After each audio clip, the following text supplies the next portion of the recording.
Assalamu alaikum wa rahmatullahi wa barakatuh. To some of y'all, and peace out to the rest of you. Black heart, black mind, black in again.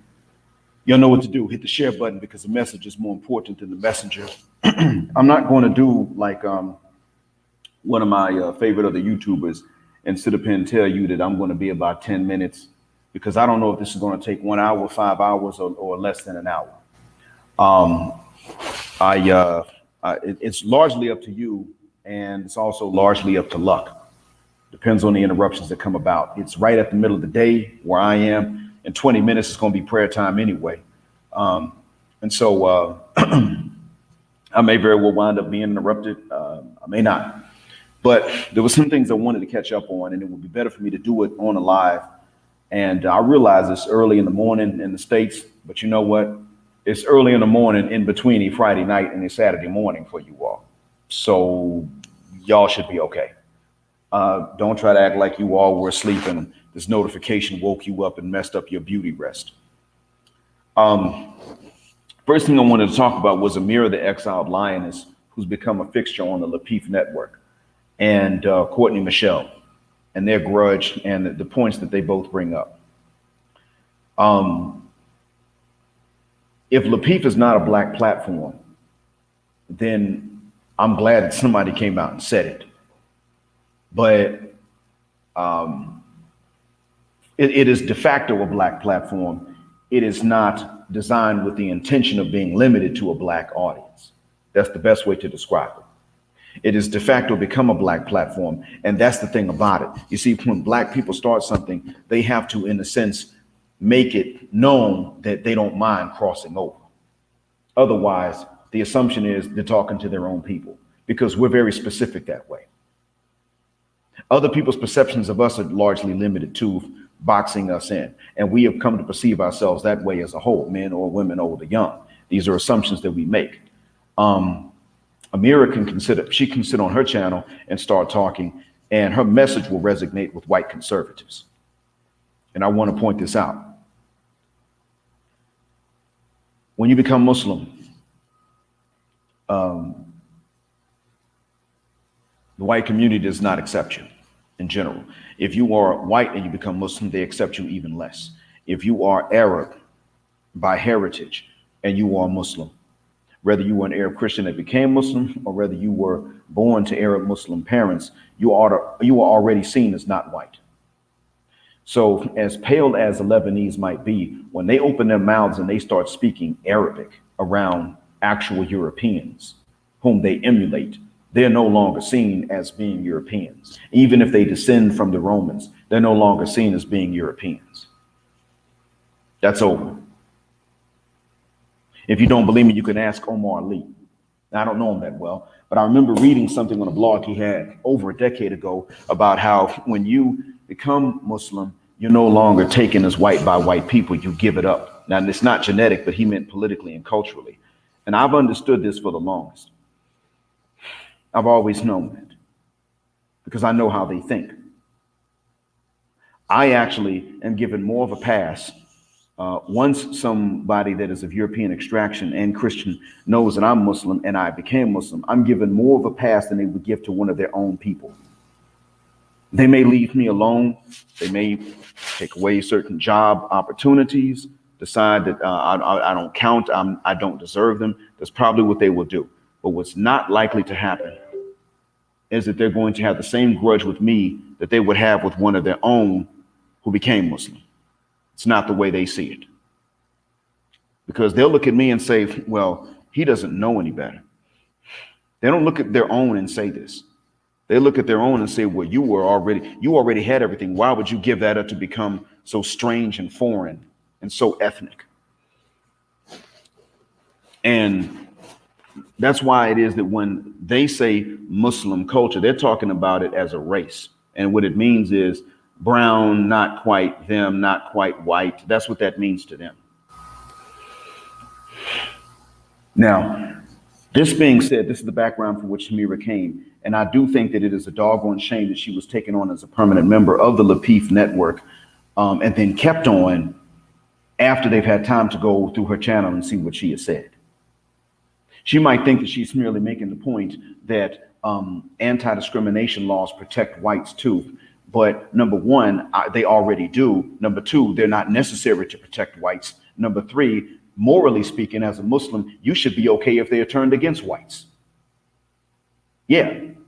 See, non-black Muslims have, like Ameerah, they've become famous for taking a stance with black Muslims, born or converted, that we're supposed to be able to love other people if we're really Muslim. And I'm coming along and I'm taking the stance that we actually should not love anybody that sides with the oppressor. Because I'm actually basing that on something that is that's in a hadith, that Allah forbade oppression from himself, or he forbade himself from oppression. So he literally tied his own hands, metaphorically speaking, he tied his own hands from doing something like this. He's limited himself. The one limit he has imposed upon himself as Lord, God, King of Kings, owner of the universe. The one limit he imposed on himself is to oppress. And now we got people running around acting like they have some sort of title into faith, siding with oppressors and against the oppressed. And believe you me, Ameerah believes that black people are stupider than white people. I know she does because I saw it on one of her videos when she got to talking about inventions. You say that y'all invented everything and we stole it all, and that can't possibly be true. Nobody ever said that. We never said we invented everything. What we said is that the list of what we have invented is so long. And the truth be told, things we did not invent, we still allowed the development of with our inventions.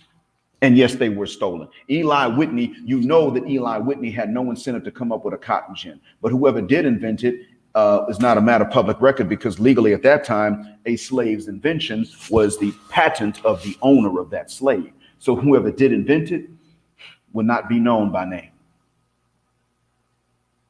Won't be known by name, sorry.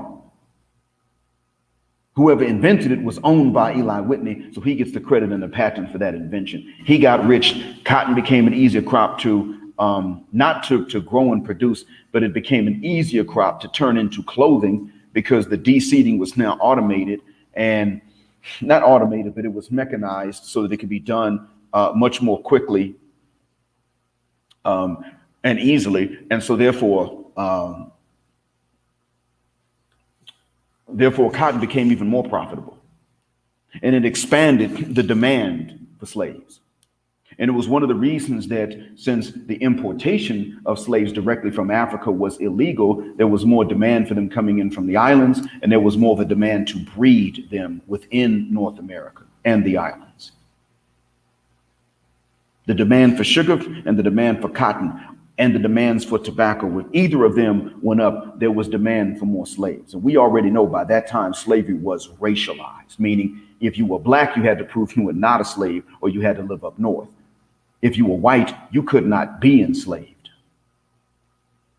So it was racialized. Ameerah's people, neither the Lebanese nor other Arabs, ever racialized slavery legally. They never did that. But what they did do is they began to mentally racialize slavery. And this is Arabs in general. And this is why across the Arabic speaking world, period, with the exception of Sudan, the term abd, which actually means slave, is used and applied to black people regardless of nationality. It doesn't matter. If you are a Jamaican, you want to talk about what the Europeans say just because you're black. Yeah, that's true. That's a valid point. Arabs with no hatred, with no concept of racial hatred, with no understanding, with no ability to justify racial hatred. Arabs will sit up and say slave because they think it means black. That's how bad they are at their own language. With no hatred, the Arab that actually thinks that y'all are related, that's cool with you, when he's talking in Arabic, he will make the mistake of using the term slave with no bad intention. I'm not justifying it. I'm saying that's how bad it's gotten. Like we use the N word. The difference is we're beginning to say to each other in internal conversations, stop the N word. They never had this conversation about the A word, or rather the Ain word in Arabic. Never had that. And I know because I've had conversations with them about it. Who are you calling slave? You terrorist. You can't call me a terrorist. Yeah, well, you can't call us slaves. This is Ameerah's people, but unfortunately, Ameerah's worse than her people. So you can listen to the valid point she makes about gender. But see, when we're adults and we're black, we can walk and chew gum at the same time. We can see that she's right about gender and wrong about race. And this is what we need to say to all of these white conservatives that get on this red pill, but then they want to look at race and act like it's not a big deal. No, Father Mucker, race is a big deal. Your grandparents made it such. Even your grandparents that didn't own slaves made it important when they came to the United States and accepted to step on us to get ahead.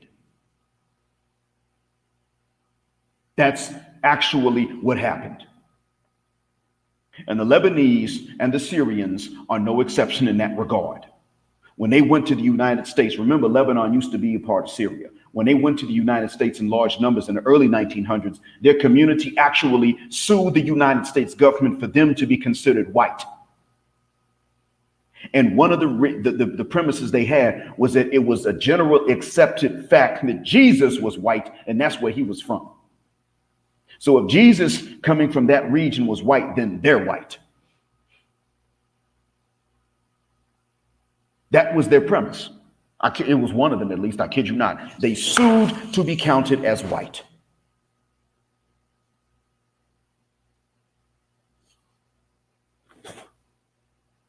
And now she's on the Lapeef Network, which is de facto a black platform, a black channel. Gentlemen, when somebody comes along, when somebody of Arab extraction or Indian, Pakistani, Persian, or Afghan comes along, there are two mistakes you don't want to make. One is to assume that that individual is actually one of our enemies. The other mistake that we don't want to make is to assume that that individual is our ally simply because they agree when it comes to gender-based things.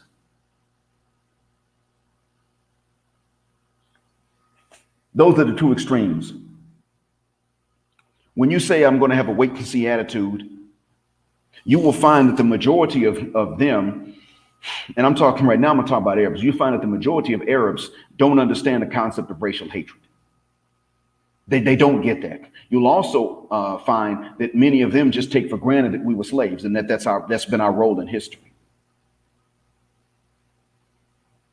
So you will find subliminal hatred-free brainwashing and racism on their part. When it comes to the Indians and the Pakistanis and the Persians and the Afghans, well, you'll actually find a little bit less hatred than what the Europeans have had for us. A little bit less. Ironically, you can go into Eastern Europe where the Muslims are, not the Eastern European Christians. They're the same as the Western Europeans, but you can go into Eastern Europe where the Muslims are, and that's where you'll find Muslims that actually don't have a concept of, they don't, not only do they not have a concept of racial hatred, they don't have a concept of black inferiority. Dagestanis don't have that. The UFC fighter, Khabib, I can't pronounce his last name right now. He comes from a people that don't generally have that idea. Now, they're actually Europeans, Caucasians, for real. And they don't have that concept. But when you go a little bit further south, you start getting around the Arabs. They have a concept that we're a little bit somehow inferior, even if it's only in looks. We're inferior. We were historically speaking slaves, so we're not quite there yet. They sort of view us the way that we might view a disabled person. You don't hate them. You just, at times, you feel like you're better if you're not careful. You're normal. They're not. That's how they view blackness. That's the way they are. You start getting around the neighbors of the Arabs. And see, this is why I say, now, unfortunately, the Lebanese are known to be haughty and arrogant even amongst other Arabs. And so she should have been vetted. Her video should have been looked at. She is a white conservative. And that's not what black people need, even black men, because who is it that's led the black community in being blamed for things they did not do? Black men or black women? Black men, obviously. So blaming black people for things they didn't do is a part and parcel of mostly blaming black men for things they didn't do. And that's where she screwed up. Now, she can sit up and say to that sister in one of her videos that the sister's got invalid points. And that's true. And I'm not even talking about Courtney Michelle. I'm talking about in a video of Ameerah's before she ever got on a video with Courtney Michelle, but before she ever got on that panel. Courtney Michelle brought up valid points at the wrong time. See, Courtney Michelle brought up valid points, but out of context. Because they were on a panel talking about something else. What I'm telling you on my own channel is Ameerah's point she brought up in her own videos should negate her ever being taken seriously, even by we black men. She may be patriarchal. Yeah, that's fine. I mean, that's cool. But let's call this what it is. See, Ameerah does not understand history. So when she says that when she grew up, she got her butt kicked after 9/11 by black classmates and not by white classmates, there's several things that go on. Number one, this was in New York. So I got doubts about that because black folks in New York were not going around beating up on Arabs. Number two, it is true that at that time, the attitude of black people towards Arabs was changing. That was changing in the early 90s, I know. By 1995, the attitude had largely been solidified that these were our descendants, but they didn't know that we were their grandparents, and they looked down on us, so, you know, they might have to catch it too. By 9/11, we were just like, okay, you know what? Let them suffer on their own. Great, gladly. We're going to skip right on past the police. You looking for a sand midget today, ain't you? Like the comedian Earthquake said. So for the most part, we weren't sitting up here even thinking that we needed to go and teach them a lesson because we already knew Massa and Zadie were going to do it for us. We already knew that. But if she did get her butt kicked, it was not because we were just trying to cozy up to Massa and Zadie. We knew that doesn't work. If she did get a butt kicked, it was because some of them kids had heard from their black parents what Arab said about black people. And they're like, yeah, so you're going to sit up here and kiss up to them and call us Abid. Okay, all right. That's why she got that butt whooped, if she got it whooped at all. So if she was a kid and she got that behind whooped, I feel bad for her at that age because she was a child. It's not her fault that she was born. And yes, I call it a fault. It's not her fault she was born to Arab parents. It's a fault, but not hers. But she wanted to talk about it in something without even looking at the history. That would be like me complaining about light-skinned men being unpopular without looking at the history before that. Now, so Courtney Michelle, I don't really know her that well. I'm not so sure. I heard about her. I just don't know much of her. I will know over time. I got mixed feelings so far about the way she handled Ameerah's presence.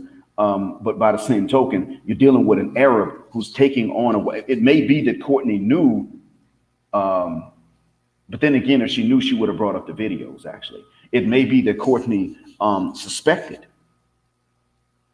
Now, if Courtney had done the research on the videos in between the first and second time they were on camera together, then she would have had a point. I wouldn't have had a leg to stand on to even doubt, let alone go against. Because I can tell you unequivocally, because I heard her start to say it, Ameerah believes that whites are more intelligent than we are. And that right there makes her an apostate, hypocrite, disbeliever. Because if she's claiming her faith, claiming my faith, if she's claiming this and talking about how this guides so much, one, she wouldn't be on camera without a hijab on. And I'm going to call it like it is. She doesn't have the hijab off of her head on camera because black women don't wear hijab. She took it off because European women don't wear the hijab on their head. That's why. Who's she imitating? If the rules say you dress like this and you're dressing like something else, who are you imitating? She could turn around and use the same thing against me about how I dress. She could. I never wear Arab clothing. I don't own much African clothing.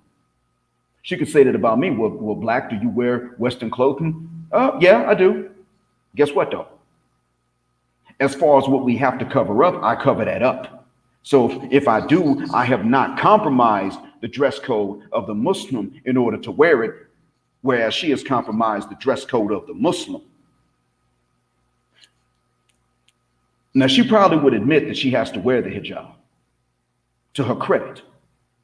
But if she thinks, if she's claiming this religion and taking it so seriously, and then she sitting up here saying that black people haven't invented as if we're actually less intelligent than whites, she believes that God made them more intelligent than us. That means she believes that God himself is a racist. That's blasphemy, and you can't get away with that in Islam. You cannot blaspheme and be a Muslim at the same time. When I say that Allah dishonored and abased men in order to honor women, considering the rights that women have in Islam, I don't say that as blasphemy. Because Allah owns us, and so if he does that, he has that right. Now, that's theoretically speaking. That's if I actually were to make a point like that. I think Allah has made it very easy for women. I think men have made it too easy. But Allah owns us. He can do that. And he's still fair. So he did not oppress men in order to exalt women. He just made things very easy on women. And then we turn around and made things even easier. So the oppression, the extent of oppression against men is something that we men added to. But for her to sit up and say what she said, she actually must believe that Allah made them more intelligent than us. And that would make him a racist. And I seek refuge from ever thinking something like that. This is what goes through her mind. This is why I said that white supremacy is a false religion. And if any of you know who Bilal Abdullah is on YouTube, share this with him, because he was absolutely right. He's been saying the same thing. White supremacy is a false religion, and many Muslims are walking around, especially a lot of non-black Muslims, they're walking around with this false religion in the back of their minds. So while they consciously are trying to worship Allah, they're actually worshiping whiteness in other ways. When they're done with the prayers, they're back to worshiping whiteness. Worship does not have an off switch.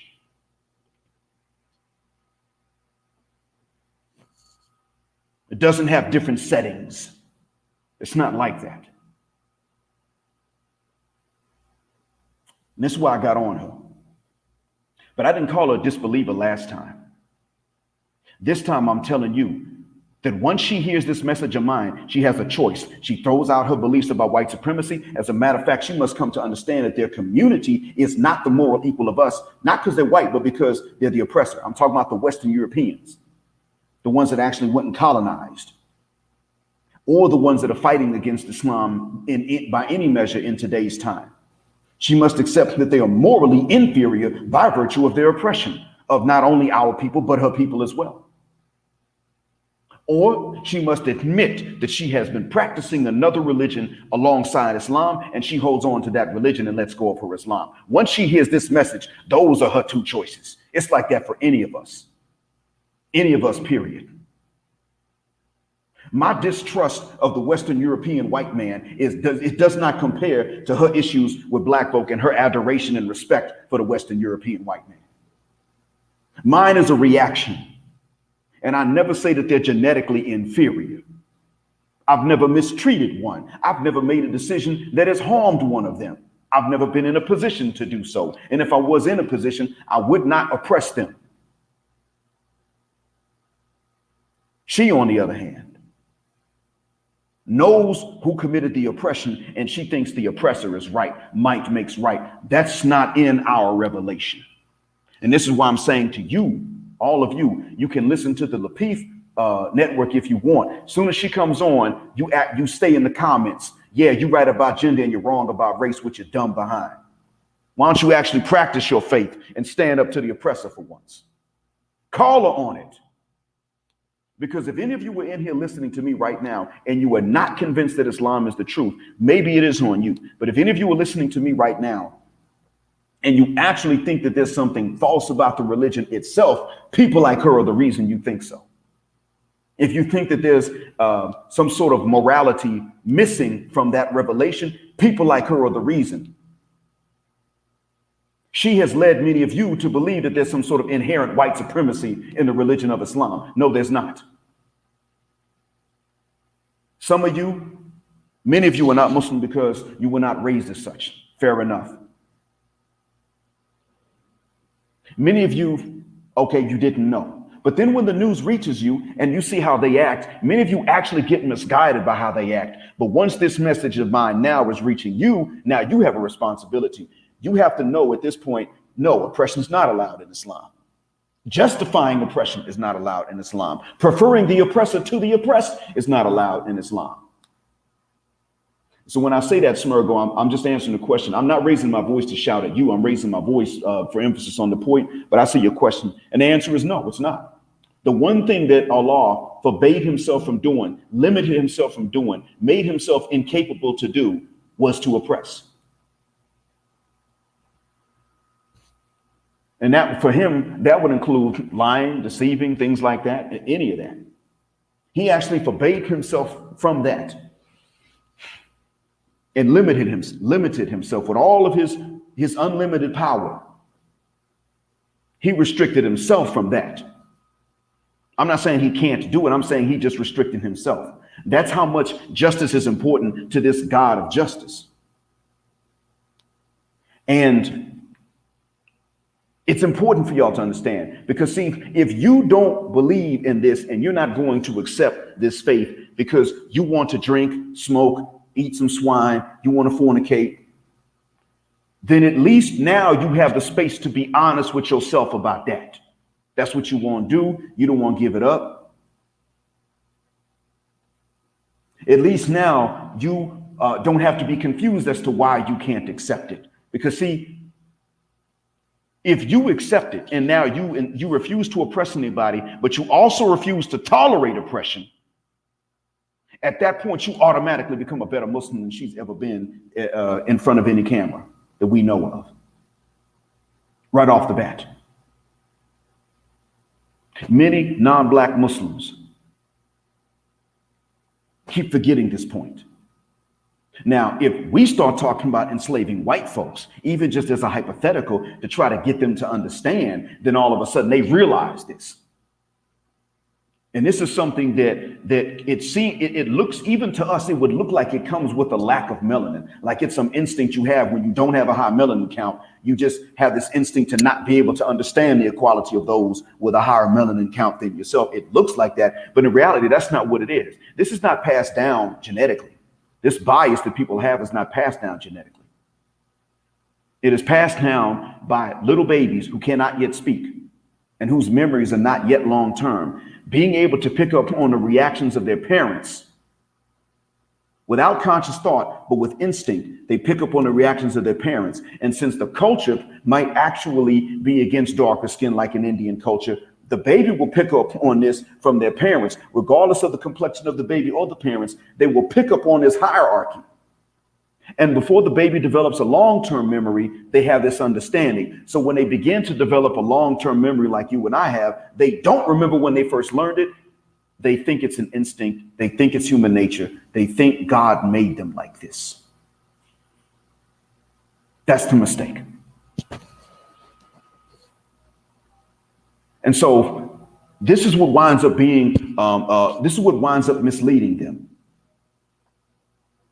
That's how it's passed down from one to the other. And so in all honesty, I realize that many of you might think, well, everybody else is our enemy. And since we ourselves tend to associate the Muslim world with a bunch of pale complexions or paler than ours, or intermediate shades and intermediate phenotypes, we tend to associate this faith with that look. Many of us start to think, okay, well, they're still part of the problem because of how they look, or because of what it means to them to look the way that they look. We understand some of that confusion. I'm here to clarify that for you today. And Ameerah gave me the opportunity to do with it, so-called exile blindness. And by the way, I don't know nothing about her being exiled. She said her parents came to the States for a better opportunity. I should say went, because I'm not there with y'all no more. But she said they went there for a better opportunity. And you have every right to ask the question, if it's so great over there, then why the cuss word did your father not stay there and fight? That's a very good question to ask her. Because it's their country, is it not? I know the French colonized them, and that's another point. Ask her how come the French were able to roll through there with their nasty behinds and colonize this land in which the majority were supposedly on the truth. Ask her, what would have, honestly, say to her, Ameerah, honestly, what would have happened if it hadn't been the French that went to colonize you all, but it had been Sudanese? What would you all have done? Would they have succeeded in colonizing you, honestly?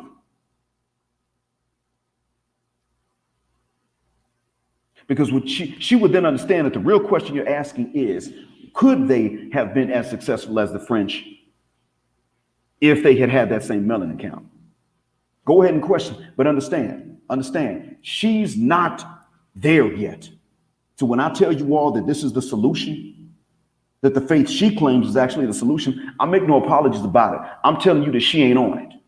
I mean, she may actually believe it. And when she hears this message, she may really start to think, okay, I've been actually worshiping a false god. I'm gonna throw that aside. Equals equal. She may do that. I'm only giving the benefit of the doubt because there's that doubt. I'm not optimistic about it. But the point I'm making is that she's not on that right now. Up till now, she's not the representative. And you have every right to challenge that. Because she can talk all this patriarchy, which we need, which is a part of our faith. She can talk that all day long until she understands racial equality and the inherent moral inferiority of the oppressor by virtue of them committing oppression. She ain't understood justice yet. I'm not here promoting patriarchy because I'm a man. I'm here promoting it because it's just. It's not our privilege per se, it's our job. That's why I'm promoting it. We were made for that. But justice is my underlying concern. Justice is not necessarily her underlying concern, and she's a lady talk promoting patriarchy. It's not her underlying concern. She doesn't want to get out there and work. That's what that's about. Sorry, I lost my train of thought, y'all. I'm kidding. I'm actually teasing somebody in the house when I say I lost my train of thought. I almost did, though. So next topic I'm going to get on right quick, and I appreciate you all being patient with me. About mentoring, I wanted to say this regarding mentoring.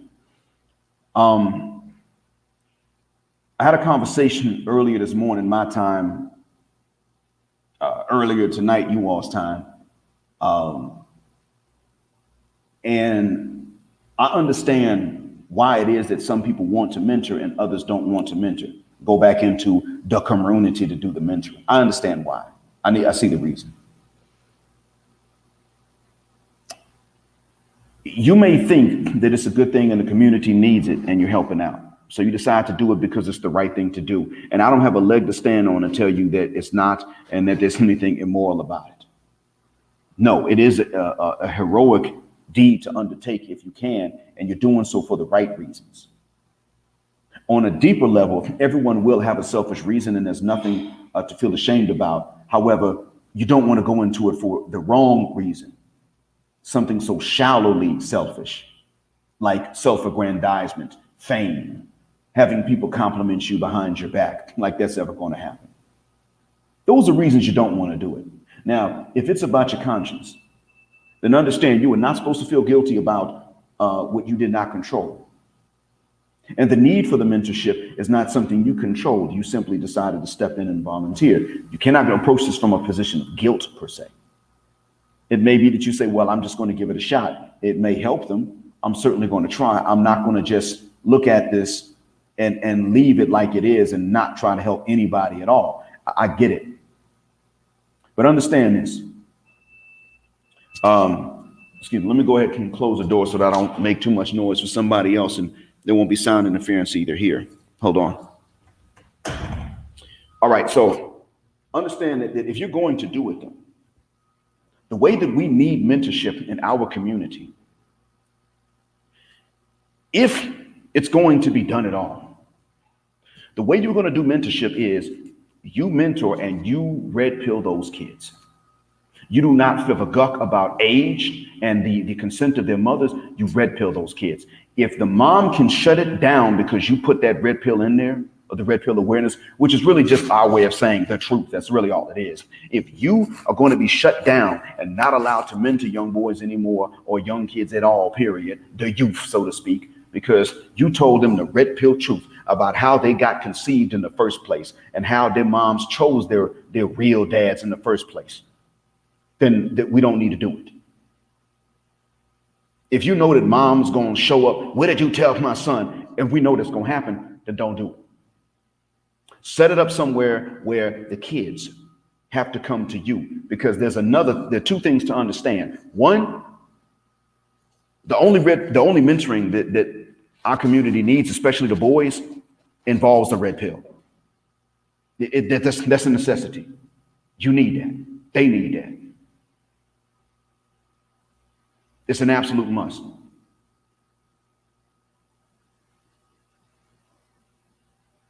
Without it, the need for mentoring will go on generations and generations and generations. If you mentor, you must mentor in a way that the next generation will either need less mentoring or they won't need it at all. That's how you do it. You work on something. When you work on a problem, you work on a problem in such a way that you will not have to just work on it forever and just deal with it. It's like that. And that's what this mentoring is. You do not accept mentoring this generation, and then the cycle could possibly continue. And so I also want y'all to understand, I'm gonna talk to some of the guys on the server right now, and maybe they'll hear this later on. Somebody has been talking about the futility of mentoring in our community. He's taking a sarcastic tone, trying to illustrate a point, typing on a phone keyboard. But when he actually explains what he means, he's not the enemy. He's simply trying to explain what the enemy actually thinks. And the enemy is the one that goes in and shoots the club up. Going into a club and shooting it up. Going into them inner viscous, going into those viscous innards, shout out to MTR, and shooting that club up. And leaving behind babies. Metaphorically and literally shooting the club up. That's the guy that's the enemy to a certain extent. Also, the women that validate them sexually in the club and behind the club and in the car and wherever else they do the horizontal poker or whatever position they like. That's also the enemy. He explained to me, and I don't have his permission to give his name specifically, but he explained to me that oftentimes the Boom Chic and the Bonquiche and the Sapphire, they do plan out a dual mating strategy. They're going to conceive with him, and they're going to bring the responsibility to the other guy with whom they would have never conceived. They've already plotted and planned it. This one will be the natural biological father. He will be the stepdad. The one that's the stepdad could never possibly be the natural biological father because I would never allow that. But he's going to raise somebody else's. He explained that.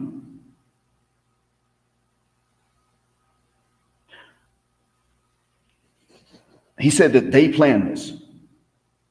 Most of the time, the dads go along with that, but they don't plan it. The biological dads, they go along with it, but it's not necessarily their plan. They just go along with it later on. And you know what, Lateef? I would say if someone says that, I would say this. It's cool if you don't fornicate with her. It's cool as long as you're the one saying no. If they're saying no, don't even mention straight up like that. Because then what she's doing is she's putting the terms and the conditions on it. I'm not going to give you none, but you can take this responsibility for the man to whom I gave them draws. If you're the one saying, no, I'm not going to take that, but I'll take another type of compensation, then you're the one with the power. What I'm saying is power trip. You meant to cool. You're doing it for the kids, cool. But with the mom, you power trip. Because why the hell did mom conceive with someone that was going to leave a need for mentoring in the first mother cuss word place? Is he dead for some reason beyond his control? Or even if he's dead, is he dead because he was a knucklehead? And that's why she liked him that much. It's the question we got to ask. I know you were told that because we all been told that. Well, don't mentor just to get them draws. How about they fuck the shuck up? Because the ones telling you not to try to get them draws, they're not telling you the right thing for the right reason. They're telling you the right thing for the wrong reason. It's to castrate you. I'm saying that the best reason is simply because she doesn't deserve it, and I'm not telling you to fornicate. Because you see, sometimes it's important that you be the one to say no. Women mastered that. And our sisters mastered that with us because we made it so easy for them to always be the one saying no because we never told them no. Or we rarely told them. We didn't tell them often enough and publicly enough. So no, if mom's like, I ain't going to give you none, you say, you're right, you're not. You're going to pay. That's what you're going to do. You say, I know you ain't going to give me none because I wouldn't be able to get it up for you. What you mean? Well, the thing is, sisters train me to not want them. Sisters train me to leave them alone. And you let them know that. So they can't really tell you, they can't really deny. They can say no, but they can't actually deny you what you were seeking. You say, no, I couldn't take that as payment from you anyway, mom. You're going to come off with some compensation. And if they do compensate you, you still give that red pill. If you're going to do it at all, I don't tell brothers to mentor. I'm saying that if you're going to do it, you have every right to take her compensation and still red pill that boy. If you're digging out those guts, you still have the right to red pill that boy or her daughter for that matter. Got every right and even every need, because without that knowledge, the boys are going to become, without the red pill knowledge, this is what happens. The boy you mentor goes up. He thinks somebody gave back to me. I'm going to give back to somebody else's little one. And the cycle continues. Boom, shika, bong, Quisha, and Sapphire never learn and never have an incentive to make better choices. Never do. And they continue a situation in which the baddest dudes get all the choices and the best dudes don't get any choices, except, of course, to mentor and raise and stepdad somebody else's. I kid you not. That's all that's going to wind up happening. So instead, you red pill them. So that even if that boy does wind up becoming SYSBM or IBMOR, whatever the case is, even if he does wind up leaving the community, so further mucking what? Did the community deserve someone like him in the first mother cuss word place? My answer is no, they didn't. The community doesn't deserve it right now. I was a teacher in America. I can tell you firsthand, when I left the United States, America did not deserve teachers. That's how bad the American school districts, not just the country's federal government, but the local government school districts together collectively treated the teachers so badly that America did not deserve teachers. I know that in 2016, when I had been over here for 2 years, it had not changed. By 2017, it had not changed. I don't think it's changed even now. Teachers are not allowed to do anything that students actually cannot tolerate as a penalty. No effective punishments are legal. Therefore, teachers are blamed for the lack of control over classrooms, but they're not actually allowed to force their control over classrooms. America does not deserve teachers till they fix that and pay teachers enough. They're not going to do that. Lessen the load and pay teachers enough. And that means that somebody's going to have to take money out of the military to give to the schools. Because right now, the military branches can go to Congress and ask for money for whatever weapons they want. School districts got to hold bake sales. Shuck that fit. Let's focus on education. And let's actually pay. They ain't going to do that. And I can see the difference because I was a teacher in the States over a decade ago. And I saw how dumb them kids were back then. It's 10 years later. The kids I taught now are anywhere in between 23 to 27 years old. And now they're on talk shows and reality shows. Yeah, it's like that. And it's been that way for a long time. It's been bad. How many of you all remember No Draws? I think it was some MTV reality show. Y'all remember somebody named No Draws? Put a one in the chat if you can remember someone named No Draws on a reality show from a long time ago.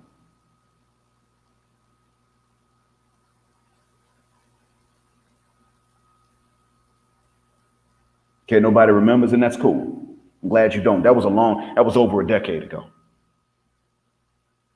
So I can't use her situation as an example, but what I can tell you is that it was bad before I became a teacher. And that's part of why we're seeing the stupidity that we see on these reality shows and in these court dramas or these reality trial series. We've been seeing it for a long time, but you can look from all the way from Judge Wapner back in the day, the People's Court, 80s and 90s. You can see the progression of stupidity from that point up until today. Because America, it's not because teachers were bad, it's because America wasn't good to its teachers and they drove the teachers away. It's the same thing in the community right now. You're going to be a teacher to a community that can't even pay you what the school districts could have afforded to pay you? No, bruh.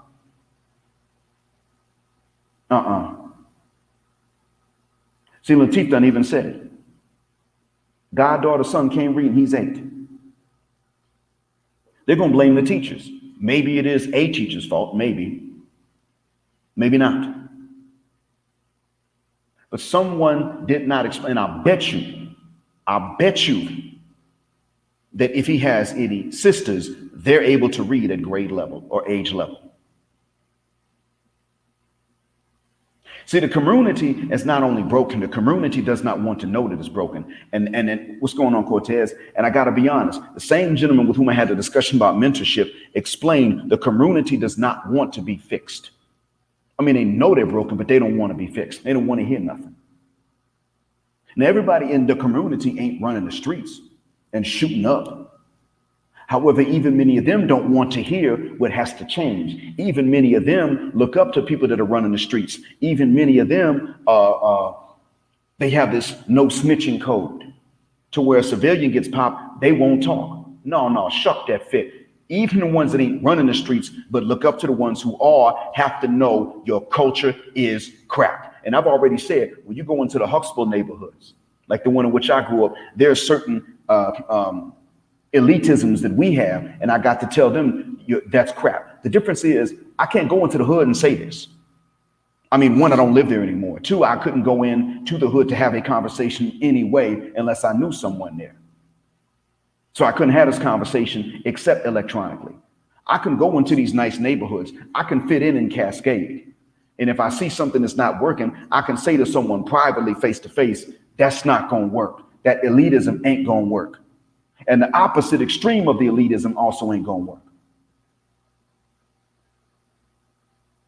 That's what I could say. So that's why I don't have to go in as publicly about the elitist failures of those of us that grew up Huxtable. And truth be told, a lot of these bad habits don't really lead to failures. They're bad. We do have some, but they don't lead to failure in life a whole lot of times. But when it comes to mentoring, you got to mentor in a way that is militant or don't do it at all. And if you're going to do it, even if you're going to do it, you set up a location to which the kids can easily get, but they must get out of their element to do it. Because anyone to whom you must go in order to offer them the mentoring already don't want it. It's just like approaching these sisters. A lot of us came to realize if you got to approach her from the very beginning, she don't want it, because she sit up here chasing after somebody who she wants to blow her back out, i.e. the father of the kid you're supposed to mentor. Yeah, she'll chase him down. She smells enough other women on you, she comes running after you. We've already seen that before, so you got to go to her. I mean, she don't want you. Not bad enough, not as bad as she wanted the guy she did approach, and they done all chased after somebody. You understand that? You got to apply the same understanding to mentorship. If you got to approach this little knucklehead ass kid that's sitting outside with his pants hanging off his butt, pistol on his waist, if you got to go to him and tell him where you are, that kid don't want it. If you set it up somewhere outside of their environment, their element, and they got to go to you, okay, now you have created fertile soil for the seed you want to plant and grow. The community ain't where it's at until the community becomes a different community. And that's something they got to do internally. They ain't gonna let nobody come from the outside and tell them that they need to do it themselves.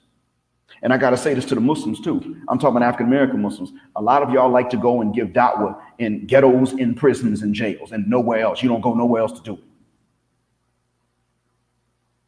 And some of you say, well, hold up, black mind. If you came up Huxtable, why don't you go into the Huxtable neighborhoods and give da'wah?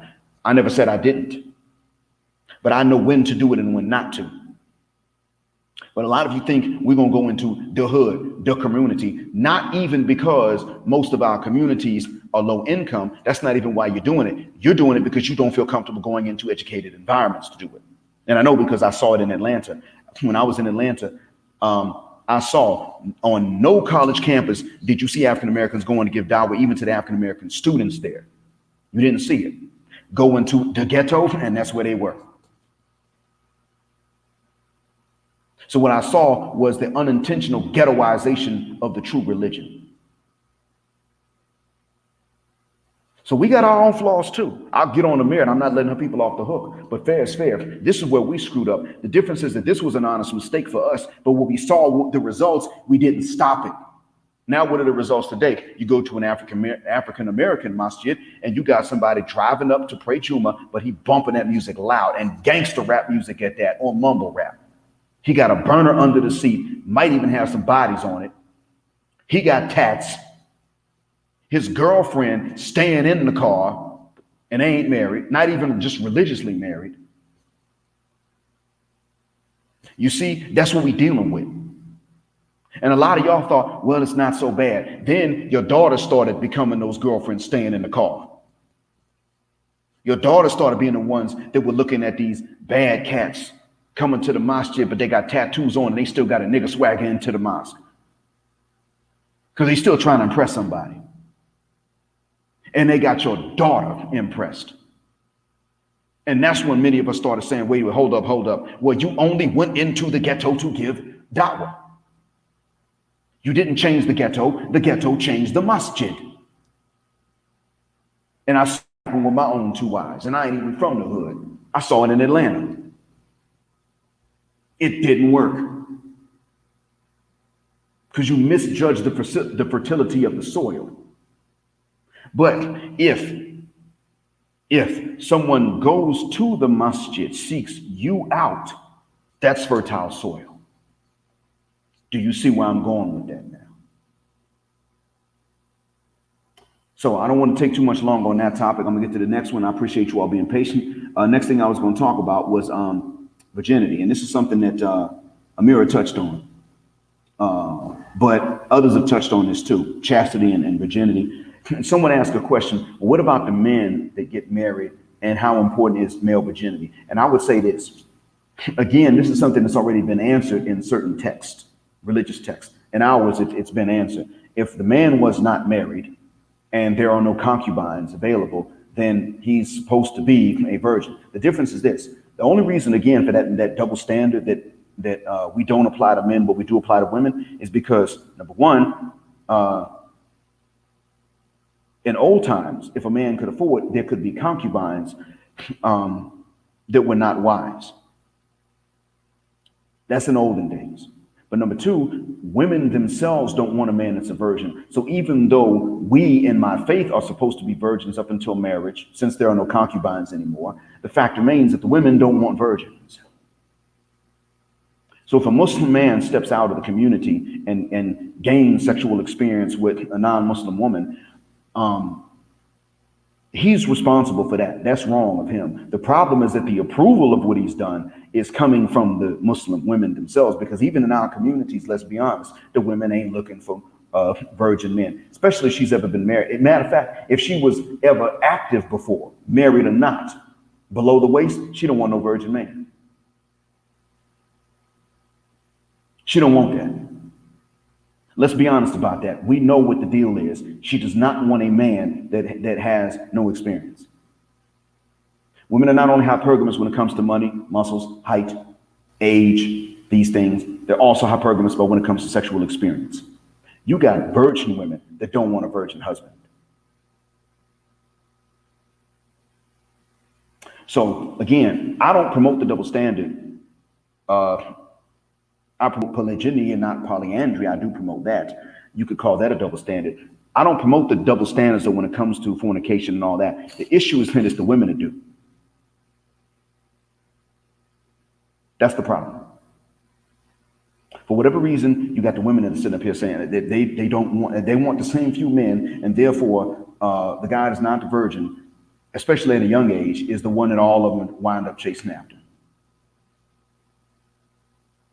That's another reason why I say the polygyny is something that the ladies like,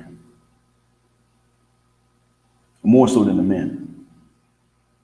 They just only want to be shared, or they just only want to share the wealthiest of men. They don't want to share a normal man, and there's actually no guarantee of that in our faith. Allah never said that.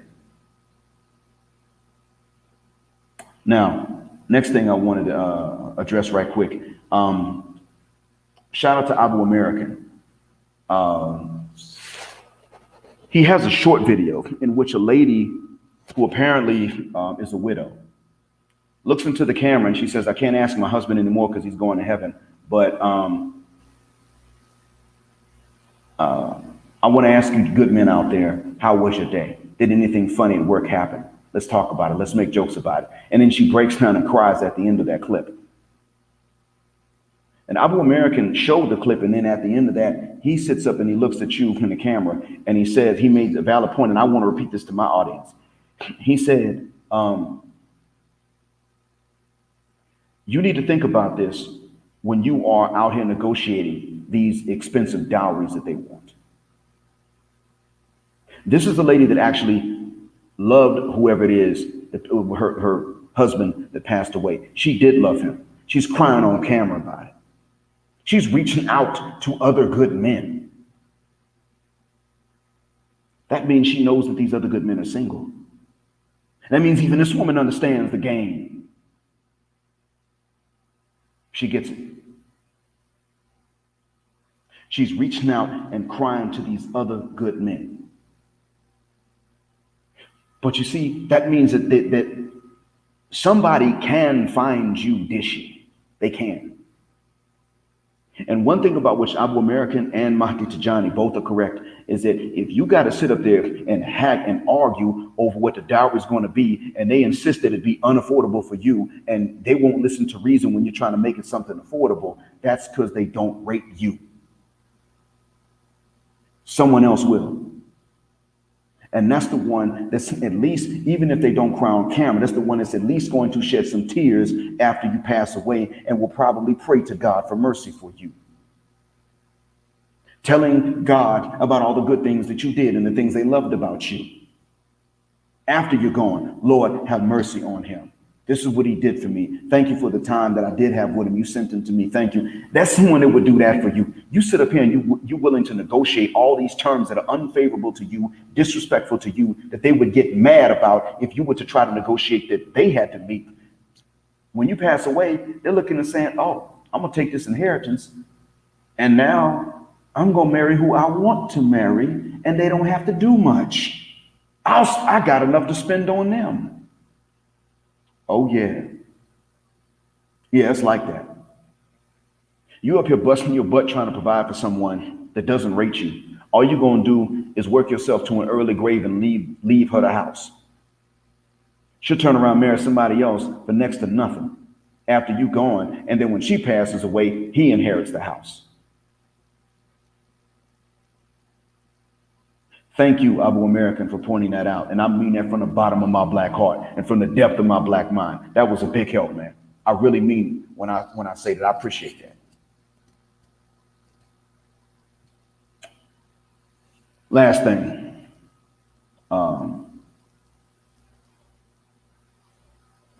A YouTube account holder, and he might be listening, a YouTube account holder named Light Skinned Women Hate Light Skinned Men, that's actually his name, said to me that,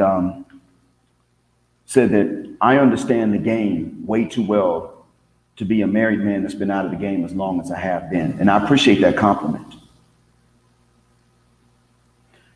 The reason that I understand what I do understand, which is, I would say it's a pretty extensive understanding, but the reason I understand it is not so much because of my own wisdom. The reason I understand that game is for the same reason you chose the YouTube account name you chose, the screen name that comes up. That's why I grasped it. That's why I understood it. See, the games that many of you in the audience have had played on you, they were experimented with on me.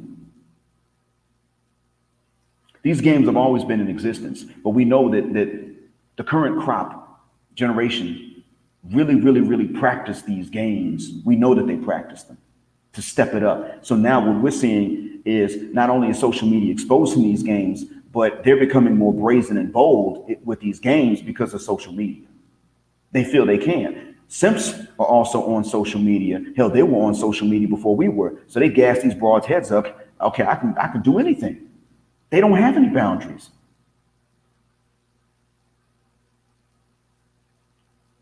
So because of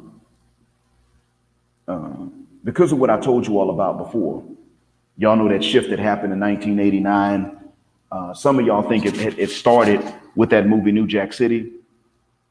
Some of us say, no, the movie New Jack City that scene was a commentary on what was already changing. We have debates and different viewpoints about which came first, the chicken or the egg.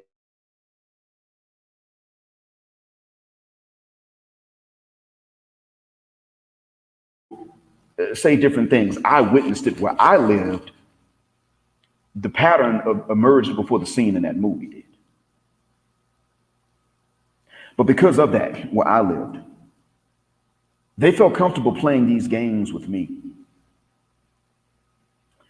And so they would do these things. And I didn't understand why they were acting the way they were, but I knew they were acting very differently. I knew that if they did this with most men, they would be single and by themselves. And for some reason, they weren't. And I figured, okay, well, either other men are tolerating this stuff and that's why they're doing it, or other men aren't tolerating this and they think I will, so they're doing it to me. One of the two. Come to find out, it was a mixture of both. It was a combination of the two. I came to find that out later. But because of that, they felt comfortable doing a lot of these things to me. I'm not saying I sat there and tolerated it. I'm simply saying that they felt comfortable doing it. So they taught me a lot of these games, one after the other, after the other, after the other. A break came in, I told you all that in 2001, that's when a break came, so to speak. Two breaks came, actually. One was what I told you all about in previous videos, in which two ladies told me why it was that I was facing differentiated treatment, more games than others. But in between those two explanations, in between those two, I actually started to do something.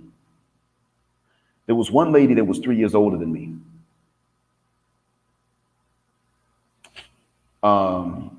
And I was we began to chat. She seemed hot and cold. That was how she was. And the irony of it is that she was light skinned and she was from Chicago. She had had options all her life, I think. So with me, she was hot and cold, and I didn't really care why she was. I figured, okay, this is it. What I'm going to do is run a bunch of experiments on her. Second time we were supposed to go out and she didn't show up, I said, that's it. Matter of fact, the first time I said, okay, I'm going to run about 2 or 3 psychological experiments on her, like a test dummy, so to speak. And I'm not even a shrink. But the second time she did that, I said, now I'm going to run all of the experiments on her. So I began to play certain psychological games, more games that I can even remember right now. I can't even remember all of them at this point, because this was spring and summer of 2001, up until the fall. I began to play these games one after the other. I started doing the whole hot, cold thing. I started to pretty much refuse the friend zone, all of this stuff. I started doing all of that. And the funny thing was that she was very predictable. Every time I would withdraw, she would check in a few days later. I would check in, she would withdraw. One day she told on herself. She said that back when she was living in Chicago before she moved to Atlanta, she was dating somebody, and he actually said, look, we're going shopping for a ring this Saturday. Be ready. And she said that that Saturday, she was ready early, not on time, gentlemen, early. Gentlemen, you all have been in situations before where you got to go somewhere and you and her are supposed to go together and you cannot get her to be on time. Put a 1 in the chat if that's ever happened to you. Whether it's a sister, your mother, or somebody that you were married to or romantically involved with. If you ever had to travel with a lady somewhere and you could not get them to be ready at a decent time, put a 1 in the chat. If it happens multiple times, put multiple 1s in the chat.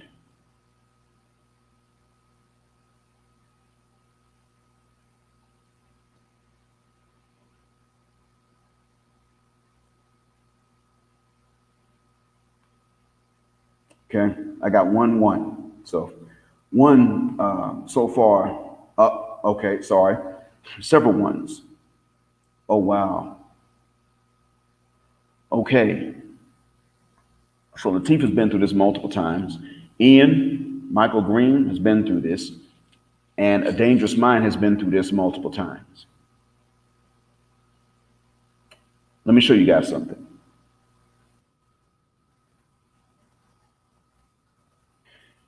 Wait for it. Okay, now you see in the chat. You see what I said. I actually answered myself. We're still waiting on it to come up, but okay, there it is. Same thing with me. We've all dealt with this. If I were going to answer on behalf of my father before and after my mother, here we go.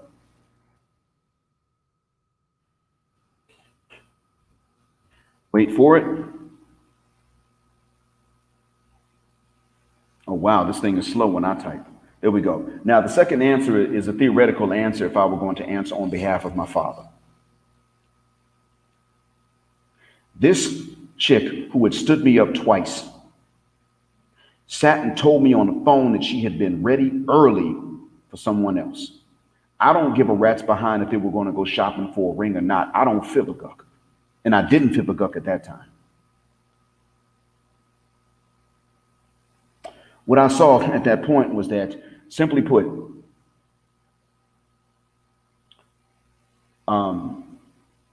this was going to happen.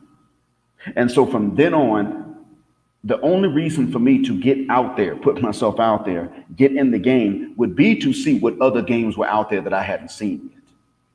And I wasn't ready and willing to be a victim of any game that actually costs you time or money or anything else you can't replace, or, getting set up for being robbed. So I pretty much understand. I pretty much understood then and understand now that in that environment in which you men live and in which I did live, if I'm out there, they're going to come with the games.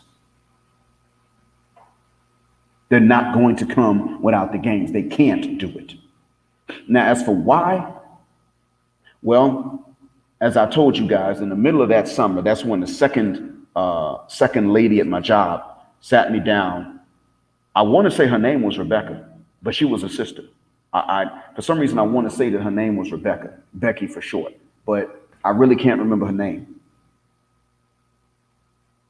She was the second one to sit me down and tell me, "You're black. You over there taking advice from JC, and I don't know who this girl is that you've been playing these games with back at the main building, but you really don't need to take JC's advice." And I told her, "No, I don't necessarily need to use it to run through a bunch of women. But there are things that you ladies have in your minds and you don't want us men to know. So I do have to take his advice to learn these things y'all know and don't want us to know. Because you ain't going to tell me certain secrets." And she shrugged and she said, "I got nothing to lose." You're right, though. Most women ain't going to. And it is effed up. It's a game. Have you ever considered dating women of other races? And that's when she proceeded to tell me that with my face, my shade, my hair texture, I was never going to be treated as equal to other black men by black women there. She didn't say anything about California, Hawaii, or other regions of the United States. She didn't mention that. But what she was pretty much saying is that there, it was never going to happen. Absolutely not. She even said to me, every time somebody comes to you and they're telling you not to, they're telling you to keep it a secret. Every time they come to you and they're like, "Well, we got to be hush hush," it's because they got someone else that they're ready to be seen out in public with, and it ain't you. You're the one they want on the side. She didn't know that I've been getting approached by married women and women in relationships. I mean, I hadn't told her that. She was telling me that when that happens, that's the reason for it. So my understanding of the games is not really because of my own wisdom. It's simply because I apparently looked so naive when I was coming up based on the stereotypes. I looked so naive that they all felt comfortable trying these games. I wasn't going to tolerate any game I could recognize as a game. And then finally, somebody had the courage to come out and just tell me what it was and why. People sat me down and told me, in addition to me running a psychological experiment on really the last time I ever tried to holler at a non-Muslim woman. It was the last time I tried and wound up running psychological games on her because of the game she was playing. That was the end of it. After that happened, y'all remember 2001. About the middle of the summer, Becky told me what was going on. Towers got hit in the fall. I continued learning from my man, JC, just like what the games were, but I told him I'm not going to be pursuing these women, especially for fornication no more. And this is before I became Muslim. And I started to research the religion itself, because then I felt like, you know what, I understand the games at this point. Now I figured that out. But because of the information about Islam that became available after 9/11, I then started researching Islam. It stood up to scrutiny, and early 2002, I became Muslim. So that was the end of me chasing anybody at that point. It was not going to happen. No more pursuits. Introductions, discussions, sure. Pursuit, absolutely not. Wasn't going to happen anymore. And I meant that from the bottom of my black heart, because I saw the wisdom in what Allah revealed regarding male chastity. I saw its wisdom. I saw it firsthand, up close and personal. But the reason I understood the games was only because they were shown to me. They thought that I was dumber than I really was, and so they hid the games much more poorly than they would have tried to hide them from other men. But they were very intent on playing them. Absolutely. Very intent. And then eventually, some people began to explain it to me. A brother at work named JC. Those are his real initials. A lady whose first name was Janice, I won't say her last name, was the first one to tell me, well, you're going to get hit up by country and ghetto girls because they're the only ones that like that bright skin and that so-called good hair. She was the first one to tell me. And then I think Becky was the other one's name. She was a sister, not a white chick. Becky, I think that was her name, just sat me down and explained it to me. I remember that. That was a long conversation. I think it was at least 45 minutes, but I think it went over an hour. She broke down for me what they had all been thinking from the time they looked at me. And that's why I came to understand it. And I realized, okay, well, you know what? When social media came about and men began to compare their experiences, I said, wait a minute. Okay, we're going to play this game with him. They played that game with him because he said it. They played this game with him because he said it. But when you listen to the guys that have gotten around and they succeeded because they're the ones that all these broads want and for whom these broads would compete, they were telling us multiple games that these ladies were playing on other men, not them. I'm the one she's sitting next to when she doesn't answer the phone. That, you know, those guys. Not the mean ones that were gloating saying, yeah, I did that. But the ones who were simply saying, I'm that guy. These are the games they've been playing. So be aware, understand that. When these guys came, they were talking about multiple things that these ladies were doing to normal men that don't know. And every time they pointed these things out, I had seen them either try this on me or on someone I knew. And that's how I learned it. It wasn't my wisdom. It was just watching. And the thing is, I came to understand something, and that is that they have not really come up with any new games independently of new technology. Now, some things are new because of technology, yes. But independent of new technology or advances in medicine, they have not come up with anything new. And then when you realize that, you can track new games based on what the technology allows them to do, and then you come to understand. As a matter of fact, nowadays, with their need for attention and with social media platforms like TikTok, Instagram, their need to put their lifestyles and their vacations and their great meals on these platforms, that need has actually led to more than getting caught. And we used to think, well, I can look and tell that she's not playing games. And now you've seen that those are the ones that actually did it because they knew what they looked like. How many of y'all saw a TikTok video in which a man and his fiance, they're on vacation, and she turns the phone away, and the man says, hold up, no, let me see that again. He looks at the screen, and there's a comment from somebody telling her, I miss your lips. And he says, who is Justin? She's like, that's my friend. And she starts crying. She's on vacation with her fiance, trying to put some of the vacation on Instagram, and this dude hits her up and says, I miss your lips.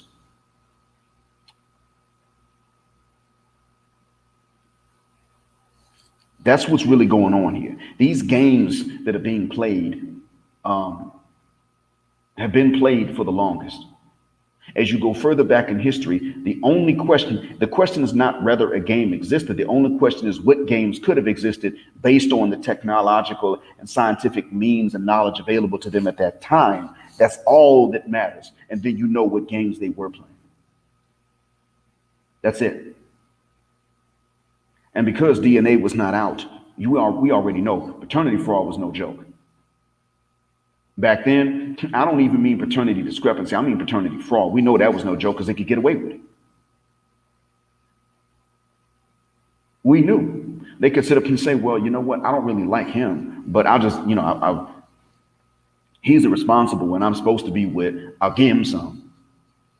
But I actually like this other one. I'm actually going nut when I'm on bust when it's me and him. Because when she does bust, it increases her chances of conception. That's what that's about. We already know. What games have men played? They've been very simple. We have been very simple. And a lot of times, we're not really trying to even play games. Most of us don't even want to be that creative and make it that complicated because we're thinking of them as heterosexual, which they are. For them, the majority of them, if they can play games, they're going to do it. The majority will do it if they can. It's not too complicated. The same complication many of us find in playing games, they find in not playing games and just being straightforward. That's too complicated for them. They got to play games. Think about it. They can't come to you and approach you no matter how equal they demand to be and tell you that they are, no matter how much they shout that. You say to them, approach the man you like. And that's the test almost all of them are going to fail every time. I haven't met, I mean, I know they exist, but I haven't met one that I could challenge like that and they actually did it. Couldn't do it. Especially if they were any kind of attractive. Now, someone weren't that attractive. I saw some that could do it and they weren't that much to look at. You think that they would have less confidence, but no. Because they had less, they could actually do it. It was funny like that. But nice to look at. I mean, even just cute and in good shape. They could not. They folded whenever these conversations came up and somebody put that challenge to them. So the games, it's only because I look like an easy mark and a target that they tried most of them on me. And then social media helped out too. And I began to talk with some old heads. And as I talked with some old heads, I came to understand what they'd been going through. Paternity fraud, not discrepancy, but fraud. That's old. That's been around. One of my dad's childhood friends from 2 doors down, their childhood houses were 2 doors down from each other. He did not get, he was not the one. It wasn't him. He was not the biological father. He wound up having to pay until that boy turned 18. Everybody in the community knew who the biological dad was, but she didn't take him to court. She took my father's friend to court from 2 doors down. Took him to court, and there was no DNA, so they had to just ponder the evidence. And they, the court was mostly white folk. They didn't live in our community, so they didn't know what we knew. And they said, yeah, okay, you know what? It's his. He's responsible. And the baby wound up growing up bow-legged and a great, very good football player, just like his biological father. This is an old game. She did this back in the 60s. That's nothing new. Knowing who the biological dad was, that's nothing new. She knew what she was doing. And now, if my dad's friend went and ordered the DNA test, he can't get that money back from her. Never could.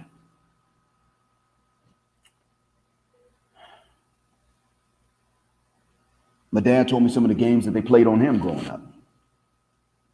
And they even tried that. Somebody tried to stick a baby on him. They had had one conversation and she tried to stick a baby on him.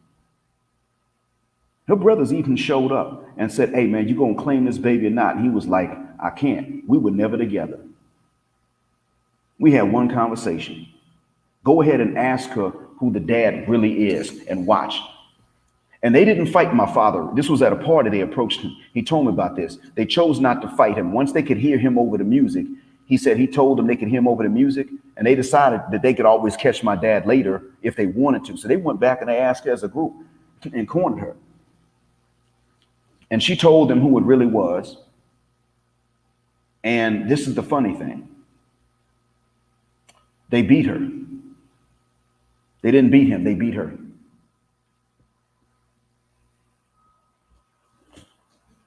I then found out that this is one of the reasons my father stopped going back to visit his hometown during the summers. He cut that mess out after a while, because that was 1 or 2 times someone tried it. And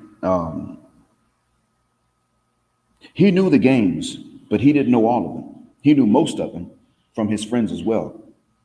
There were games when I was growing up, there were games he knew that I didn't. Now at this age, there are games I know about that he didn't know.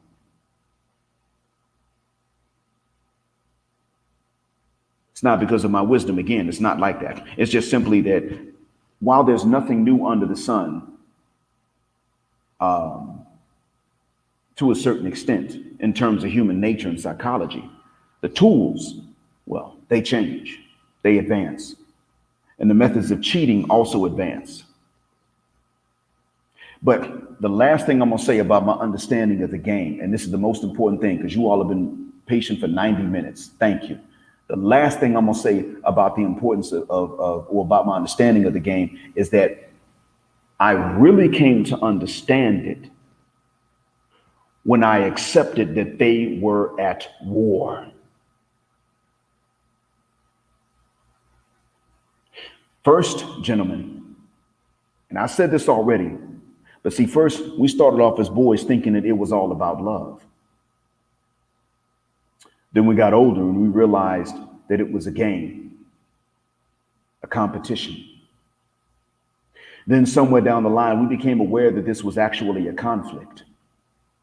And that was hard for us to accept, most of us. Now we have to understand that it is a war, a cold war, but a war nonetheless. At that point, you understand enough to understand that it is a war. And then after that, all the rest of the understanding becomes crystal clear. They feel completely justified in doing to you things they don't feel you have any right to even think of doing to them. And for a lot of you, not all, but for a lot of you, your own mothers are in on it, either by omission or by commission. Some of your mothers are involved in actively deceiving you. Others of your moms are just not involved in pulling the wool off of your eyes. It's different things, different levels to it. But many of you have someone in your life you're supposed to be able to trust to tell you the truth, and they're not telling you. Most of you know that. Most of you have that experience. Even if you don't know who it is, could be just a close friend that's supposed to tell you the truth. You telling her the truth about men? Walaikum salam, Elman. You telling her the truth about men? You're not lying to her. You're telling her what to look out for, even though it's not flattering to you.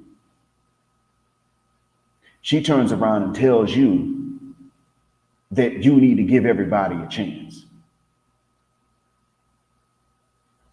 She turns around and tells you that you need to act like the characters in these Disney movies and in these Nickelodeon teen bopper movies, and then your day gonna come. She's sitting up saying this to you, and you telling her, well, okay, look, this is what you need to look out for. It's not that every man's like this. It's just this is what you gotta prepare for, and then you're gonna be okay. Oh, Bir Muhammad, walaikum salam. Do you mean the link to this live stream?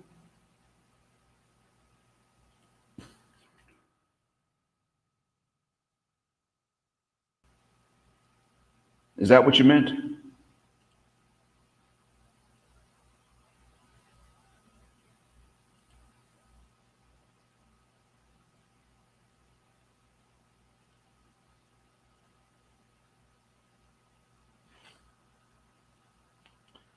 All right. If I let you on, would you be able to speak to the audience for a few minutes while I pray? Because the prayer time came already.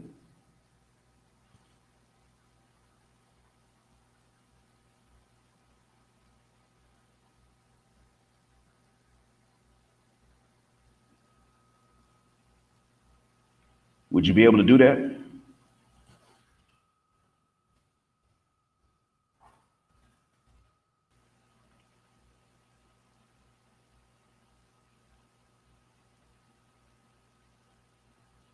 Go ahead and jump on, Bir Muhammad. Because even though I'll say the prayer, while I'm doing it, you could address the audience. Now, I put the link in the chat now. So more than one of you could join in, and I could even let you all trade information, ask each other questions while I'm doing the prayers.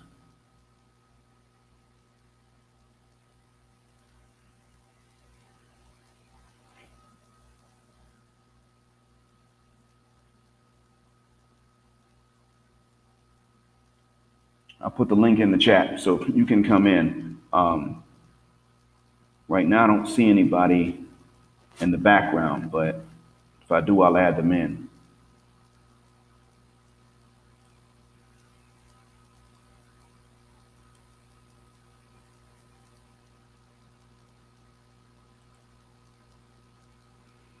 Okay, so 28, somewhere between 28 to 30 of you are looking now. Um, 19 likes is okay, that's fine. But what I'm going to ask is if you all can hit the share button. That's what's really important.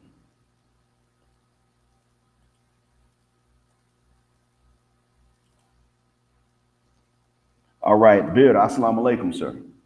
Assalamu alaikum, bro. Walaikum salam. Shlonak, how you doing? I'm fine, brother. How are you? I can't complain. So far, so good. Hmm. Um, Like, I'm also going to give a chance to anybody else to come in. But what is it specifically that you wanted to tell the audience, sir? oh no, I just want to say that I find your view in regards to that woman are war of men very interested in how you talk about the progression and more so how men have been, for lack of a better word, duped into believing one thing when the reality is so different. And we've just now coming into this realization now, and I think it's very important. Especially telling the youth, because I think that because of men's ignorance for such a long time, you have situation like PJ Washington, which on the surface level, some dudes in this space may feel unsympathetic towards him, knowing what we know now. But when I look at PJ Washington, it's almost like here's a man who, throughout his life probably got a lot of female attention, and so he didn't know how to handle that. I kind of compare it to, imagine you just give somebody who's never had a lot of money throughout their life, and you just give them instantly 10 million dollars in their account. You know, because they're getting so much in such a short time. You know, they don't have, I guess, the wherewithal or the understanding to properly um, utilize it in an effective manner. So they can easily fall susceptible to being tricked or deceived. Yeah. Yeah. So it kind of you can jump on if you want to talk about, but I feel like we live in a society where if you're a man and you're no longer useful, you can just be thrown by the wayside, and nobody cares about you, like those veterans who fight for their country and then they lose an arm and a leg. Once they're no longer useful to anybody, they're looked down upon and just thrown by the wayside and homeless, and a lot of them have mental illness. So whereas if it was a woman, then whole of society would come out to help her. And Yeah. so, yeah, so It you need to, all. yeah, yeah. Go ahead. Well, I don't want to cut you off. That was an No, no, no, accident, but it. no, you didn't cut me off. You didn't cut me off. Go ahead. But you did bring up the difference in how it is that they'll react to a disabled man versus a disabled woman. And in all honesty, if a country wants the society, if they want the population to take care of a veteran, it would almost make sense for them to put the ladies on the front line and take up the injuries because when they get back, people will look after them. Whereas, if that's what you want, then you would have to do that because if you put the men on the front line and they come back with the injuries, nobody wants to look after them, and as a government, you don't even want to take care of them. So they wind up having to become a burden to somebody else, and an unwanted burden. And so, in a nutshell, it does mean that if you're going to uh, give equal rights, you're going to have to give equal lefts. And we've been duped into a lot of things without critically thinking because we men have to critically think about a lot of stuff. Whatever, for whatever reason, we've refused to critically think about the conditions and the demands that women have placed upon us when we're turning around and assessing what we'll do for them. Mm-hmm. We've been going off instinct, and instinct is fine as a beginning guide.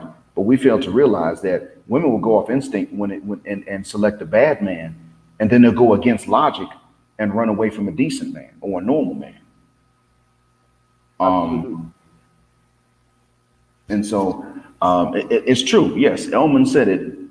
telling someone be a man, for them to tell us be a man, and then demand equality in the workplace at the very least doesn't add up because they're Yeah, competing with us for the very same thing they demand that we have in abundance, which is already rare. exactly. That's the funny thing about it. So Uh, they're actually looking to eliminate and exterminate us.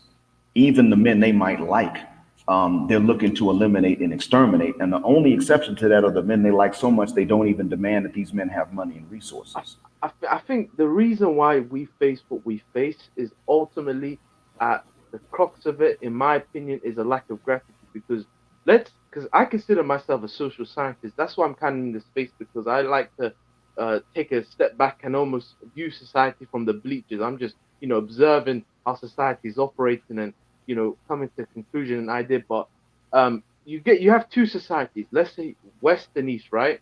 East includes Africa and Asia, and just non-Western societies where they don't have a Western culture, right?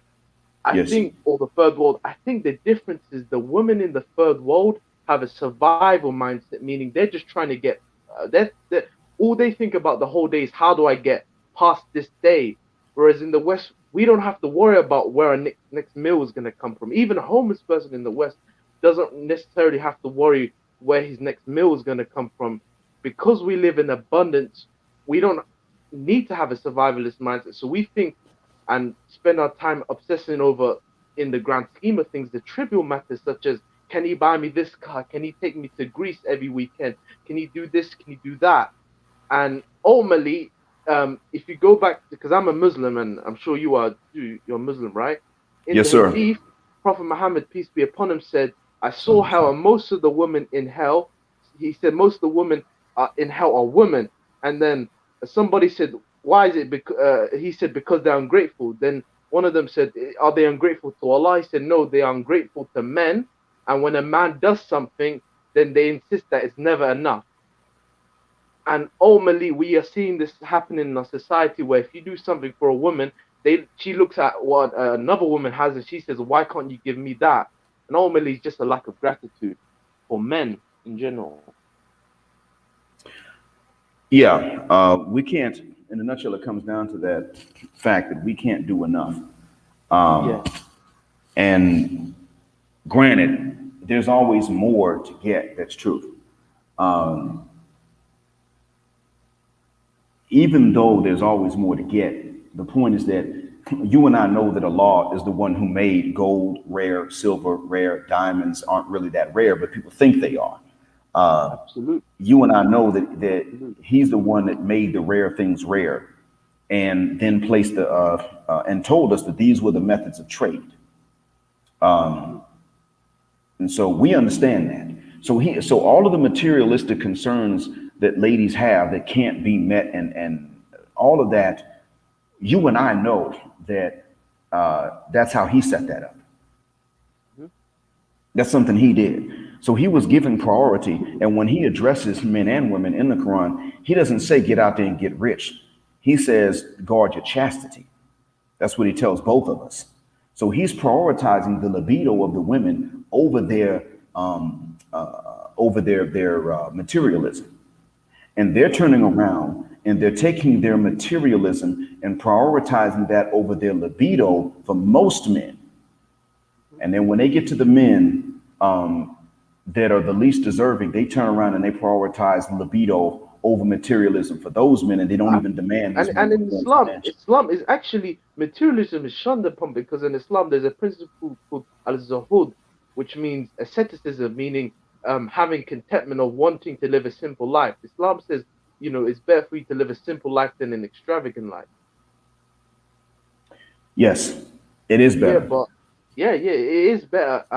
Because if you look at any of the prophets, right, none of them lived extravagant lives. Moses had to basically was upended from Egypt to the middle of a desert. He went to, I think it was like a Bedouin community. But you know, if you look at Abraham, if you look at Muhammad, peace be upon him, all of these prophets, they didn't live extravagant lives. They didn't have palaces or mansions. And yet they were able to, get married and their wives were content with them and they were content with their wives and be able to lead, ordinary lives because they knew that this life is only temporary, that whatever happens in this life, whatever wealth, it means nothing once you take your last breath. It really means nothing, all the wealth. How many stories do we hear of people who are rich commit suicide because they know that wealth means nothing. It only means everything to people who don't have it. Yeah. When they get it, it's not enough. It's the materialism is like a, I don't want to call it a black hole, but well, for all practical purposes, it is because nothing fills it up. And it's if you feed it, it sticks around until death. The irony of it is that we struggle with that less than the ladies do, and most of us struggle with that. The bare minimum of a man's struggle with that usually boils down to just women, meaning uh, his concern for women, which is natural, requires a certain base level of materialism. But Exactly. her concern for men does not require that because it's not even her burden. It's just her lust. It's not her burden. Her temptation, and she just insists, I have to have, I've got to have this, I've got to have. And the other thing you pointed out was that they look at what another lady has. For them, they're always comparing, it's a competition with other women. Exactly. They're not looking at they're not looking at how they are to the husband. They're looking at how they can stunt in front of the other women. So Exactly. we're out here busting our butt trying to make these ladies happy, and they're out here busting their butts trying to make each other jealous. That's That's why we got to stop busting our butts trying to make them happy. We got to focus on being fair to them, giving them their rights, sure, yeah, absolutely. and of course treating them as well as they allow you, treating them as well as they let you afford to treat them. But we got to focus on that as men. And unfortunately, we don't. Right now, we're the ones that have that set of instruction. We Muslim men have that set of instructions, but that's a set of instructions that other men have not yet quite gotten. And we got to tell them, well, look, even if you don't, if even if you can't take Islam lock, stock, and barrel yet, why don't you try this particular part here and see how that works for you? As a group, Absolutely. try try being fair to them and being good to them, polite, but refusing to try to make them happy if they're trying to make another woman jealous. That's something we got to Absolutely. say to them. And Yeah, and keep it's on. also for me, I kind of, how the economy is globalized, meaning you don't have to rely upon your domestic market. If you're a merchant or you're trading, right, and prices are exorbitantly high in your market in your country, then you can look elsewhere and buy goods elsewhere for a cheaper price. We live in a globalized economy where we're offered more choices, and whereas and when people start dealing in the outside economy too much, the government introduces things called protectionism, where they will introduce tariffs and all these other measures to make it harder for you to trade outside of your domestic market or your home economy, if that makes sense, right? And I see the same thing happening or playing out in terms of the dating world, because to me, the dating world is de facto globalized, right? Where we can, be with everybody. The world's a lot more smaller than it was before, and so I'm seeing a lot of women criticizing men going to more traditional countries in search of a more traditional life. Because the way I see it is a lot of these women are getting on the guys that they would never deal with, they would never date, and they just, frankly, thought of as invisible. But when these men say, okay, you don't want me, let me go to, Ethiopia, let me go to the Middle East, let me go to, North Africa and find me a wife, then all of a sudden they have a problem and they want to stop you. But it's like, hang on, you don't want me, so why do you care what I do? So long as I'm doing it in accordance with Islamic law, I'm not, just going there, wreaking havoc. If I'm going there with the intention of being married, what do you care what I do? And then it's almost like, okay, so if I can't deal with them there and you don't want to deal with me, am I supposed to just be a eunuch? Am I supposed to just be celibate for the rest of my life?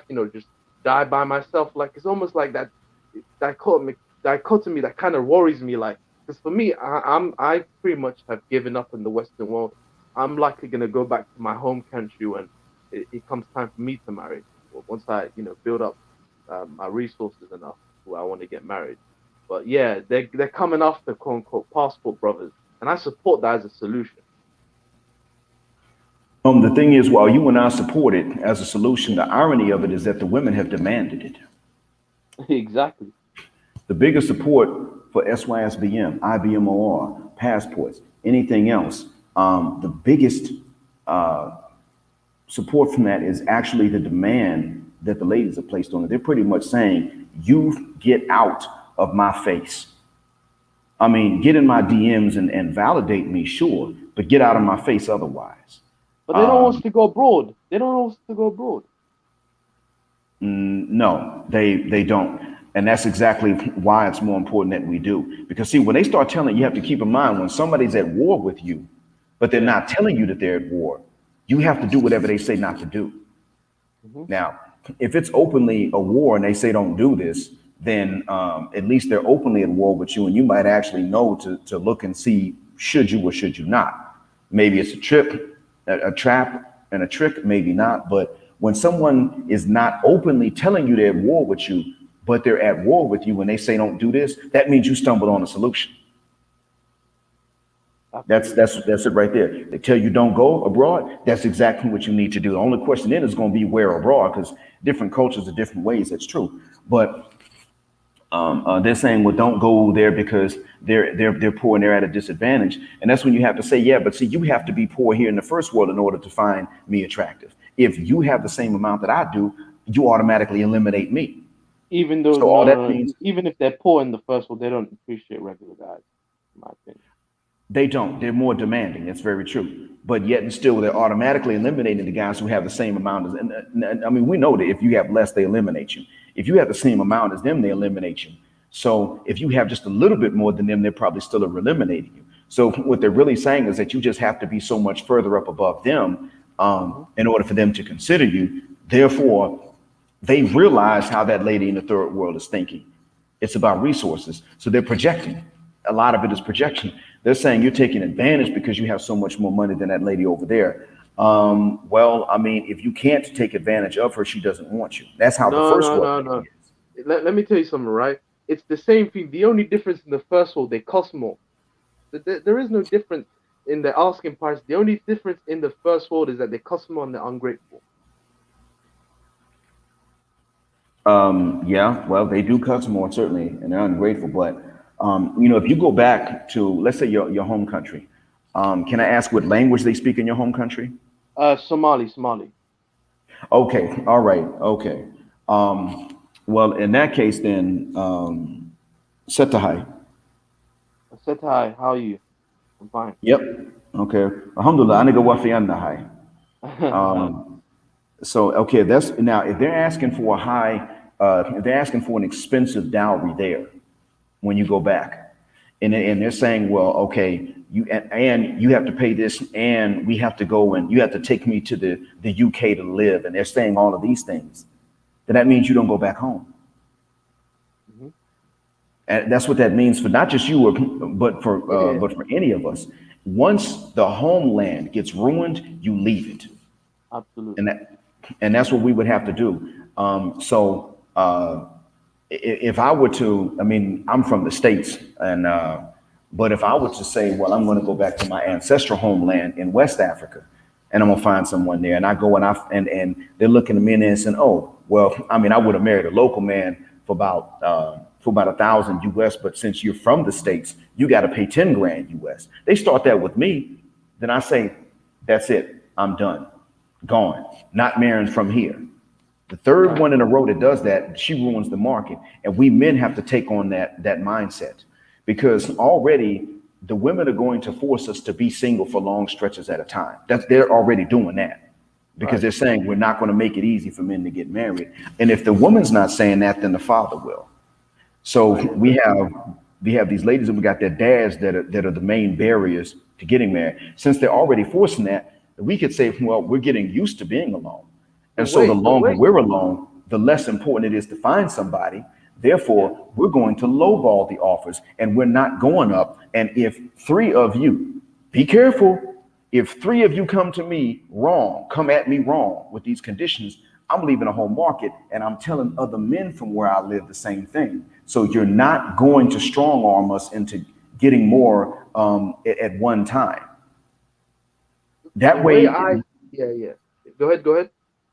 Well, that strategy is designed to do one thing largely, and that is that if we were to do this collectively and say this to these ladies in other markets that would try to fleece us or go up just because go up on the bride price just because of where we come from. What we would have to do is we would have to do what I said, because we're trying to send a message to them that they can enjoy a standard of living by marrying us. But what they cannot do is take a whole lot at one time that we don't have, that we can't afford, Mhm. and then rest assured that they secured the bag from the very beginning, the first day. They can't do that. We got to send that message to them, because they've already collectively sent a message to us that we can't just be ourselves and then attract and marry and enjoy a fly ass wife, a fine wife, so to speak. They've already sent that message out clearly. If I look like anything, you're going to go and jump over these hoops and these walls, and I'm not going to do the same for you. They've already sent that message. We just got to send one to them. If you're going to try to secure all the bag early on, then you're going to be by yourself. Oh, yeah, absolutely. And I think what's for too long we've put culture in the hands of the woman, and traditionally it's men that dictate culture. And the way I see culture is a set of values that dictate how you view society or how you view different things. So a Lebanese guy may view art, food, culture differently than an African American, because they have two different values, and your value system is how you kind of view the world. So we're gonna have to, as men, generally speaking, kind of decide how are we gonna define society in a way that's fair, that doesn't just favors men, but favors both parties in an outcome that both can be content with, in the sense that although they may not like it, but once it's practiced intergenerationally for several generations, then they'll accept it as norm. So, for example, a return of patriarchy is what I'm talking about. I'm sorry, say the last sentence one more time. I'm basically saying is what we're gonna need to have is we're gonna have need to have a return of patriarchy, in the sense that the importance and the role of men is more or less understood across the board, and that men are not just these disposable things that once they stop producing, you just throw by the wayside like a racehorse that is unable to run. But it's something to be respected, and the essence, a man, just the essence of a man commands respect, a base level of respect. And then, of course, what he does in his action can determine if he has needs more respect. Does that make sense? Uh-huh. Yeah. In other words, we got to be respected as human beings and not only human doings. Yeah, exactly. Makes sense. Okay. Well, yeah, we should. That is exactly what we have to demand. That's very true. However, to whatever extent they want us to respect them as human beings and not human doings, they got to reciprocate. And is uh, asking them to reciprocate is more than fair. What they ask from us, they give to us, or they give something else comparable in exchange for it. And yeah, we do have to send this message. There are a whole lot of messages that we have to send loud and clear. The thing is that in order to send these messages, as you said, zuhud's got to be in place.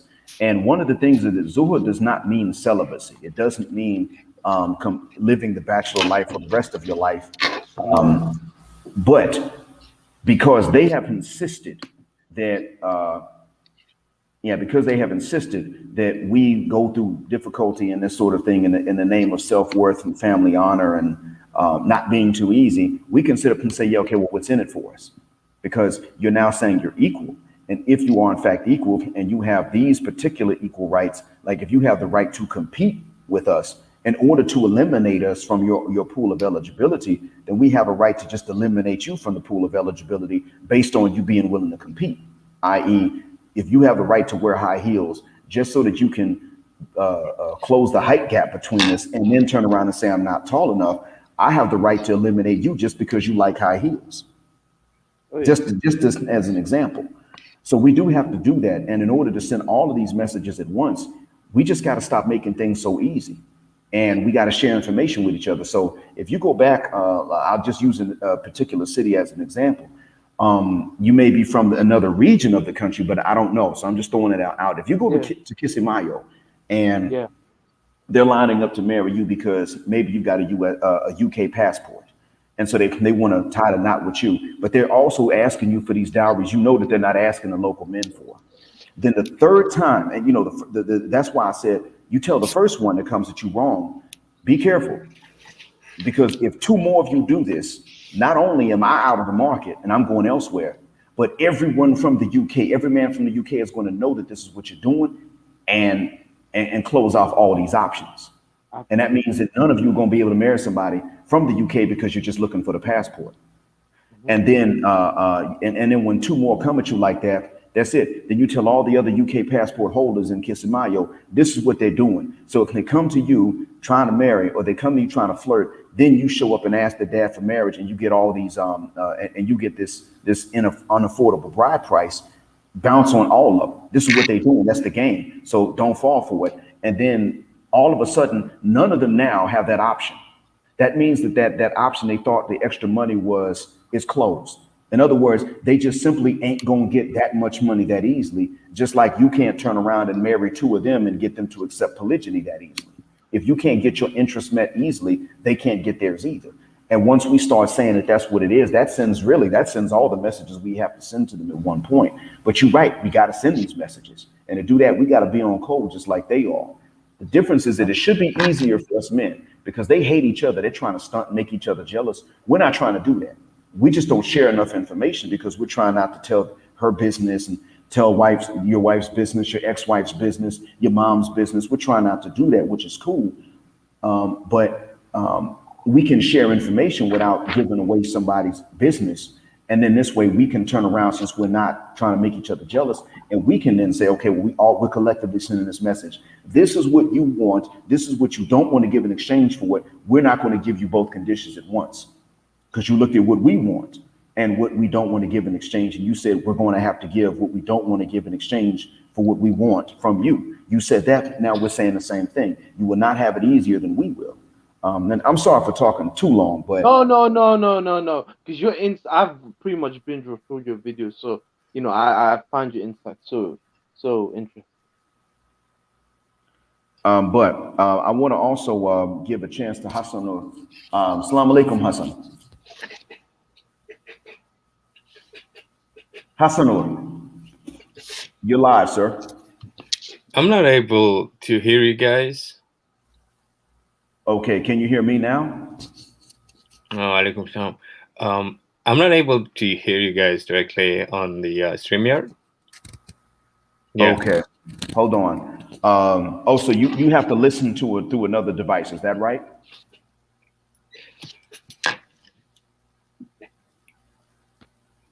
Okay. In that case, hold on a second. Okay. Now, Hassanur, I'm going to turn Yeah, my. I'm listening through YouTube, so there's going to be a delay. I have to wait a couple of seconds before I'm actually receiving it. Okay, I see. Now, are you joining us from the UK?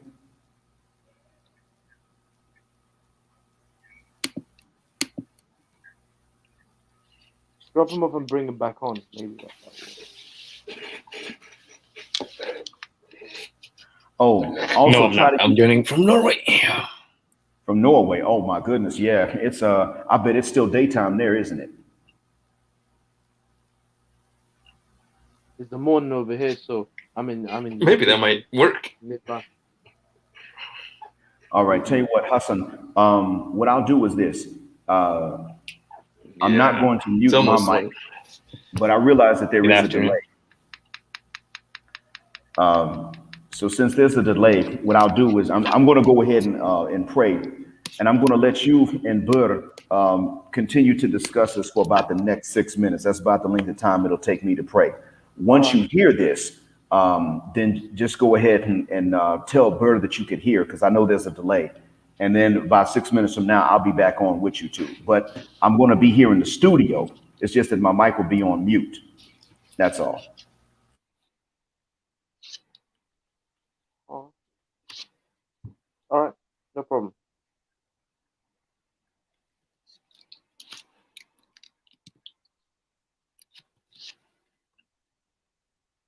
Yeah, I think there's 30-second delay there.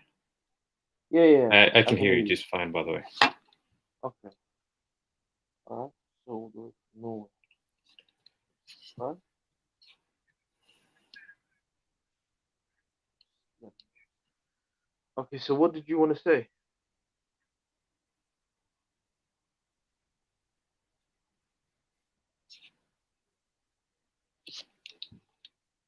this seems a bit tedious.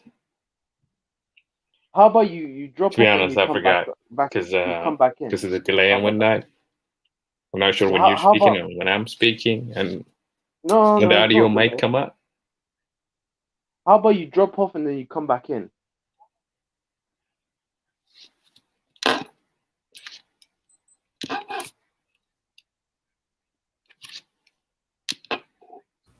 One more thing, Hassan. Um, when you do hear this, well, okay, he won't be able to hear this. When he comes back in, I'll let him in. I was about to get on the mat, but I heard him. So when he comes back in, I'll bring him back. When he comes back on, I'll bring him live. I'm on Chrome right now. That's the browser I'm on. And so if any of you do join the link, then use the, I think the best one to use is the Chrome browser. All I right. think so. All right. Hassanur, can you hear me now?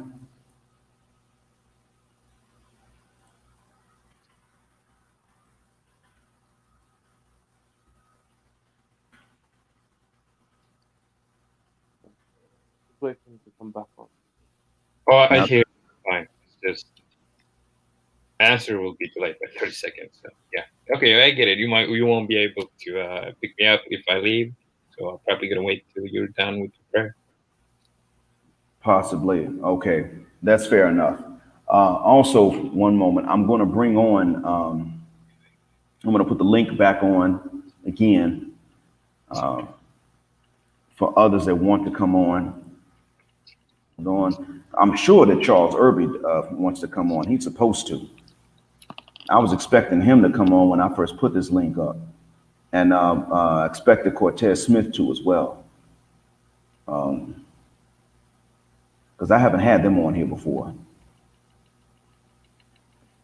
And I would love to hear what Charles Irby is, whatever you've heard about Zuhud from any classes or anything else, because this is something that can help it can also help to solve this issue of family formation and couple formation. Because Right. right now, with the mechanisms ruining, with those two mechanisms ruined, yeah, with those two mechanisms ruined right now, it's sad to say, but that does threaten family formation as well. I mean, people can't form couples that can't form families, certainly not Absolutely. intact ones. And Zuhud can fix that. But I wanted to see if you were also able to come on. Because oftentimes what people don't understand that wealth is a test, it's fitna, it's a trial from God. Oftentimes we think that wealth is a blessing, but it's not. Just like poverty is a test, wealth is a test. When you have wealth, Allah is seeing how you're going to react to that wealth. Are you going to become arrogant and haughty? Are you going to turn away from Him? Are you going to believe that you can't be touched and you'll, you begin to develop a God complex, which unfortunately most people wealth think. They think they're infallible, and Allah is testing you to see are you going to become stingy with your money, if that makes sense. Yeah, So it is a test. wealth, wealth is by no means a blessing from God. It's rather a test. We're in this earth to be tested, and that's exactly what wealth is. And in the Quran, Allah says that wealth is a test. Your wealth and children are a test from God. Now, you said it's by no means a blessing. And the thing is that wealth is a blessing and it's also a test. What I was taught in the class was that it's both. However, if you're not ready for the test, then of course it's not a blessing. But it's better to have it and not need it than to need it and not have it. Of course, we also are not supposed to become stingy with it. And Don't be, yeah. it's I mean, I mean it does become everything. a curse if we're stingy. I feel like the greatest blessing, the only blessing you can really call is the fact that you were guided upon Islam. That's perhaps the biggest and greatest blessing. But I don't think there's many blessings in this dunya. Now in the akhirah, yes, there are blessings, but in this dunya, I guess it's about having patience, sabr. It's about having gratitude, shukr. It's about living a simple life, zuhud. It's about qadar, which is destiny, because the way I see it is God controls your circumstances in your life.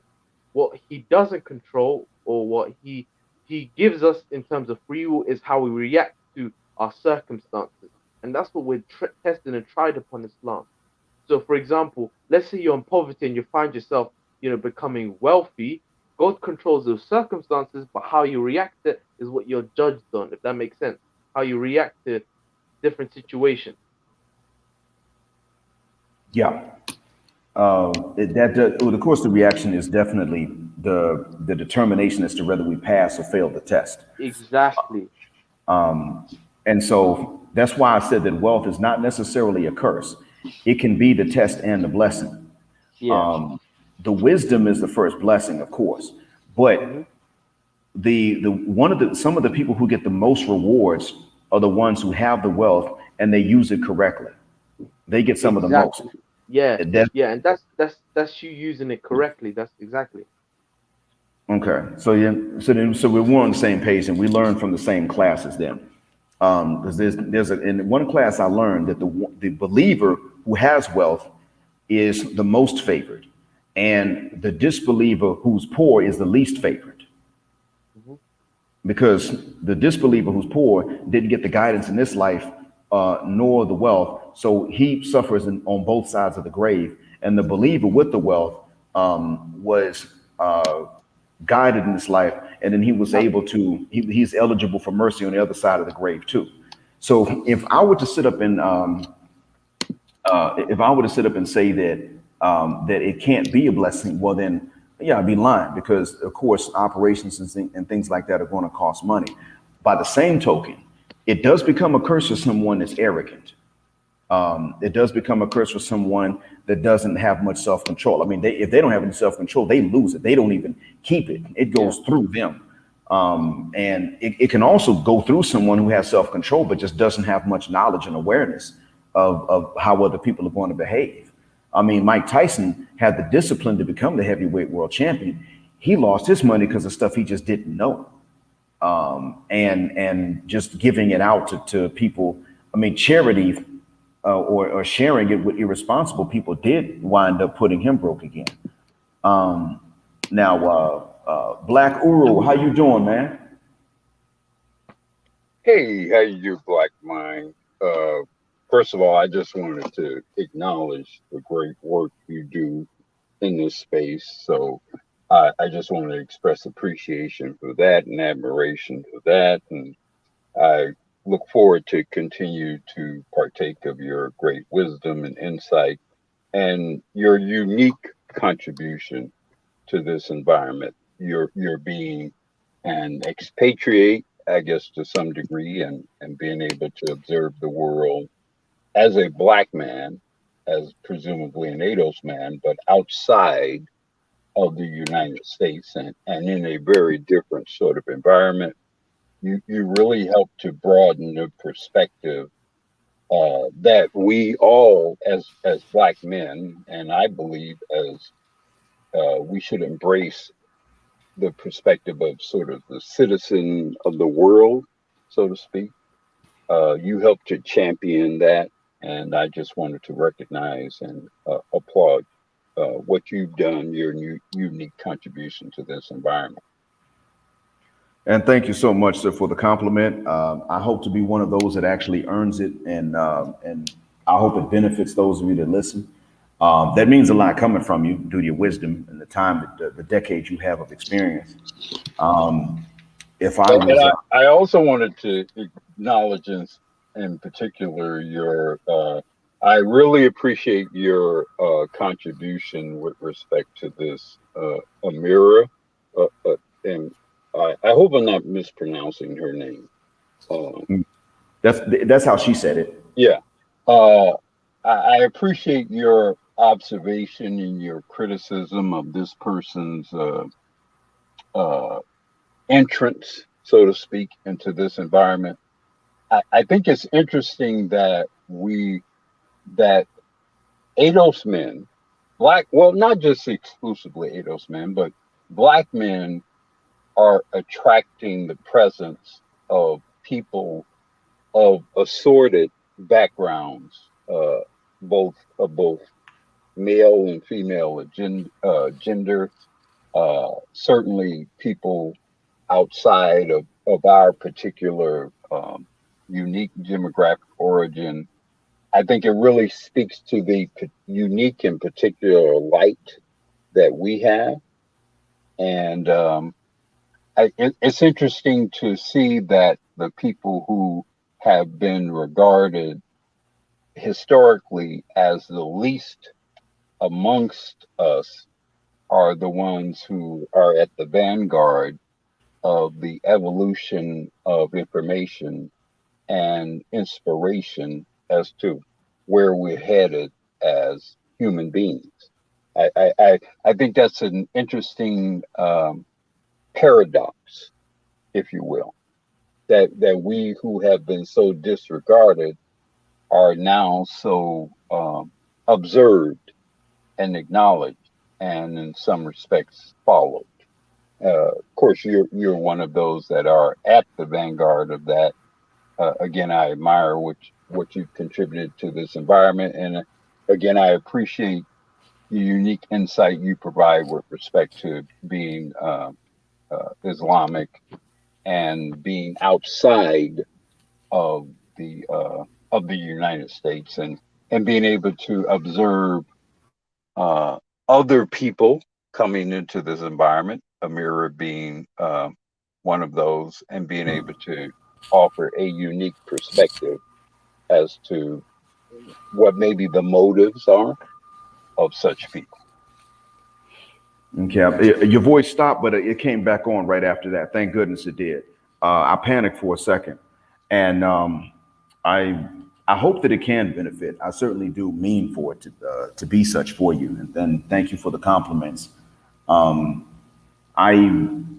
remember asking years ago, asking God to not allow me to become somebody that was completely useless to my people unless God had no use for them. Unless Allah wrote my people off, I said, unless you're going to write my people off, please don't make me useless now that I'm Muslim. Because I've seen it happen with others when they would become, really when they would get serious about any particular faith, then they would turn around and become useless to us. And it could be because they had their heads in the clouds, or it could be because they decided they were going to go a so-called colorblind route, which was not blind to their color, but made them blind to other people's concerns about color. And I asked that my Lord never allow me to become like that. And ironically now what I'm hearing is that if people find out about the channel, it helps them. And I'm glad to hear it, because that was really all I was asking my Lord for in the beginning when I became Muslim at first. That it could help out it could help out my people, except for the oppressors. Those of us who are committing oppression are exempted, of course. But I'm in for it to be beneficial. And if it does help, I'm glad to hear it. All right. Sand Lion, assalamu alaikum. Wa alaikum salam. What's going on, brother? Not too much, man. Eshlonik. Alhamdulillah, all is well. All is well. Alhamdulillah. I was waiting on you to come on one day. And man, because usually I'm out and about when you're on, so you'll say, we've been kind of like ships passing in the night, and so finally we got to connect. Yes, finally so. And let's see. Wa alaikum salam. So where you are, saying, I'm not going to tell them all where you are, but in the location, it's 3 or a little bit after 3 p.m. Is that right? Yes. Okay. All right. So I'm not waking you up early in the morning. Whereas I know I had to wake Black Uru up early. And fortunately, Beer is not too far behind you in time zone. Or too far behind me. No, right. It's 12 o'clock in the morning. It's Saturday, so there's no work today. Wait, did you say 12 o'clock in the morning? Yeah. 12 p.m. 12 p.m. 12 p.m. Yeah, You scared the black off of me, Beer. I was like, wait a minute, man. No. I thought the UK had moved to the other side of the planet, man. No. I was thinking on some old 2012 type stuff, when they were flying and China was 2,000 miles from where it used to be, and Hawaii was completely on fire and stuff. I said, okay, all right. Something's odd about this. Okay, I got you. Yeah, 12 Yeah. in the afternoon. Yeah. I'm the early bird here. I'm at 12 a.m. my time. But yeah, I was working Well, on. I've the been UK, working. yeah, the What? UK is not that far off because we're only the Atlantic Ocean, right? So it's a couple hour difference, really.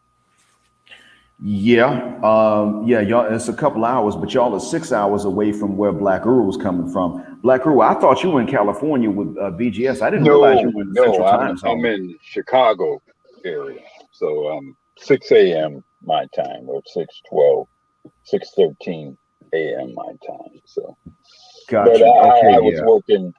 Yeah, working, pulled somewhat of an all-nighter, so to speak. I had fallen asleep earlier in the day and woke up uh, during the evening, started working on some stuff, or I guess early part of the morning, my time.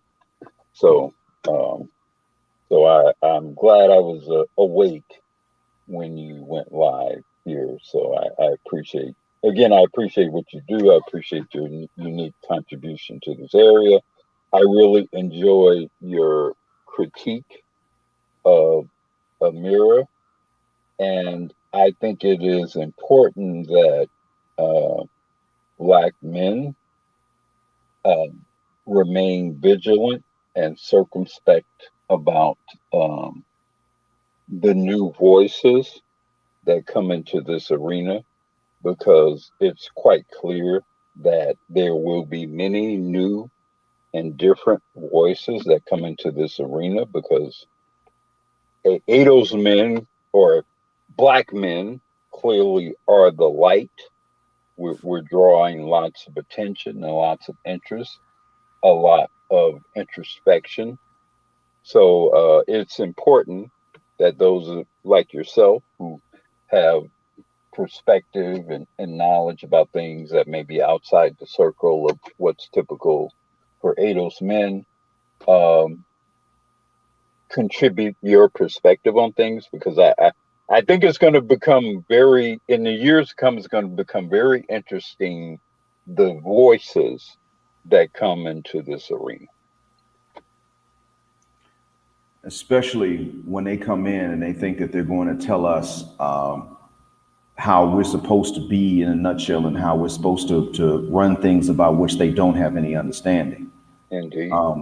And in all honesty, my correction of Ameerah isn't because I just hate her or because I just have some hatred for Arabs. That's not the case. And Sandlion lives amongst them as well. And so he understands that they're not necessarily he understands that the bulk of the Arabs are not this enemy to black people that we've been hearing they are in these pro-black circles within I'd say since 1990. That when I first started to hear about it, and then 95 when I started hearing that they were outright enemies, just like they weren't even ignorant but enemies. I started to hear them being depicted in that manner about 95 as enemies to black people. But Sandline is living there, living amongst them as well. Not he and I aren't. I'd say that we could probably catch about one connecting flight between where he lives and I live. To make a long story short, so he understands it. And so when I go in on Ameerah, I'm not doing it because I just hate her. Oh, okay, he fell off. Now, Sandline, while I'm waiting on Black Rule to get back, and Beard, I wanted to ask you both something. Did you all hear about Ameerah before me? No, Um, I no, I didn't hear. I didn't hear about Ameerah. I didn't even hear about it at all. In terms of Ameerah. So no, I didn't hear about it. No. Okay, and you, for me, Beard? I did because I saw the Latif video where she was basically talking about how she got married in 5 weeks, and they were comparing and contrasting their respective cultures. And then I started hearing about her views on race. People, I think I heard it about from you or from someone else, but I checked out her channel, the actor Lioness, and she seems to be a right winger. Someone, the mag problem, the mag problem. So I was like, okay, I understand what she, I understand what people are talking about now. Because I didn't understand because Courtney said something like she said black people are more racist than white people, something like that. And so Yeah. I was like, okay, I need to check out her channel, and then I said, oh, okay, I understand why now. Why she said that. And yeah, so she is a right winger to its yeah, she is a Yeah, right because winger. I thought her channel was just gonna be about red pill, like talking about traditionalism and Western culture and respect for Dane. I didn't know it was like a political channel. And to be honest, I didn't expect that either. I actually was on another server, and I was on one of the Discord servers, and then somebody sent this video, and I looked at it, and when I looked at the video, I didn't realize that this lady trying to critique a black woman's presentation was the same lady that was on the Lapeef network. I didn't put two and two together. As a matter of fact, I thought it was probably a white woman wearing a weave. And granted, the sister's presentation that Ameerah was picking apart really wasn't that deep. It wasn't really deserving of any award. So I could understand why Ameerah did not agree with a particular presentation. But Ameerah was using the presentation to try to disregard the premise, which is that white folk really don't know what they put black folks through. And Black man, sorry to cut you off, but you know what's interesting about this? Um, I remember on the Latif video, she was basically saying how she said that she's from Russia, her family's from Russia, but then she said Lebanon, so I was confused. But she said that in Russia there are terms to describe our people that are like the N-word or something like that. So she was basically saying that how white people discriminate against the in Russia, a family or a people in Russia, or ethnic group. Yeah, she was trying to say that America had been nicer, and the question will be why did they wind up why did they go to Russia during that time? But then the other thing could be asked, which is why is it that they didn't stay in Lebanon? Exactly, because And one thing that I agree with you that oftentimes they because I was born in the West, so when people say, oh, how comes there's so much opportunities, you need to pull yourself from the bootstrap, or we ex culture, we're able to build businesses, but then it's like, okay, why is your home country poor? Why is the majority of people in poverty then? If your people are so great and you're so entrepreneurial, do you understand what I'm saying? I mhm. kind of But find the that weird when they say that. Yeah, but what happens is that what you have to remember is that there's colonialism and coloniality. So Yeah. again, so for if you're African American or ADOS, you're in direct proximity to it. For other Oh yeah. groups of people, they feel it through foreign policy, through media. So it's a thing of, like I said, it's a thing of remote control. So when you look at certain things that happen within this particular part of the world, like like God forbid, I'm like in the sorry, Sand Lion, Beard, I'm going to go ahead and wash up and pray, but you guys All right. continue. I'll be back in about 6 minutes, gentlemen. All All right, I'm right. sorry to interrupt you, Sand Lion. Proceed. I'm sorry. okay, yeah. So like when you look at, so for example, like when you look at the crisis that happened like here, like like with in Palestine and everything else, Yeah. those types of things, happening kind of gotten people to reflect in terms of what the cause is, or what the cause would be for, like, let's say black people, or dealing with white supremacy, or dealing with racism. So people were able to draw I guess was people will be able to make connections between what was, to an extent, what was happening in Palestine and what's happening in Black America with police brutality, Oh yeah. Absolutely. right? And so on this side of the world, like I said, so again, on this side of the world, a lot of it is really ultimately, man, in an extent, it's just it's a sense of they're not necessarily aware of how things work and what things are like on a particular side of the world. It's not like what you have in the Yeah. West, where this is something that's malicious or even violent. That's I'm not how I'm the people I'm are here. I'm Over plus. here, it's more of a Yeah. thing of ignorance. Absolutely. And plus, the people who immigrate to the Western world from a third world countries also have an advantage because you can't be poor and come to America or some Western country. That's why I used to call BS when these immigrants would say, oh, I came here with $2 or $7 a month. I'm like, no, no, you didn't. you can't survive on that amount of money. You understand what I'm saying? Like, you know, it's almost like they're self-aggrandizing to make themselves feel better, or kind of like compare themselves. But it's like the fact that came to America means you had to pay for a plane ticket, you had to pay for your family to move out here, you had to pay for the visa. There are a lot of costs to immigrating. That's not just getting up where I'll where tell you this, Burr. yeah, I'll tell you this. My wife is from the continent, and I yeah, have extended family that's Pakistani, Iranian, and everything else. And again, and from their lips to my ears, what I was told was that usually, to your point, those people have money already. So she's like, those right, people are like the top 5 or 10% of our society from the exactly, rip. So they already got money. They're already like I said, they're already educated, right? So it's not so like that's what she said. So that's what she was saying. So she's like, it's not the run of the mill shopkeeper, right? exactly, That picks up and then goes and makes their way to the other side of the world. right. Because the way I see it is this, right? There are so many university graduates in these third world countries that can't find work, that are unemployed. And those that come to the West or any other country, they usually have an advantage that most in the society don't. That's why most of them are poor, and that reflects in the society. I Yeah. mean, the way I kind of see it is this, right? That the way I see it is this, right? If you do well for yourself, that's great. But the way I see it is that that's not everyone else's reality, and for you to use your own survivorship is wrong, in my opinion.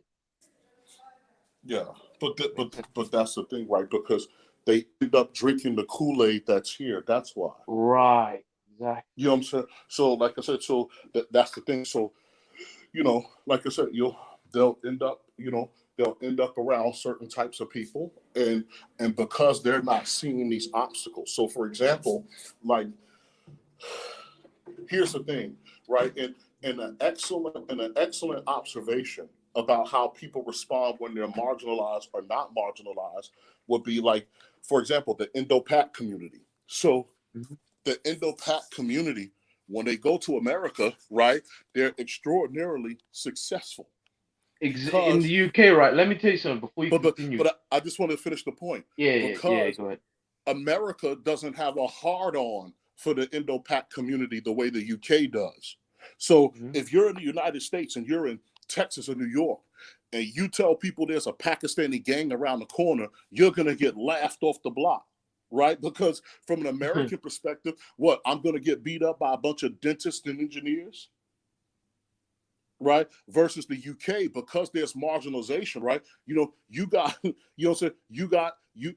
in the UK, you guys got street gangs in the whole 9 yards. Yeah, yeah, yeah. Absolutely. You know what I I'm saying? think that this, even though, but in my area, all the businesses, the 90% of the businesses are owned by the Asians. In the UK, we refer to Asians as South Asians. So Yeah. even here they're successful because they, number one, they practice group economics. They what? They practice group economics. That's the difference. Yeah. Well, because that comes from an intact family unit. So what you Exactly. have to remember is that, so once you get in the culture, right? So Yeah. again, Western culture values what? Individualism. So if you look at economics has something called the factors of production: land, labor, capital, entrepreneurship. And at the center of it is family, right? And family is more than my wife, my dog and cat, and my one child in the picket fence. Family is aunts, cousins, uncles, grandparents, etc. And that's how they function. So you're not gonna. So if you're functioning from an individual type Western mindset, economically, you're not going to beat people who are family oriented. Absolutely. You know what I'm saying? And that's why And that's why they're able to do the things that they do. It's because, again, the culture is still highly family oriented, and as tough as it can be, sometimes, right? Again, there are standards and codes of behavior, right? Like I said, so even like within my Pakistani and Indian family, like, before people make decisions, right? Their decisions are based upon what will my family think, or what will the community think. Yeah. You know what I'm saying? Absolutely. Whereas for those of us with Western mindsets, again, we're operating from a very individualistic mindset. Exactly. Absolutely. And it goes back to, I feel like, one of the advantages that the previous generations had over us is that they didn't have popular media. Yeah, They more or less their society was based off of social cues and values, but now yeah, our value system is whatever, you yeah. know, And TV they have push the religion shoved of down our throat. Islam. So Exactly. they have the family in the Islamic religion. See, again, so what happens is, in a lot of conscious circles, people will down the value of religion. But Absolutely. what it does in that family or in these cultures, it also establishes with them a common ethos, Hmm. right? Absolutely. So within Black America or the Black world, right? Because it's so diverse, there's not a common ethos. There's not a common ideology, right? There's not a common ideology that people will operate and work on, like to make decisions, to build communities.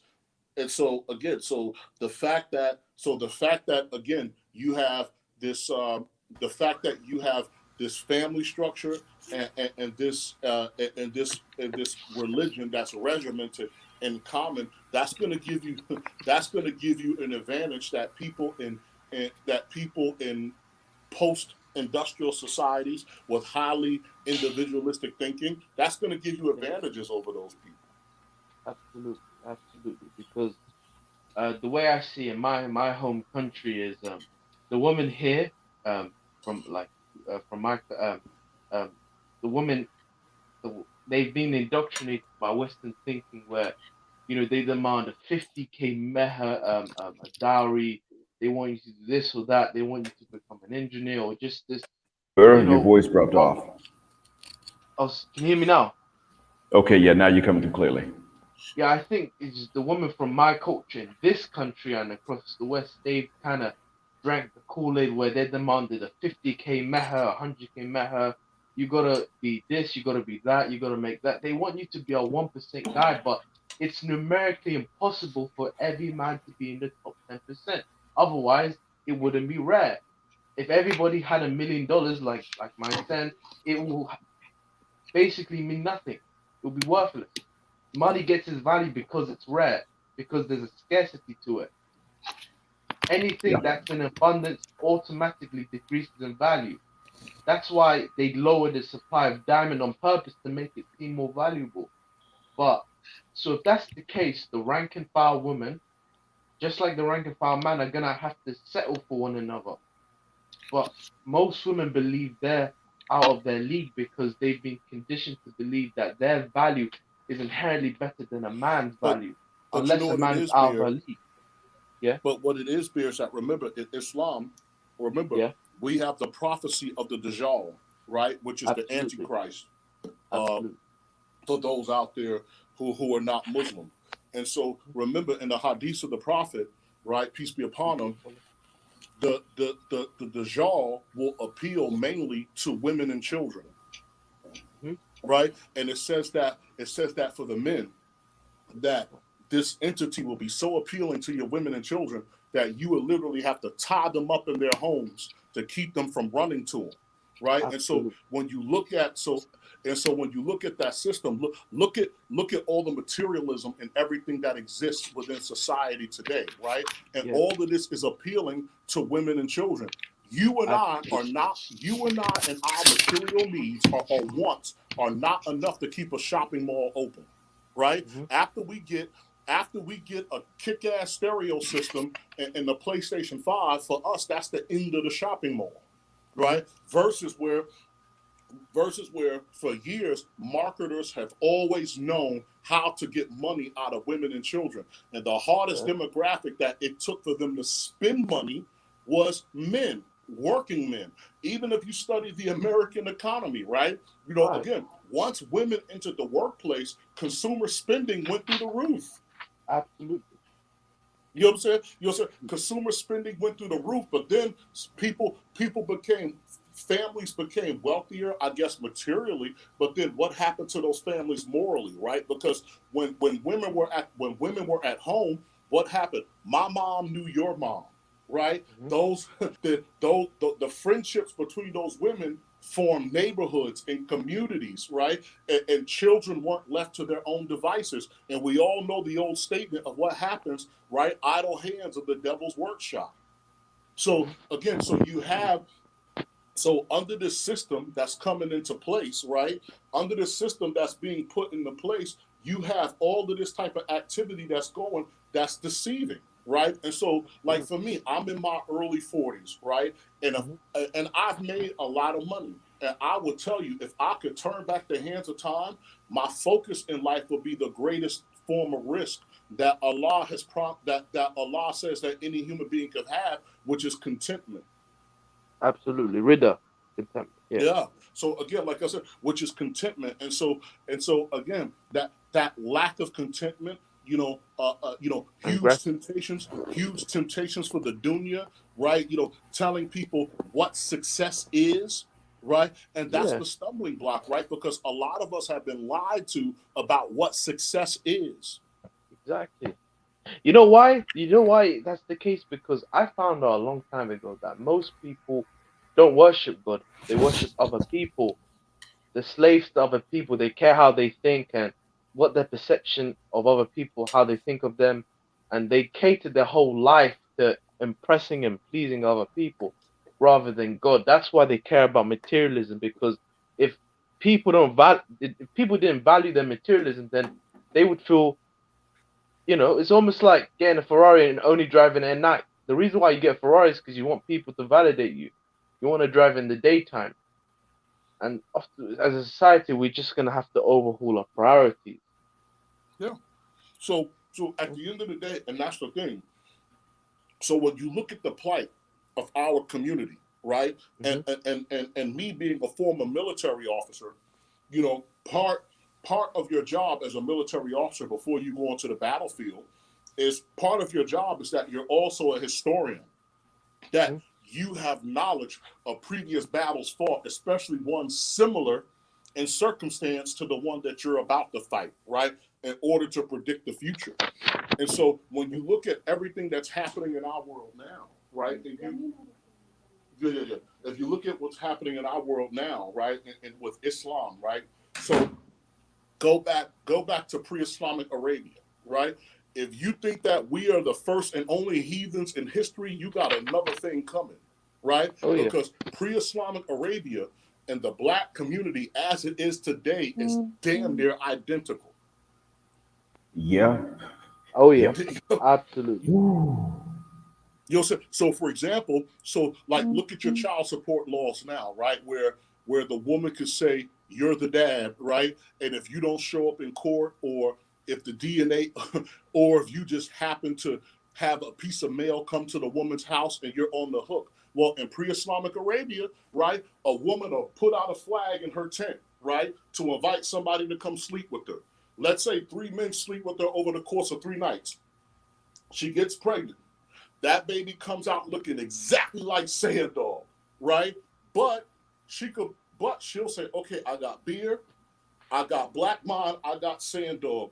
Beer is the wealthiest, and that he could provide the best life for me and my kid. And she'll point the finger at beer. The baby look just like Sand Dog, but she'll point the finger at beer, and guess what? You're on the hook. Doesn't that sound familiar? Oh yeah. Right? Mm. Again, the poets of pre-Islamic Arabia, right? If you were crafty with your words and entertaining to the people, right, you will go from a common poet on the street to being elevated in society, right? Biggie Smalls, Jay-Z, Eminem, anybody, right? So Mm. there are, so when you when you study Islam, because I had a show with Green Gorilla and we were supposed to That's do why like we a need a part hijrah. two. Western Huh? men need to have a hijrah. Western men Yeah. need to migrate, So yeah, like the hijrah. because I did a show with Green Gorilla and we were supposed to do like a part 2 and 3 on it, where I was going to break down in Islamic history the types of events and behaviors that people had prior to Islam. And there, I'm telling you, step for step for step, Black America and Croatia was identical, step for Hmm. step. You know what I'm Oh saying? God, that's true. I forgot about that. You did You know what I'm say saying? that. Yeah, step for step. And what happened was is that what happened was when the prophet came. So in Islam, as we all know, right, and for the audience, we call it Jahiliyyah, the days of ignorance, Hmm. right? You know what I'm saying? Again, when people were living that way. And so, like I said, and then maybe one day I'll come back with Black Mind or I'll come back with Green Gorilla, because the Quran was introduced in the period of over 23 years. And Absolutely. what's very interesting about the Quran is that whenever revelation came down, it was against a certain time, place, circumstance, and people. So that way the revelation made sense. So when you read the Quran, for a lot of people, you can't read it at face value. You have to go down to those verses and say, You so, have to put because in when context. revelation came, there were verses that were revealed in Mecca and those that were revealed in Medina.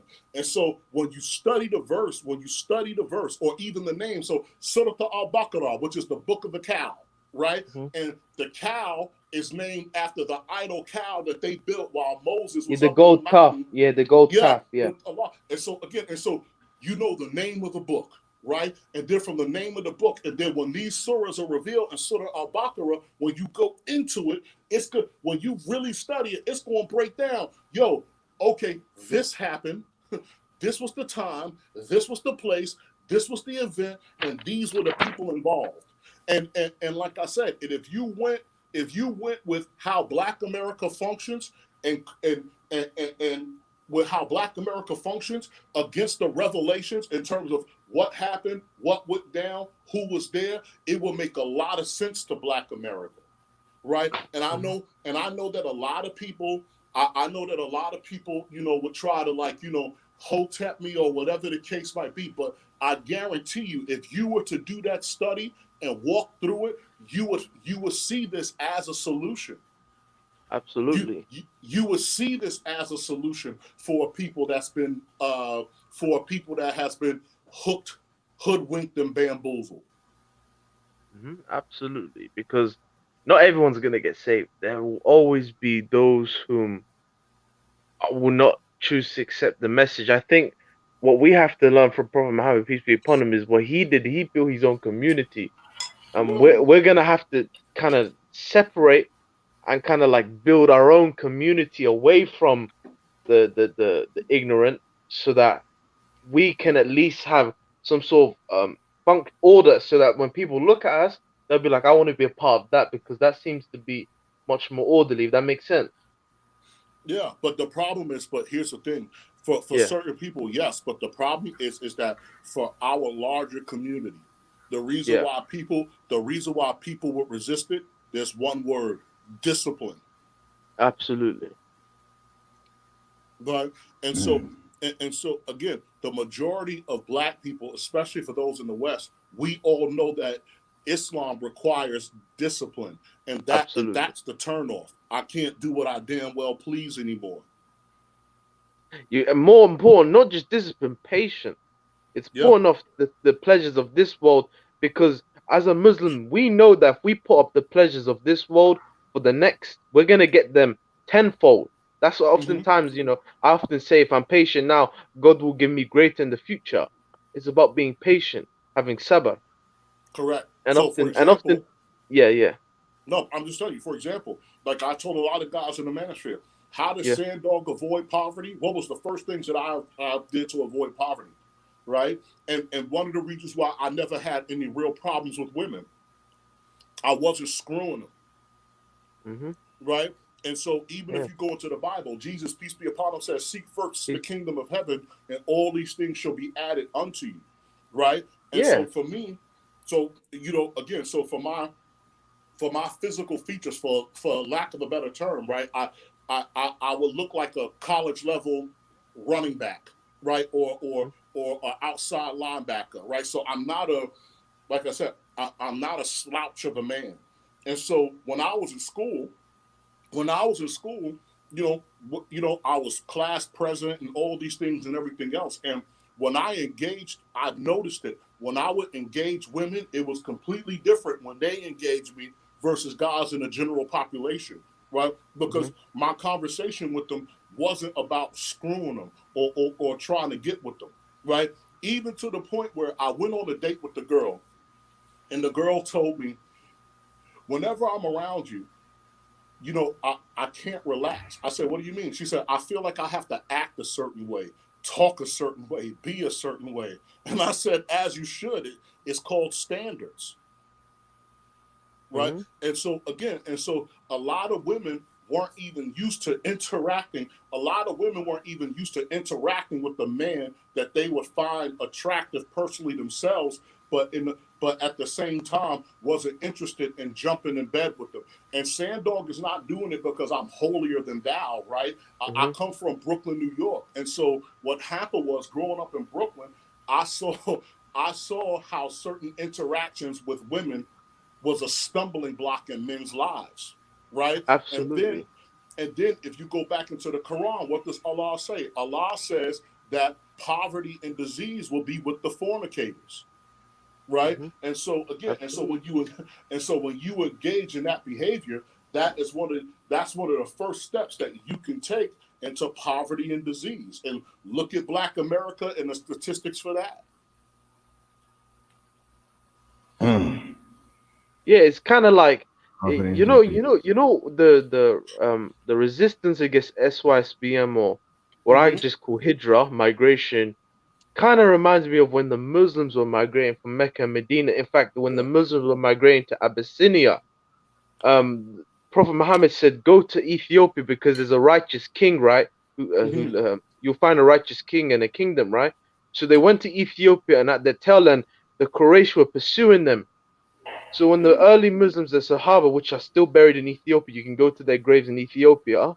They managed to get an audience with the king, and the Quraysh were there, and the Muslims were basically talking about, because at that time Ethiopia was a Christian country, right?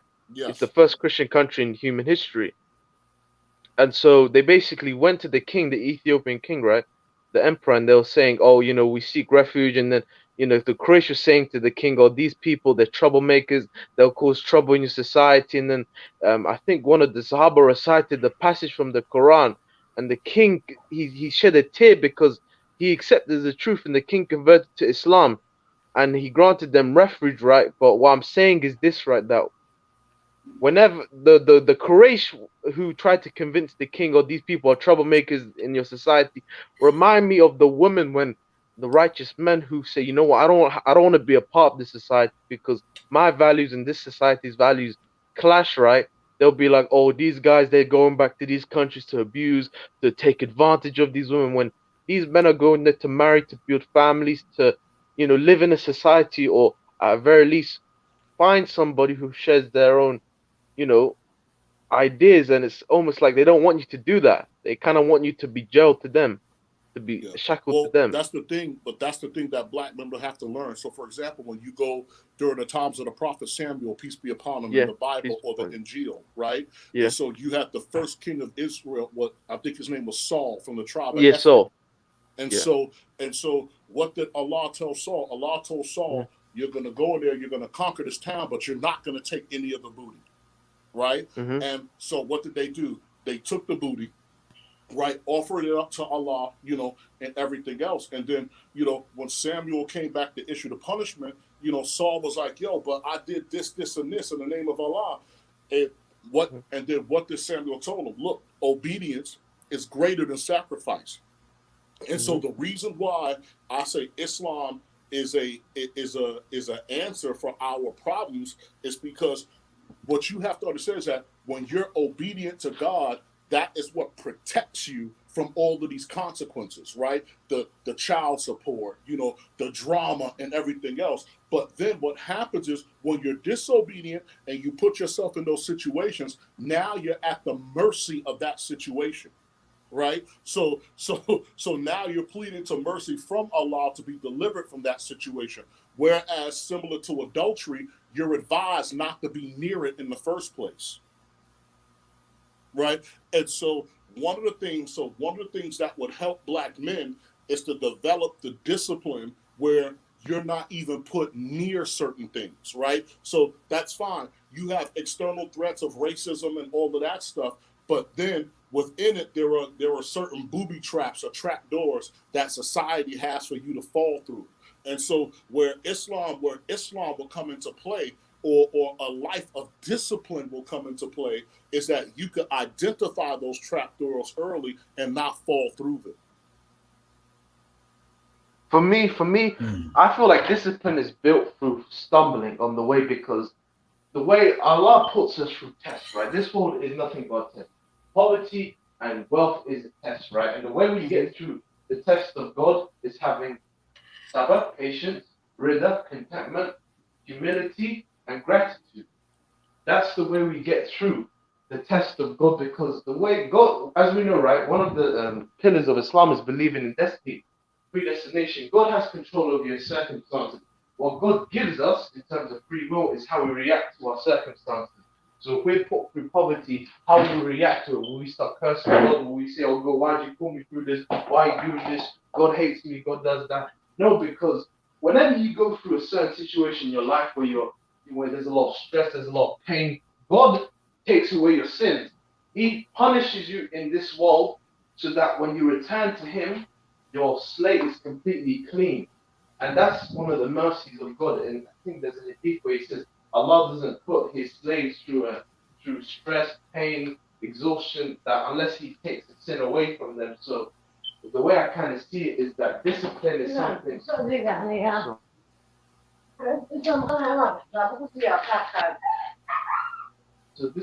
kind of built. Yeah, sorry. You're not in trouble, are you, bitter? Oh no. My Okay, all right, alhamdulillah. Okay. Yeah. All right, alhamdulillah. 'Cause I know that when Hoyo speaks, you have to give an answer or a reply. So if she's not aware that you're on live, I understand if you just tell us hold on and wait, because I get it. Yeah, no, it's fine, you know, but what I have to say is that discipline is through stumbling and kind of like, you know, taking the blows, and you build is a process. I feel like discipline, but you'll get that over time. Yeah.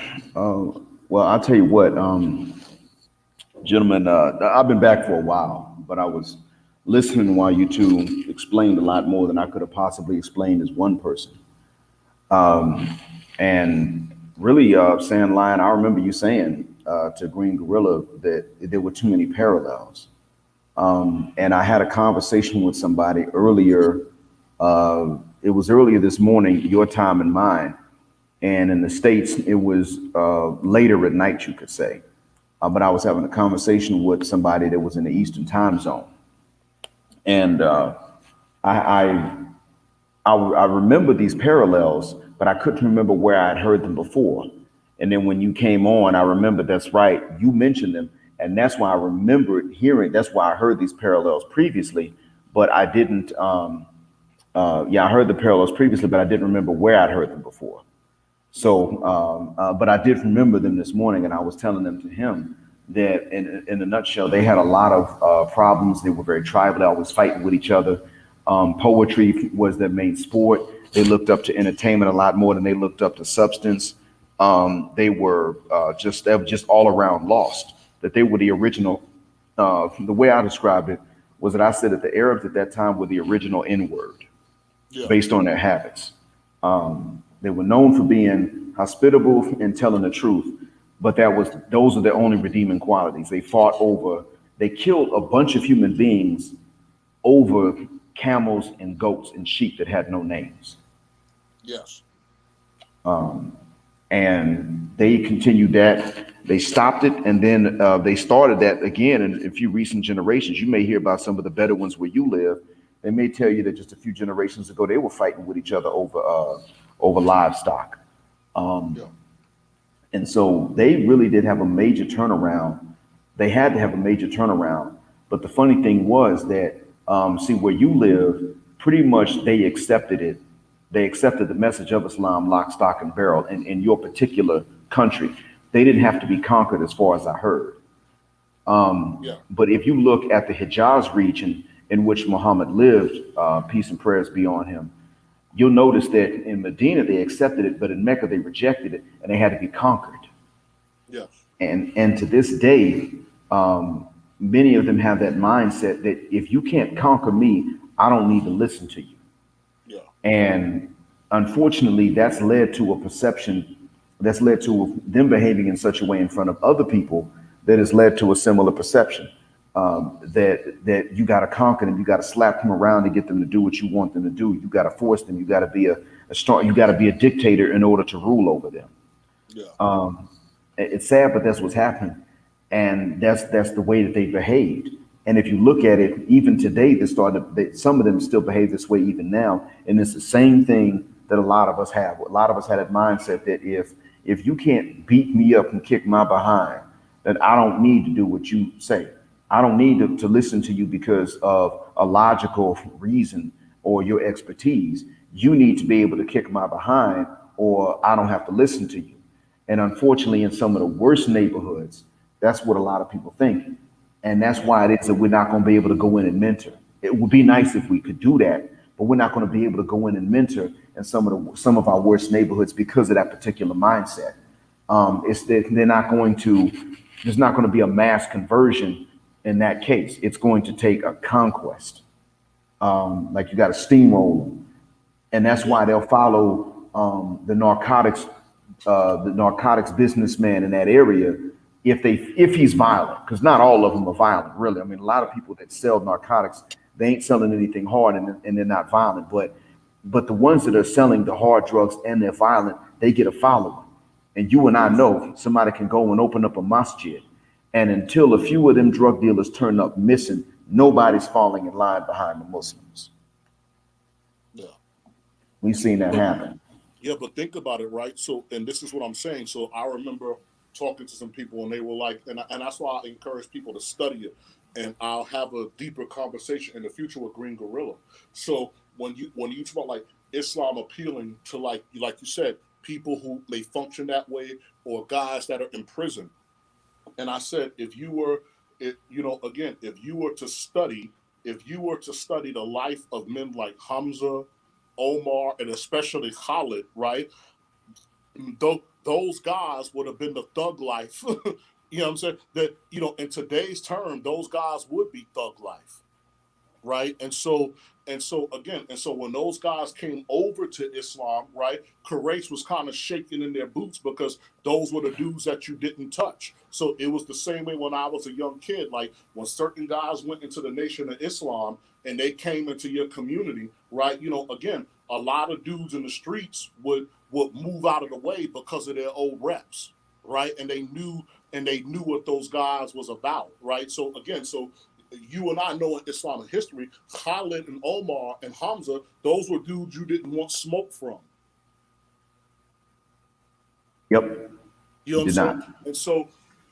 And that's what I'm saying. And so when you talk about coming together to change order, like when we have like in the manosphere, like debates like about, your Ray Ray and Pookie arguments and everything else, and all of that stuff, and my thing is that if somebody like Abu Bakr and Omar could come together and work together for a common good, again, that will be an example for us in the manosphere to understand that, look, that, that those of us of different backgrounds, different classes, or ideologies could still manage to come together for common good, right? And so even then, when people talk about this whole concept of alpha males, because I live where I live, but I travel throughout the Muslim world. So I lived in Afghanistan, I lived in Pakistan, Somalia, Nigeria, Iraq, etc. And What I would warn the black manosphere of is I lived in places where everybody seen themselves as an alpha male, and it doesn't work, right? So and so again, and Afghanistan is such a place, right? Because you got you got all your various tribal leaders and groups, and everybody's fighting for control, who's going to be the top dog and everything else. And sad and most unfortunately for those countries, nothing works out because of that mentality. Yeah, it's the same with my home country, Somali, because in my Somali country, there's a man who's considered the founding father of Somalia called Muhammad Abdul Hassan, and he's most famous for declaring war on the British during anti-colonial struggle that lasted over 20 years. And essentially, right, Somalia at that point was divided into different tribes, and what the British would do, they would set different tribes against each other. They would give guns and favors to one tribe to fight another tribe, and it was essentially divide and conquer. And what he was able to do was unite all the tribes against the British, and he was able to declare jihad against the British. Same thing with the Mahdi in Sudan, and they were able to unite, and by uniting they were able to win several battles. In fact, yeah, he's also famous for being a very famous poet. And after one battle with the British commander, what was his name, Cofield or something like that, Cofield. But he was beheaded after the battle. He was brought to Muhammad Abdul Hassan and he was beheaded. And he wrote a poem about it. That's on the internet. It's a very famous poem, and it kind of reminds me of that, about uniting. If we're able to squash our differences, then we'll be able to create a better outcome. I had a question for you, Beard, about the one that was the founder.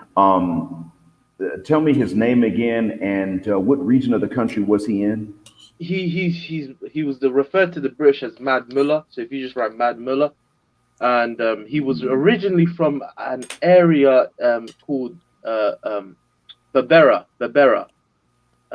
in northern Somalia. He was born in Berbera. He went to Mecca when he was a teenager. He went to Mecca, and he was under the tutelage of a famous Islamic scholar. And then he came back and he saw all the corruption in his society, and and he wanted to reform it towards Islamic lines. And he saw the British. What made him start his jihad was that when he came back from Somalia, from Mecca, he saw a British child and a white priest. And he basically summoned the child. And he said, "What's your name?" And the child said, "My name is John." And he says, "What was your name before?" He said, "Muhammad." Then he got a rock and he threw it at the white priest. That's how he got his name, Mad Mullah. Oh, so you said he saw a white child. He saw a white priest with a Somali child, and he called the Somali child, and he said, "What's your name?" He said, "John." And he said, "What was your name before?" He said, "Muhammad." So then he got a rock and he threw it at the priest, because they were trying to Christianize Somalia. Was he Dubahanti? Yeah, no. I think he was. I think he lied, but he was able to unite all the tribes. And one of his right-hand men, one of the other founding fathers, is a man called Haji Sudi. He actually collaborated with the British. He was their translator, and then he switched sides and he joined the Mullah against the jihad against the British. And he actually died in battle. The first airstrike in human history was in Somalia. Wait, the first using bullets or using bombs? Using bombs. The first airstrike by airplane was in Somalia in 1920 something, I think. It was right after World War II, though. Oh my God. Okay, see, here's what happened. No, World War II, not World War II, World War I. My bad, sorry. Okay, then this means that the first two airstrikes in human history were very close to each other, and both of them were against black people. Because the first airstrike in human history was actually listed as being over Greenville, Oklahoma, next to Tulsa, when black people began to fight back. When was that? When was that? That would have been in I believe it was in the 1920s. So the airstrike in Somalia was like around 1920 as well. So then that means we don't know which one was first or which one was second, but they were close to each other in time, and they were both against black populations. You see, more or less, yeah.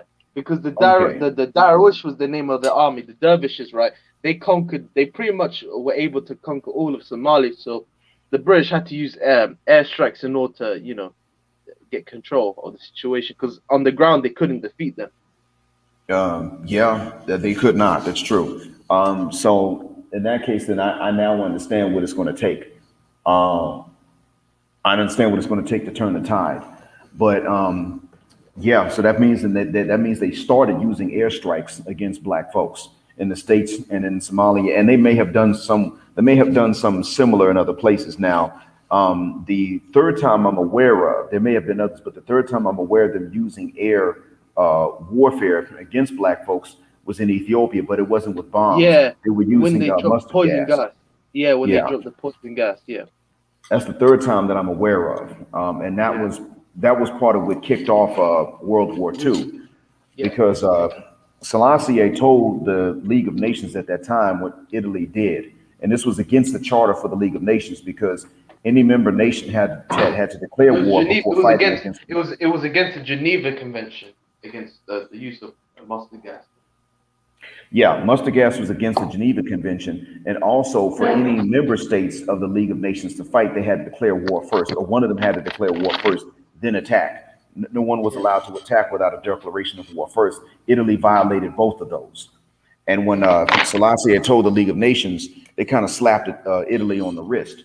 And the sanctions against Italy were not actually enforced and put in place. So Italy They would pretty didn't much got away sanction with it. oil. They didn't sanction oil. They still allowed Italy to get crude oil. Yeah, they were still allowed crude oil, and other things were sanctioned, but they weren't enforced. So that was part of what motivated Hitler. Hitler pretty much said, "Oh, I like the way Mussolini got away with this stuff. I got somebody I want to do something to as well." The difference was that Hitler thought that the states were going to back him up because he had already gotten American ideas of eugenics, and so he expected U.S. support. Actually, he was Yeah, shocked because when the U.S. Hitler saw that the whole world did nothing when Italy invaded Ethiopia, so they thought they would do nothing against Germany. Yeah, he expected the same thing, except he also expected American support. When he started going in on the population that now was a protected population, he expected American support, but of course he got their opposition, and that surprised him. That threw him for a loop, but he still fought back. But yeah, they started with that with these started with air attacks against us. So I was unaware of how close in time these two were together. But it shows you a particular modus operandi, and that is that they're always going to have some new strategy in case the one that they've gotten good at doesn't work. And so in this case, now they figured out that airstrikes against us are pretty effective. They do that against anybody at this point. They got something else in the hole in case the airstrikes don't work. They got another one. But the day that the airstrikes start to fail, they got another. They got something else. I just don't know what it is. But now that's going to be a lesson for us, historically speaking. We have to keep that in mind. Well, chemical warfare. Yep. Oh yeah, and nuclear. Yeah, because bomb. remember, right? Geographically, Africa has been terrain that's very difficult to traverse, right? Oh yeah. So again, from the times of the ancient Egyptians, right? You go down the Nile, those cataracts become rough, and then even once you get in there to go into the terrain. So, for example, like if you were a force going in to invade the Congo, for example, right, the environment is equally as hostile as whatever military force that you're going to face. So at the end of the day, things like airstrikes or whatever, this is things that you would use to quote and unquote prep the objective, right? Because on the ground for the infantry, the environment is too heavily fortified for them to penetrate. So you would need air support. You would need air support to weaken some of these defenses on the ground so that the infantry could have freedom of maneuver. Absolutely. Yeah, because I do agree with Black Mind that we're gonna have to conquer those who don't accept, in the sense that I feel like every system has winners or losers, and the winners are not going to concede easily. So, in order to bring about more equitable and an Islamic system, I think there's going to have to be a situation where it's going to have to be imposed, so that everybody is we're on the same page. Yeah, but here's the thing, right? It's not even a thing of opposing. What you have to remember is that a lot of systems that have been put in place. So here's the issue, like with Islam, it's something that's enduring. So, for example, a lot of Yeah, other systems, capitalism, democracy, whatever, a lot of those things are failing,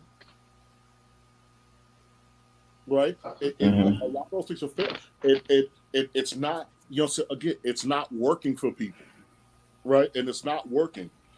And so, one way or another, just like the surah says, people will come in crowds. Again, one way or another, because remember, time is also both. Time is not just an asset, but it's also an enemy and a weapon, right? And when you look at so for example, like even when you look at parts of the world, right, especially the part of the world that we're from, what does Islam say about ill-gotten wealth? Right, ill-gotten wealth is cursed. So so so again, you had a slave trade, cotton and all this, you made trillions of dollars only to come back hundreds of years later and then be trillions of dollars in debt. That's not a mistake. It's not a mistake, nor is it magical thinking, right? And so when I hear people say, well, I don't see any lightning bolts or whatever, and all of that stuff coming down from the sky, again, the lightning bolts are coming, but you're not somebody who ponders or observes. Because again, all of this money that you made from this slave trade or exploitation of people and everything else, and now you're at the cusp of being broke. Not by accident. I'm sorry. Now, who was it that you said did that? Because the voice broke up on my end. Who went broke to accomplish their ends? I'm just saying. So what I'm saying is that, so for example, like you look at the slave trade, the transatlantic slave trade. Okay. Yes.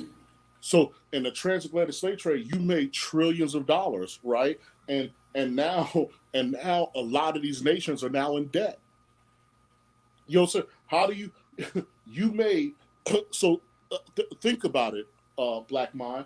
Let's say if you and I started a car manufacturing company tomorrow, and we had thousands of people willing to work for us for free for the next 300 years, right?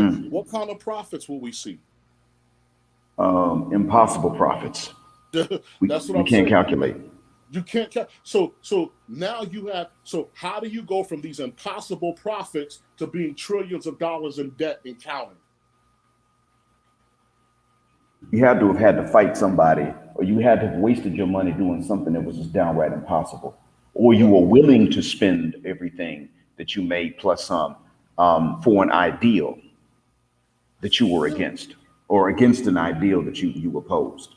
Yeah. Those are the things I can think of. Yeah. But again, and we all know, our religion stands on ill-gotten wealth. Yep. And what the consequences of ill-gotten wealth is. Wait, I'm sorry. Did you say did you say our religion stands on ill-gotten wealth? No, our religion explains Oh, it the evils expands. of ill-gotten wealth. It explains the evils of ill-gotten wealth and then the consequences of it. Okay, that makes more sense. I thought, okay, my mic must really be tripping because I know it didn't stand on it, but I see just it expands on it. Yes, it does. It absolutely does. And the people cannot continue to amass it in oppressive ways and just keep on doing it and never have to lose what it is that they've amassed. So, in a nutshell, yeah, it is very true. If anybody's going to be allowed to just go and pillage and plunder, they got to be extra righteous to have that kind of right to do it. And the person that they're doing it to's got to really, really deserve it. And the way it stands right now, I mean, we look at those who are in power, the states and the individuals in power right now, and the corporations, and they're not in power because they were righteous forces trying to oppose wickedness or oppressors. They got it because they're oppressors. So they stand in line to lose it, certainly. Yeah. Correct.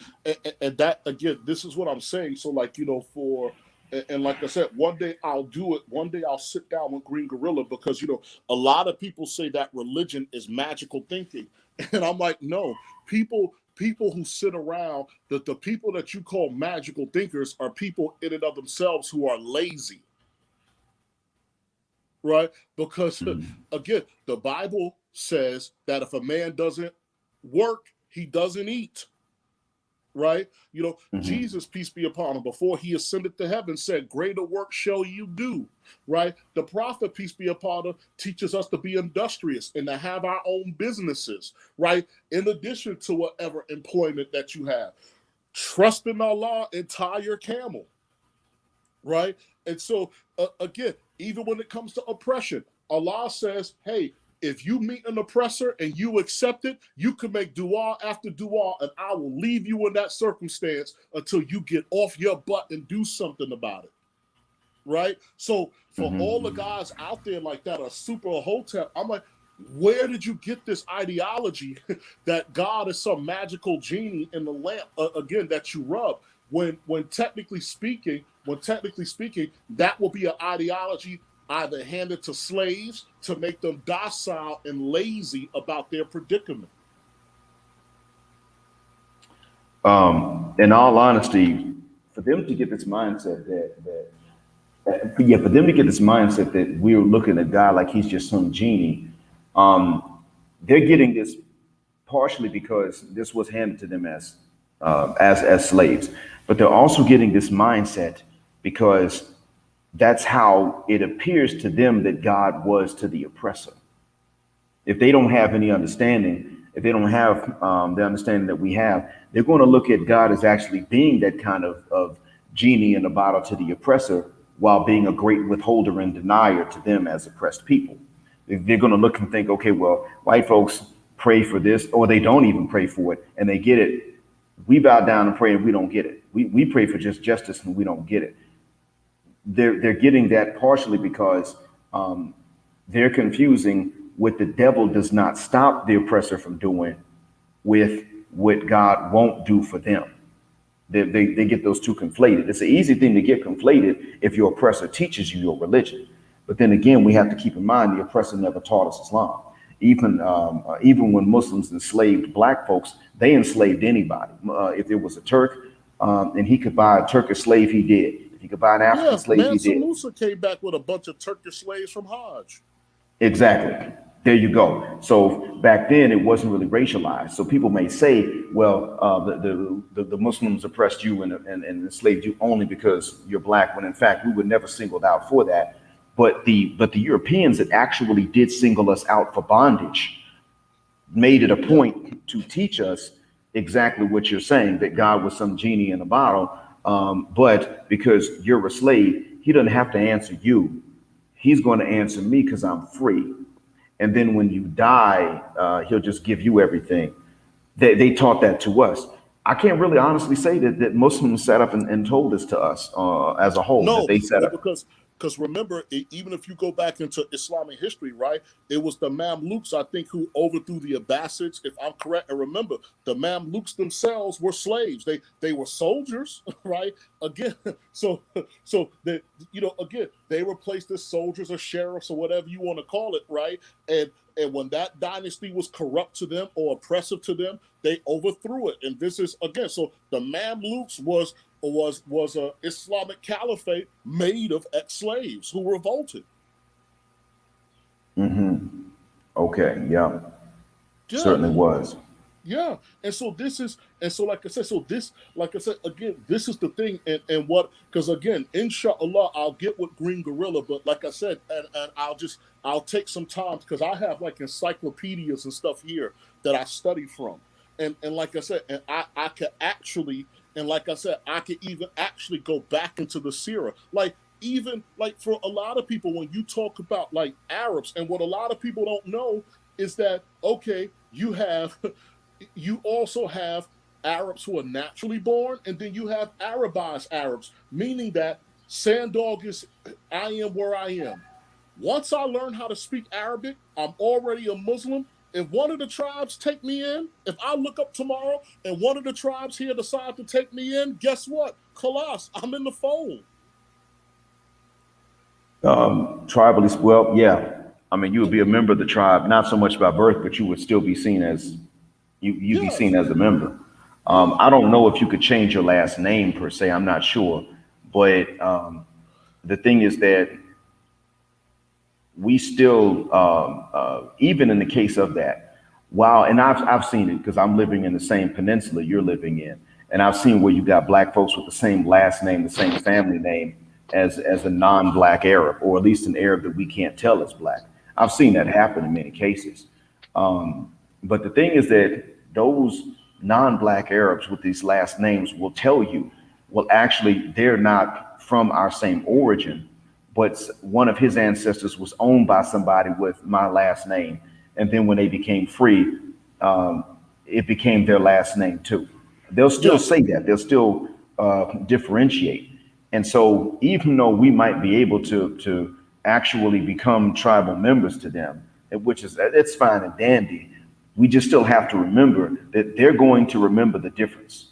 And so we also going to have to remember the differences. And in reality, it may be that it may be that those of them who are our race have the most incentive to throw aside the tribalism because they're still race, and race is a difference to them. Although it's not a reason for them to hate, it's still a difference. And when it comes down to marriage, it's going to always be a difference. That's why it is that even though these tribes that we live with don't all like each other and they don't all marry each other, even when they're not black, the fact remains that one thing they agree on is that they don't choose to marry us, not because they want to preserve our color, but because they want to preserve their own. We still have to factor that in. And so it's not hatred. It's just that, well, name one tribe. Give me one last name in your area, and I'll use them as an example of what I mean to better illustrate. What's one example of a tribe that lives in your area? Okay. We have like Al Ali. Okay, all right. So if you take someone from the Ali tribe, as an example, and he's brown, but he's not black as far as anybody could tell, and he gets ready to tie the knot. He's not going to want to marry. He's not going to want to marry a black Ali tribe member. Not that he doesn't see them as tribal members, but he's not going to want to marry them because they do keep in they do keep track of whose blood is whose. They Yeah. will do that. And so, and not only that, he's not going to want his daughter to marry a black Ali tribal member, and he's not going to want his son to marry a black Ali tribal member. And because of this, since he's not going to want that to happen, we got to keep in mind that if you are a black Ali tribal member, but the Ali tribe has generally not married, let's say the Rashidi tribe, if they live out there, let's say they usually don't marry. Okay, you know what? That's fine. For we should be the ones to say, okay, that's fine for you non-black folks. You can have that taboo, but you don't tell us black Ali tribe members a damn thing about who we marry because it ain't your business. We're not marrying you. You don't marry us. And as a matter of fact, don't let one of your sons come to my door asking to marry my daughter. This prohibition is going to run both ways. You're not just going to prohibit my son from going to ask for your daughter's hand in marriage.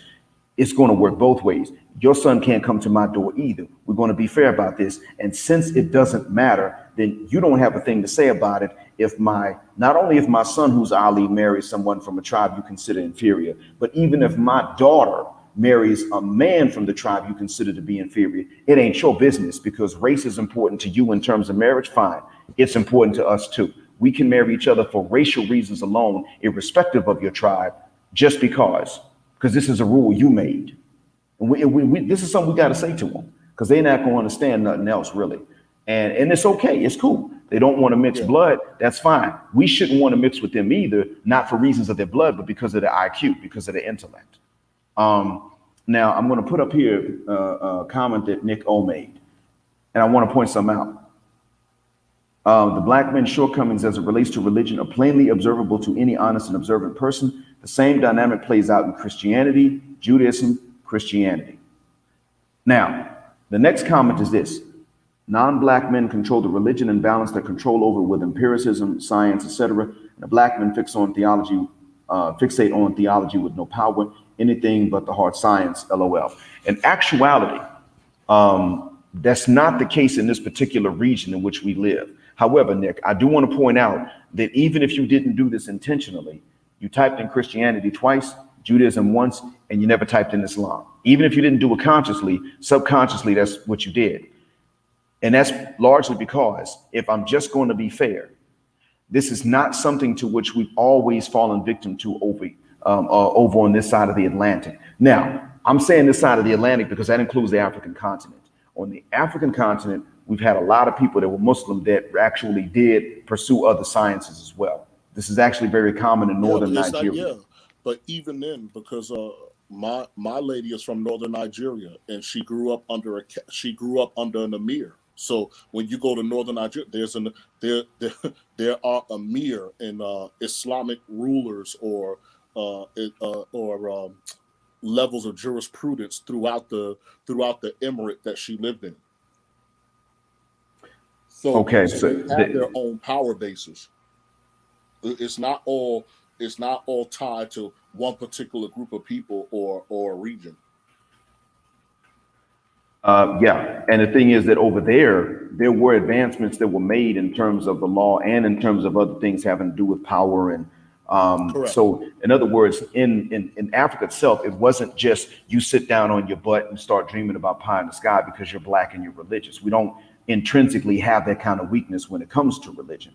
But the thing is that maybe here in the Middle East, that has been an issue. That might have been the case. It may be that, because I haven't necessarily seen where a lot of the black Arabs in the peninsula or black Arabic speakers in the peninsula, the black citizens, I haven't really seen where they necessarily discuss some of the same things that we discuss. Then again, to be honest with you, they may open up to you, but they won't open up to me. And I don't blame them. So if you seem differently, then I have to take your word for it, because they may have actually opened up to you. Whereas in my case, when I am around them, they don't necessarily know that I'm one of us.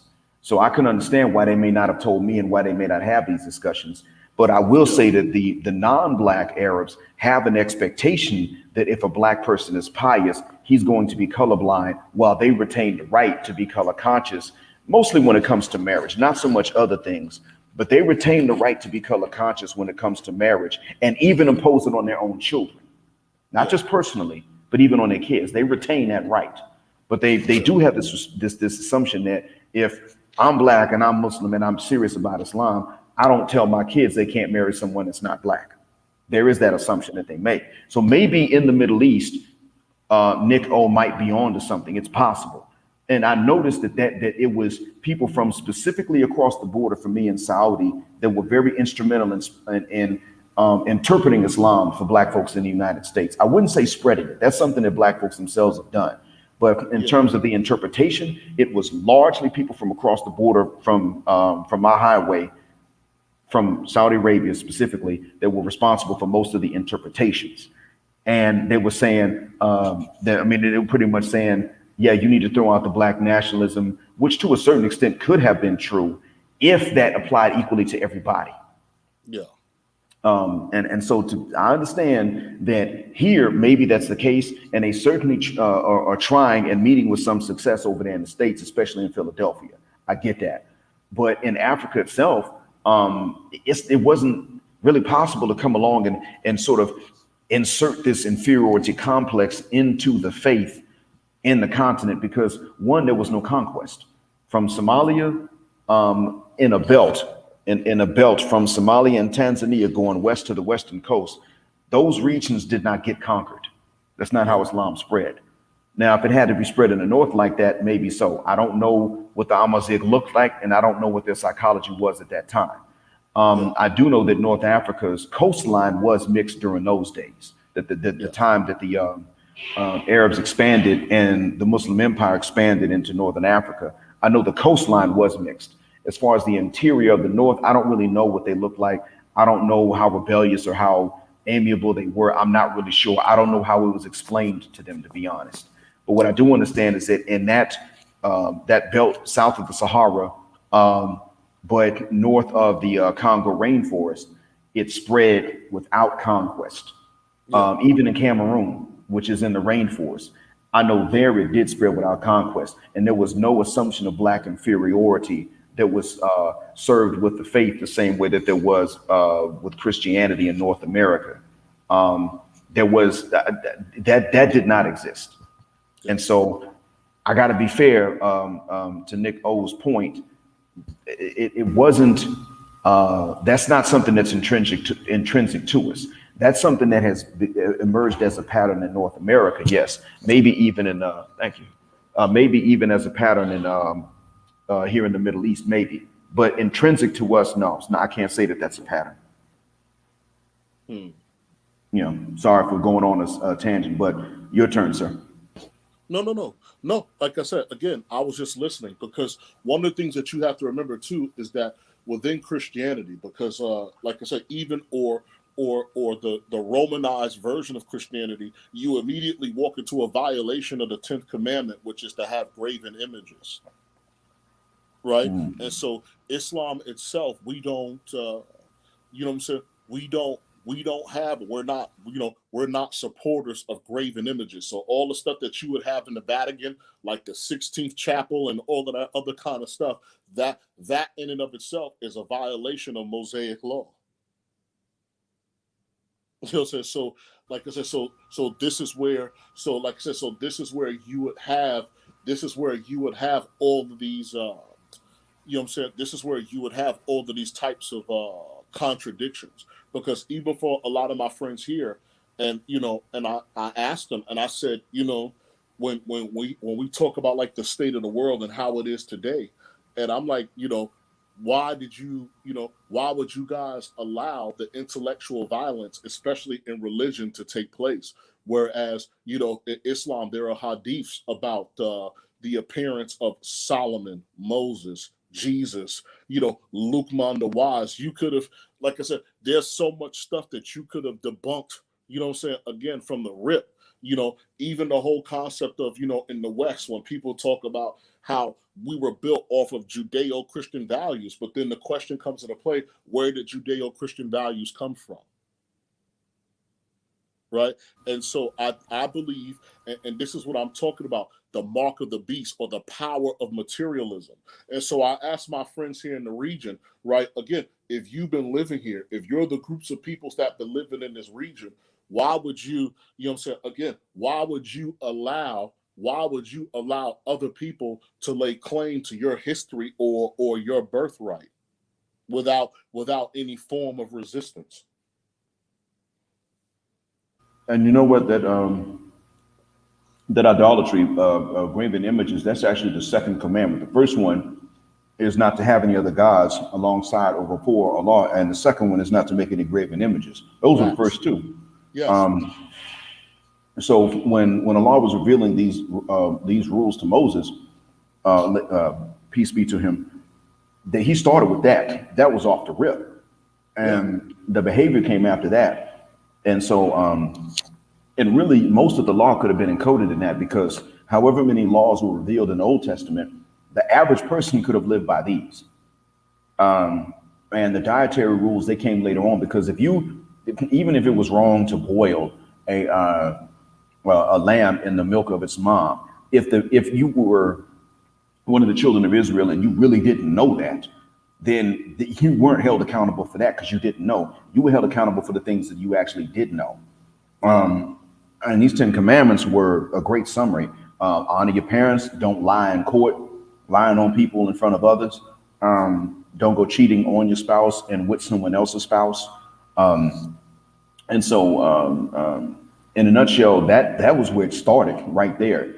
Ain't no other God, and don't try to make any graven images.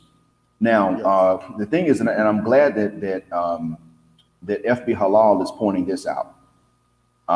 That's here. And truth be told, I wouldn't even say that we've had to have our own interpretations, but rather we just don't have an inferiority complex. But I guess you could say interpretation in terms of a school of thought or schools of jurisprudence within the bounds that everybody knows. That's very true. But shout out to FB Halal for pointing this out, because also Full of Sports, another YouTuber, has pointed this out. In Africa, we got our own heroes.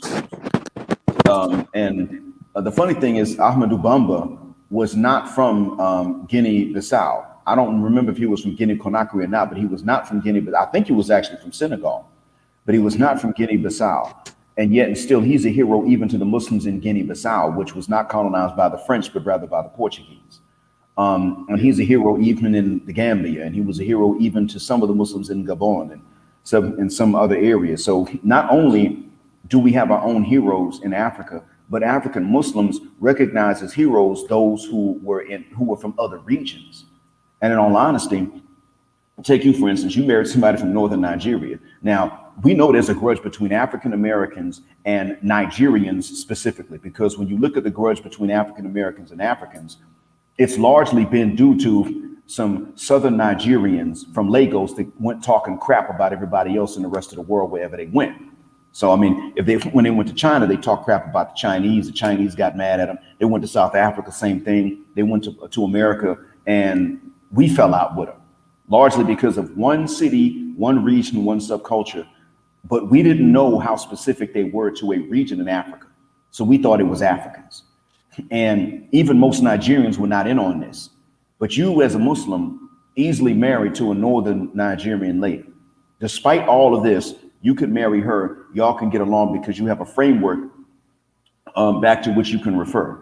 So what I'm saying is that Black unity has actually been practiced unintentionally. It has been practiced the best amongst the Muslims in terms of Pan-Africanism. And that's why it is that you can marry a northern Nigerian. And I am actually the happiest I've ever been with my wife from the eastern half of the continent. Second happiest ever was with a northern African, a Black North African. Ironically, happier with them than I was ever with an African-American Muslim who was also proud to be African. But you look at it, you've seen this before. And in the UK, I wish Beard was here so I could ask him. But in the UK, you can see a Jamaican who accepted Islam and he's happy with that Somali sister, or a Jamaican woman that accepted Islam and she's happy with that Somali brother. The most intercultural Black marriages I've ever seen were within the Muslim community, easily. Did you see the same thing? Have you noticed that as well? Yeah, I have, because even here, like I have a friend here who's an ADOS brother, and his wife is from Tunisia, right? And so I've seen it. Like I said, I've seen it quite a bit. And like I said, and to your case, most of the guys, they tend to marry that I know, they tend to marry from the north and the east side of the continent. Okay. Now, the Tunisian that he married, I'm asking this for a reason. Was she a Black Tunisian? I know they exist, but was she a visibly Black Tunisian? Yeah, I have to ask him. I don't know. Yeah, okay. Yeah. That I don't know, but I do know. I do know that she's Tunisian. Mm-hmm. Yeah. Okay. And so that just goes to show, and I've seen where, I'll tell you what, there's one arrangement I've not seen yet. In terms of groups of people that we know can come into contact with each other easily, the one arrangement I've not seen between Muslims that are Black are Ethiopian Muslims married to Somalis. That's the one arrangement I've not yet seen. I'm sure it exists, but I just haven't seen it yet. Yeah. But we've seen Black folks from all over different areas wind up together. And this was going on before you had IBMOR and SYSBM, where you had a lot of African Americans starting to look for Afro-Latinas. Before that point, I was noticing that amongst Black folks that were Muslim, there were intermarriages. And I wondered how intentional this was. But of course, I'm not going to walk up to everybody and ask them that. But we've seen combinations we didn't think were possible. Are we in for changing dynamics? Because even for me, because like I said, I've had my wife, but like, let's say, for example, like for Saudi Arabia in places, I've had parents, I've had parents of Muslims who are non-Black allude to me about marriage to their daughter. Do you see from where you are, do you see people having a change in mindset? No. Okay. Where I am, no, I don't see it, not much, but then again, I don't live in a big city either. Okay. I have heard about this in in a larger city, even where I live. And some of my colleagues that worked in Saudi before have said that in the bigger cities there, even that this is coming up. That the people are becoming less strict about who marries who, as long as it's inside of the religion. Yeah, yeah. Because when I'm in that neck of the woods, typically I'm like in Jeddah or you know say or just on the other side of the bridge in Bahrain. And so and like I said, so the experience, so like I said, the experience that I've had was that I've had it where, like I said, I've had it where that was something that was tabled, but again, I'm already married.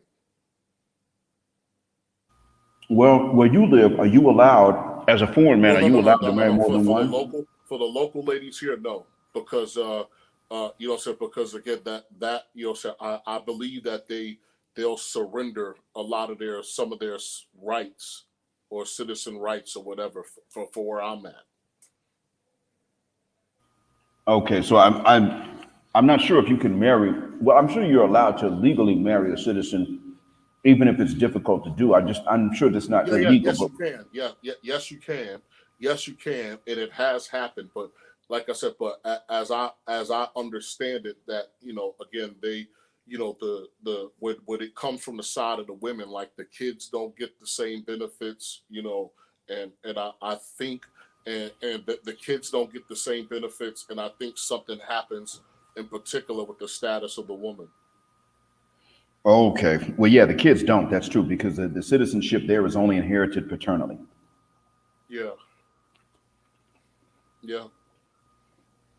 Most of the Yeah, Gulf is actually so like it's that. so it like I said, it's that. So like again, so very similar in Saudi, right? So even in Saudi, like if the dad is Yemeni or Egyptian, right? You know the I think, well, do they naturalize the kids now? I don't know, but but there was a time where that wouldn't have been the case, where you would not be naturalized. Well, there was a guy that used to be in the, I think he was retired army, but he married a lady from Jordan. This was before they had a change in the law because in Saudi, the well, my students that are from Saudi have said that for them, their both parents have to be Saudi. Maybe they can get an exception if one of them is Kuwaiti, but that both A parents have to be GCC Saudi. I'm sorry. a GCC national. Yeah, yeah, they were talking about in terms of Saudi and Kuwait because a lot of them do intermarry anyway. But it's funny because the educational standards are completely different. I wonder how that works. But that means they have to overlook educational differences in order for this to happen.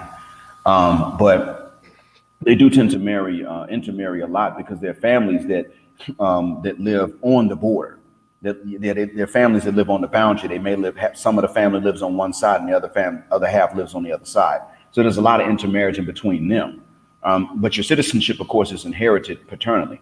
Now, there was somebody who told me about how his dad was Saudi, but his mother was Jordanian. Now, she did get naturalized automatically, and she never had to apply. Yeah, In the Emirates, I know of a lady who's married to a police officer. She's not Emirati, but she married a police officer, and she's about to be naturalized. I don't even know if she's had to fill out paperwork. I think the only thing she has to do is inform them how long she's been married to a citizen, and then she's going to be sent a passport. So apparently, what these nations will do is they will naturalize women that marry their men, yeah, but they will not do so for men that marry their women. They say they don't give a rat's behind. Even if the woman doesn't lose status, she's still a citizen. But they're just like, we don't care. The man, he can stay there. He can stay there till he dies as long as they're married. But there is no naturalization. He does not become a citizen, and he does not get the benefits of citizenship. yeah, And so they don't really care. They just say we don't, and that's part of that chivalry to look out for women. They don't fibberguck what happens to these men. For the most part, they just say that since he's married to a citizen, he can live here. But yeah, they don't really care. He's got to make it on his own. yeah, No benefits, none of the health care that comes with it. no stipend in the event of an economic downturn, none of that. He's on his own.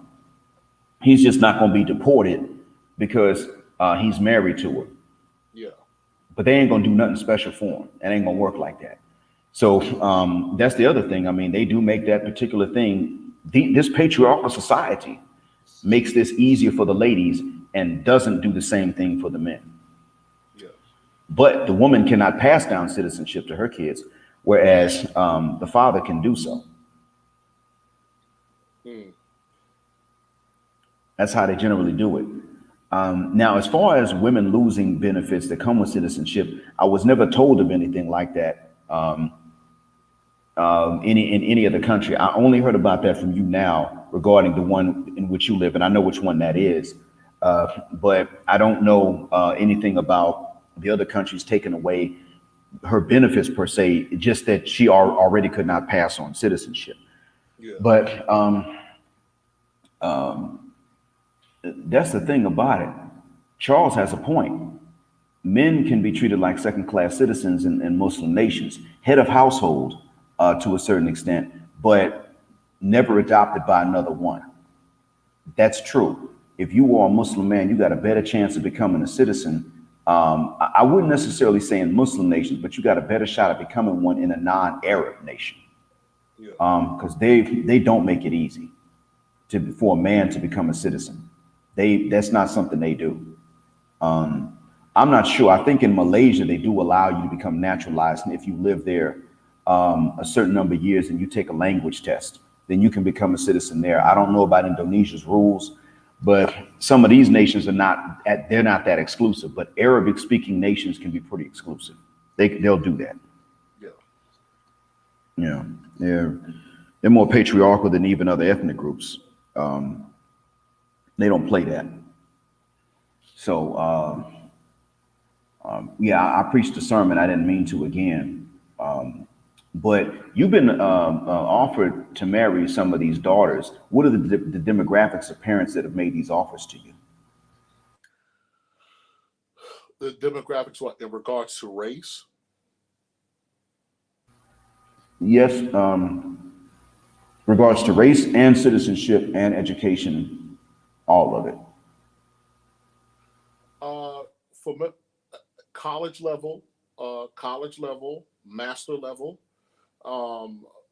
Again, hit from I had an offer from the eastern side, from like Dammam, like that area, Dammam, Jeddah, the Hijazi part, and then so I had those, and then the others were like mixes of like Indian and Pakistani. Did you just say that Indians and Pakistanis also offered you to marry their daughters? Yeah. And what was their educational level like? Degree, masters. Oh my. Okay, that is something there, because as you and I know, in the States, they will they may not kill their daughters. In the UK, they'll kill their daughters for that. But as you know, but let me. I'll give you a caveat, right? Because again, this is again, I respect everything you said, so we don't do the whole exception to the rule thing. The reason, one of the reasons why these things existed for me is because I am very knowledgeable of the cultures and I practice those cultures, right? So again, so when you're talking to a Pakistani family and you lived in Karachi for 4 years, right? You have a level of education. You live in Karachi for 4 years. You understand like I said, you understand the culture and you're willing to work with it and that kind of thing. So those are the kinds of things that have opened those doors for me. So like I said, so even for my wife now, when I met her family, the fact that I was knowledgeable of their tribe and the tribal histories, and I could talk about everything from the first king and down to this or whatever, though, that to be very honest with you, that's what opened those doors.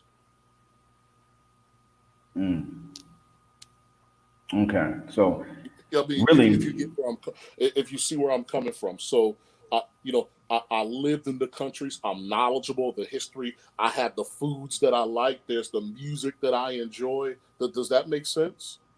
So that's possibly where it came from. Yeah. Well, the thing is that you did wind up, so you had these options, and there's a reason I'm pointing this out and highlighting this. Yeah. The naysayers have just now heard you say, and you and I obviously are not the same person because we're talking in real time. I've mistakenly interrupted you at least once. Our voices are pretty distinct. I can't fake your voice. So the naysayers, if they hear this, if they see this video, this live, if they catch the replay, they can see that a black man looking like a linebacker, according to what you said. And actually, Hello, you dropped. I not even just Arabs, but Indians and Pakistanis who were known to not want to mix with us, to marry their daughters when they were themselves were educated. And yet you married someone not only black, but from Black Africa at that. Yeah. That was who you chose. So granted, as you said, you're not trying to make the exception into the rule. But what I'm saying is that you actually are the rule because you're the one I'm hearing say this right now. But the thing is, I've come across this multiple times, more often than I've not come across this. I got a cousin that, I got a cousin that has been successful for decades at this point. And one of the reasons he didn't marry was because he wanted to keep it not only black, but Black American. And he couldn't find anybody that was going to treat him as well as he was raised to treat them. But he didn't want to go outside the nationality or the race, either one. And he stayed single. So if that's, you could consider that a sacrifice, that's what he's done. This is a relative of mine. Well, I won't go into some of my other relatives, but I've seen this more often than I've not seen it. In this case, I'm finding this out about you in front of an audience in real time. So the naysayers have to understand that this does in fact happen, that the black man they want, the one that sounds and looks like he's in shape and nobody wants to tangle with him in an alley, who has options in black women and non-black women, may still very well happily choose to marry not only a black woman, but a Black African woman at that. And I'm not going to ask if your wife is blue, black, purple, or if she's pale, or I'm not going to ask her complexion. It really doesn't matter. The point is she's from Black Africa. And if she's Northern Nigerian, she's not of another race. So they can't really say that this is as common as what they've been saying that it is, that the default is for a black man to marry outside his race as soon as he can. She's very dark skinned with 4C hair. Okay, gotcha. So she can rob a bank with a comb. Yeah. Yeah. Now you've taken away many of the arguments, and this is a black Muslim making this choice. So the inherent in the idea of an inherent inferiority complex in the religion, you just demonstrated does not exist because you had options and look who you chose. You had more options than I have. Even before I got married, I was invited to a dinner by Pakistani friends, and to your point, they were from the UK, and me and my wife had just gotten engaged, and they were from the UK, and they invited me to a dinner, and they was like, you gotta come. It's like, we know at least five people that's gonna be at that dinner that will be head over heels for you. Right. And these were Pakistanis from the UK who were coming down to visit. Okay. Well, that's not something anybody would have told me. I mean, where I live, I found it accidentally that some of the women from the tribe that took me in were head over heels. I can't even remember exactly who it was that leaked it. But they did what they could to hide that from me. And these Arabs, it wasn't even because it wasn't necessarily about me being black per se, because they didn't think I was too black to marry. But it had more to do with just me being from elsewhere, and I was new in the country, and they hid that when they realized that some of their own young girls were paying attention. They not only hid it, they started trying to hurry up and get me married to some of their housemaids who had no education, didn't speak any English, who had no compatibility with me, no ability for us to communicate. And they were trying to hurry up and arrange that. And I was wondering what that was about. And I thought they were trolling at first, to be honest. And then came to realize that some of them were, they had realized that their cousins or sisters had paid attention, or they'd heard them talking to their friends about bald-headed American guy. And they were like, now they're starting to talk. No, let's hurry up and get them somebody else. And so here you are with options I didn't even have, and you chose. So you've I wouldn't say single-handedly, but you have inadvertently, you've accidentally knocked a dent in that myth, in that narrative, that a black man of any nationality is going to jump at the chance to marry a non-black woman just because she ain't black. And that the Muslim black man is going to be the first one to do that. You knocked a dent in that because you all of these things. You're all of these things they complain that they can't get. And a very dark-skinned woman with 4C hair from the continent who definitely speaks English and another language wound up with you at your side. What complaint do they have now at this point? Yeah. Because they don't, because the woman that I was seeing, and that's what I'm saying. So the woman that I was seeing before her was from Morocco. You know what I'm saying? Like I said, so prior. And so that's, I mean, like at the end of the day, look, I think that what happens is that amongst our women, sad and most unfortunately, the things that they wrestle with within each other, they tend to project outwardly on us in regards to, because I've told, like I said, I've told many sisters this, and I told them, I said, I've been around the world. I said, amongst African American women, every feature that you would find attractive in women, because I told her, I said, most black men, if they are going to marry interculturally, they still prefer, women of color. And I said, if I'm somebody that likes South Asian women, for example, right? When you look at, you could take Felicia Rashad to Kerala, India, and drop her off, and nobody would be the wiser, right? And I said, amongst African American women themselves, there's such a huge rainbow of beauty, of selection, and of choice. And I said the only thing that hurts African American women is just the culture and the ideologies. It's not a thing. Like I said, if there were African American women who listen to your channel, like I said, I make jokes to my classmates on Facebook that I went to college with, and I told them, hey, I'm gonna get you deported because I saw your doppelganger in Ethiopia. I saw your doppelganger in Algeria. I saw your doppelganger in Lagos in Nigeria. I saw your doppelganger in Oman. So, and I make fun of a lot of the my classmates and girls that I grew up with. And so for African Americans, especially for us being, mixed up with different African tribes or maybe some European or other types of blood through the slave trade and everything else, there's a whole rainbow, like I said, there's a whole rainbow of looks. And for the women, you're not physically less than in beauty than other groups of women. It's just a culture and your approach on life that some people may not, that many people may find unappealing. Mm-hmm. Well, that also shoots in the foot those who say that we're not from Africa, and everybody black came from there, and we didn't come from Africa, and we're the original Native Americans. I'm not saying we don't have Native American ancestry, but apparently it's a lot less than what we used to think.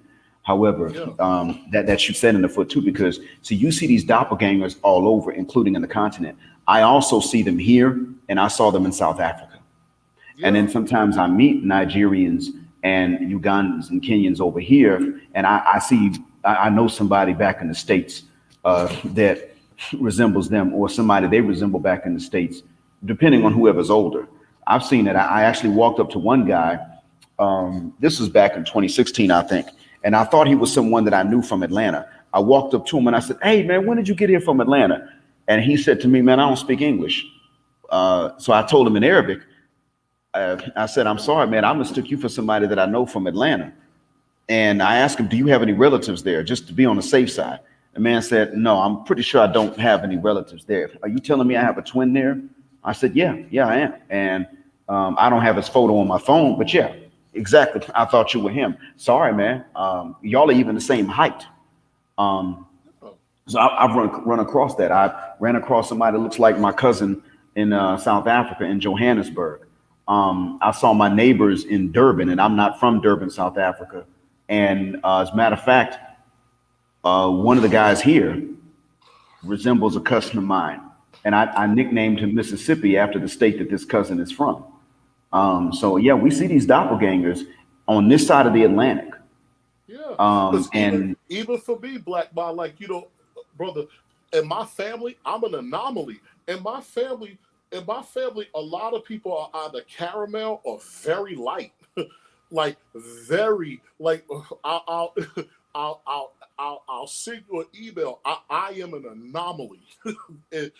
Like I said, again, my dad came over here, and if you put him in the clothes, because my father, he's that fair in his features. You put him in the clothes here, it's a wrap. You know what I'm saying? It's a wrap. And also too, and like you said, in parts of Arabia, like where I live at, if you walk into the drugstore, you're gonna see a bunch of dark and lovely and just for me kits here that the women buy for their hair. wait, Right? say that again. Say that last sentence one more time, please. I said in the parts that I live in, if you go into the drugstore, you will see a bunch of dark and lovely and just for me kits that the women here use for their hair. Uh-huh. Okay, I thought that's what you said. I wanted to make sure that my audience heard that too. Yeah. But yeah, I knew a Qatari guy that lived in yeah, I knew a Qatari guy. I lived with him as a roommate back in Atlanta, and I thought it was Ethiopian actually, and I was learning Amharic at the time. So when I first saw him, I spoke to him in Amharic. First time I saw him in the house, I knew we were getting a roommate, but I didn't know where he was from. So when I Yeah. saw him in the house, I spoke to him in Amharic, and I heard him talking to the others in Arabic, and I didn't know any Arabic at that time. So I was like, "Whoa, hold up! So you speak a bunch of languages, huh?"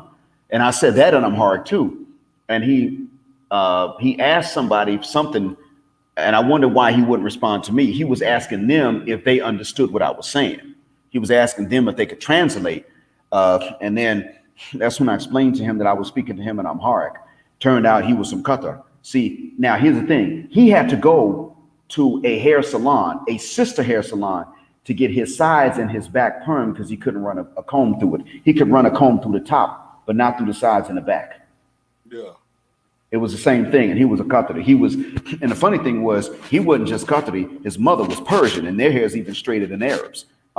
Yes. But he had managed somehow to pick up this beady beady, and he could also walk into a bank and rob it with a comb. Look, I'll run this comb through and shoot you. You put the money in the bag, and they would comply.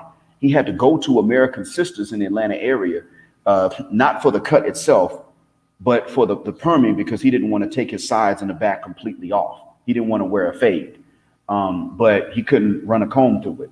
And when I told him, "Look, man, I can tell that you have African stock," he said, "That's what they said at the hair salon. Why are you always trying to make Arabs black?" I was like, "Apparently we can't make you black. I don't go to the hair. I mean, I can't go to a hair salon. I run a comb through my sides and my back already. I would like to have your hair just all over my head, and you got it. You already have it." And that leads me to my next question. If everybody in your family is so pale, how did you manage to be lucky enough to come out with a higher melanin count?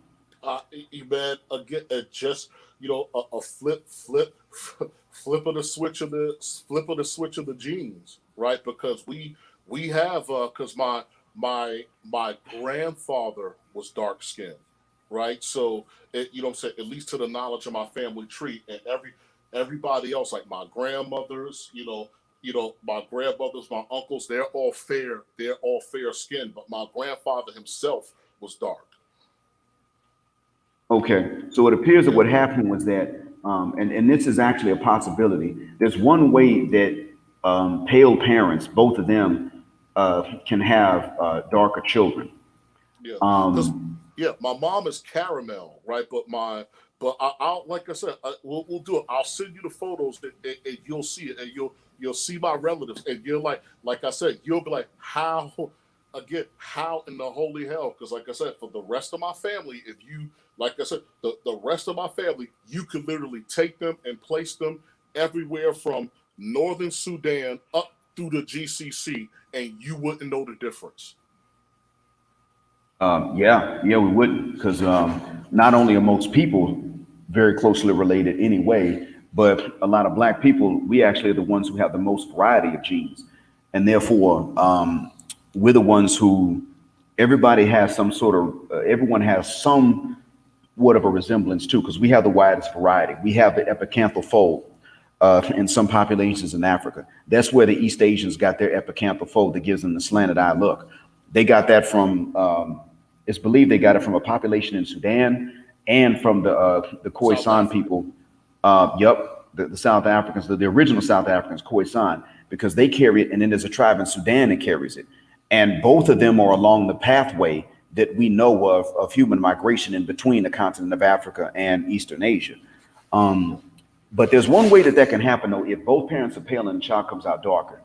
One possible way. There are two ways that colors transmitted, and so that's why it is that you can easily have a child coming out paler than either parent because it's a recessive trait. So it means that both parents carried a dominant trait for more melanin and a recessive trait for less melanin, but they passed on their trait for less melanin. The other way that could happen is if you have the trait for more melanin is in the off position, or the allele for more melanin is in the off position, because genes have an on and off position like a light switch. So you can carry a gene and it can be dominant and you don't show it, but it has to be in the off position. And then it switches on when it's passed on to the child. So it's the same gene, but it's in the on position, and they could display the trait. That's rare that happens, but apparently it does. Like one example is we all have a gene for hibernation, the same that bears do. It's just that in every human being, the gene is off because if it goes on, you can't gain enough weight to sleep through a winter, so you die unless you woke up in the winter. So everybody that survives, of course, is going to have that gene in the off position, but we all have it. So it's a similar thing with shade. They're like, I think it's somewhere between 8 to 19 genes I've heard about that govern. I forgot the exact number, but it's between 8 to 19 that govern human skin color. Generally speaking, the ones that code for more melanin production are the dominant ones, but they can also be in an off position. And therefore you can have a child that is paler than both parents for that reason.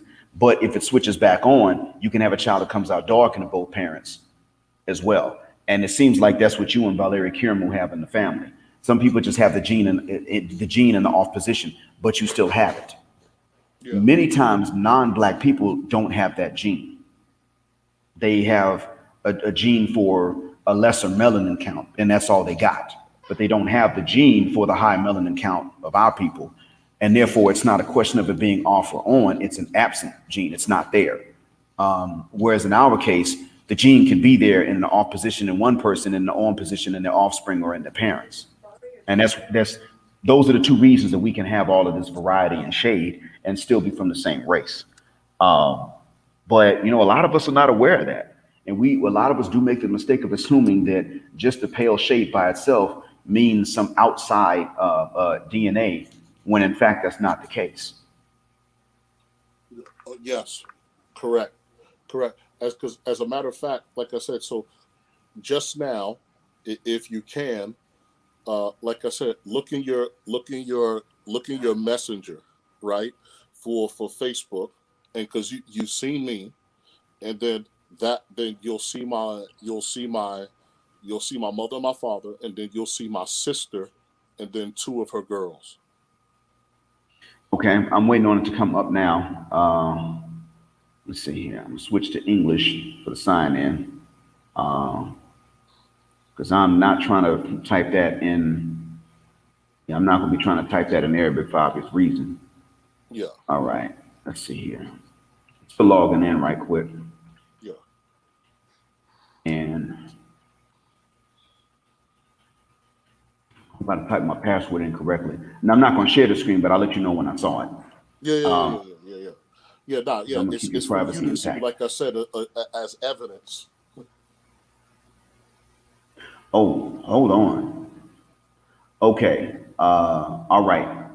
So is the first one that's your sibling? No, the first one is my mom and dad, the 2 people with the glasses. Gotcha. The Okay. one in Yes. the one in the middle with the blonde hair, that's my sibling, and then those are her 2 daughters. Uh-huh. Okay. I see. It's coming up now. When I scrolled, it minimized, and now it's coming up. Okay. I see. All right. And then, so you came out. You won the lottery in a sense. I won the, I Yeah. won, yeah. Yeah. That's your. Wait. You know what? Your picture's not up anymore on your profile, but I remember seeing it. I remember seeing a picture of you in a uniform. Yeah, yeah. Okay, so if I remember, if that's the picture I remember, then yeah, you came out with the lottery. Then the gene turned on for you. Yeah, you came out with the gene on, the gene for the high melanin production. Apparently, it's in one of your parents, and you inherited it in the on position, where it's in the off position in that parent, whether it's your mom or your dad. Apparently, one of them has the gene for a higher melanin count in the off position, and it's never turned on. And for some people, it's funny, but for some people, the gene can wind up turning on. Goodness gracious, you really did hit the lottery. Yeah, so you see, I'm the guy on the far left in the uniform, right? Uh So huh. that's me on the far left, right, in the uniform. So that's me. So that's the day that I got commissioned a officer, and that's me on the far left. Uh-huh. Yes. Okay. Yep. Yeah, you did hit the lottery. Yeah. Quite lucky. If I were younger, I would be jealous. Why? Look, because you know what? It's funny. I want to tell you something that's funny because I hear a lot of like, cause so I went to school in the South, and what was funny was that again I have a appetite for dark skinned women, and you know the dark skinned girls would entertain me, but they wouldn't date me. So what I've noticed about Alabama was that a lot of dark skinned women wanted to pair with fair guys. So when I was in college, if you were like an AKA with silky hair and green eyes, those those were the girls that found me attractive. And you were looking for the ones that looked more similar to you. Yeah. And the ones that were more similar to me in that environment, not because I'm from Brooklyn, but in that environment, they were harder. They were harder for me to get with. Like I said, but again, if you were, and like I said, if you were like the standard, AKA kind of, because you again, you see what I look like, right? So despite the fact that I could lean on the nerdy side, I possessed that Mandingo look. You know, again, the man, you know, Hmm. again, plus you see my fraternity at the bottom of it, right? And so, Yeah. you know what I'm And the saying? voice. Yeah. So I possessed. So although I was a nerd, the I guess whatever is out there in the ether that's popular with our demographic of women now, I possessed enough of it to be appealing, right? Along with the fact that at that time I had a very heavy Brooklyn accent, and so and that's what I said. And so for me, like I said, all the light skinned girls with the green eyes and stuff like that or whatever, that is that was my main demographic. That's what I attracted. Whereas for somebody like you, if you and I were in school at the same time, all the all the dark skinned girls more or less would have been eyeing for you. What year So was this that you were in college? this was from 90. I was from 95 to 2000. And oh, so you were in college. You must have been in college in the Northeast then. So I was in college in Alabama. Oh God, man, and Alabama during by that time, unless you were maybe if you were Tuskegee, I don't know because that was in the countryside. No. I But was in Huntsville at A&M. okay, Yeah. and where I was on the Gulf Coast, absolutely not. And I actually went to college in Atlanta myself. No, they were not checking for guys of this phenotype except in private.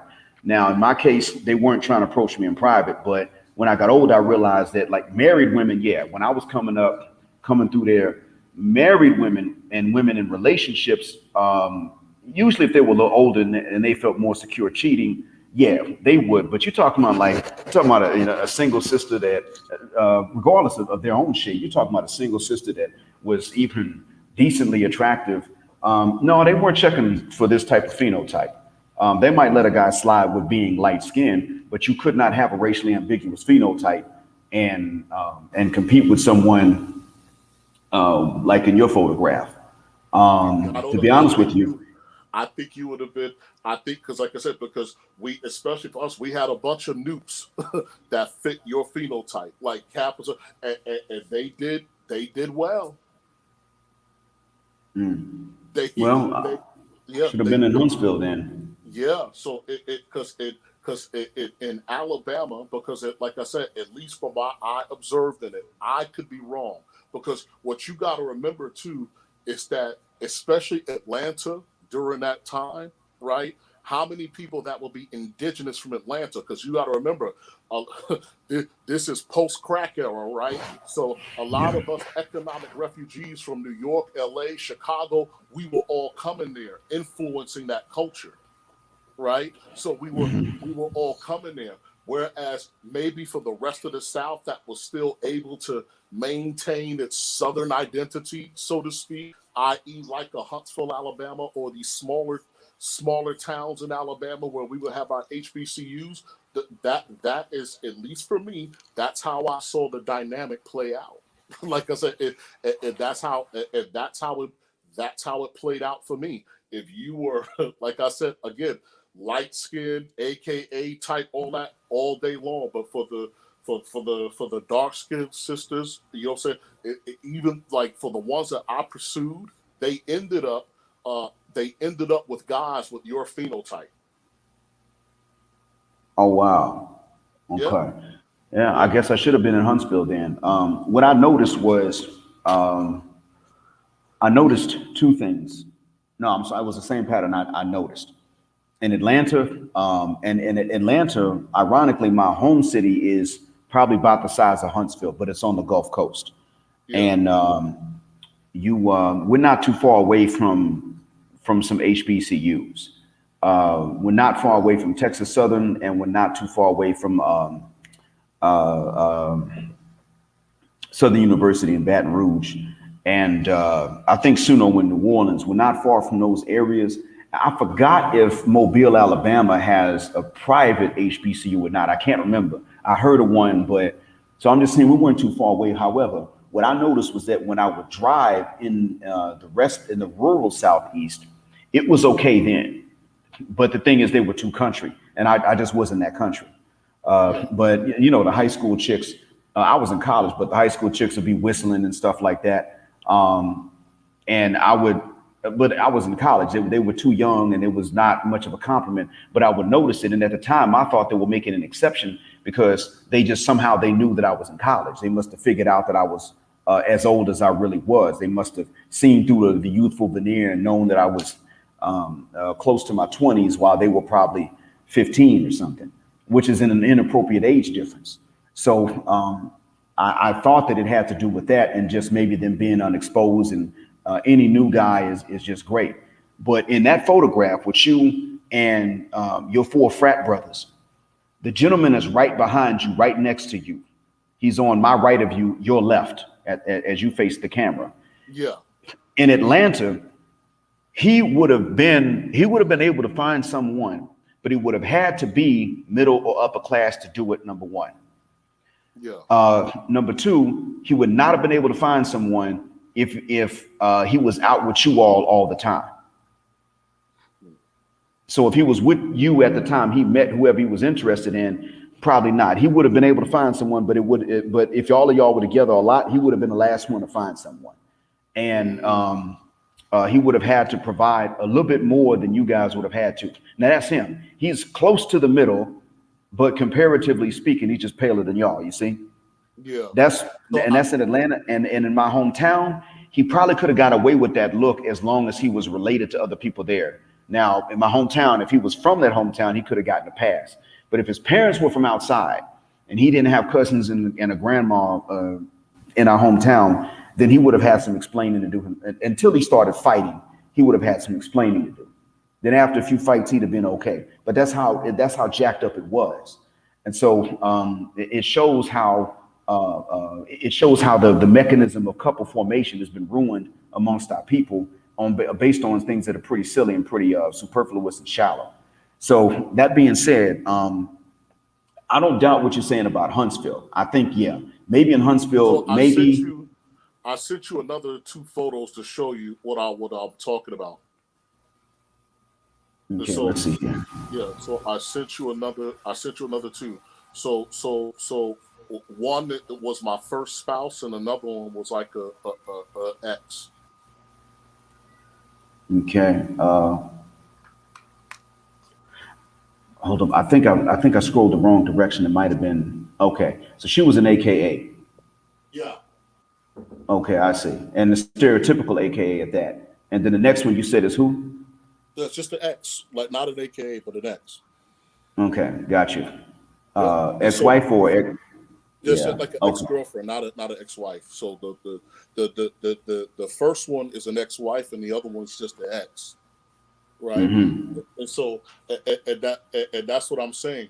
And like I said, I'm telling you, like I said, and so for me, that was my fan base or my demographic.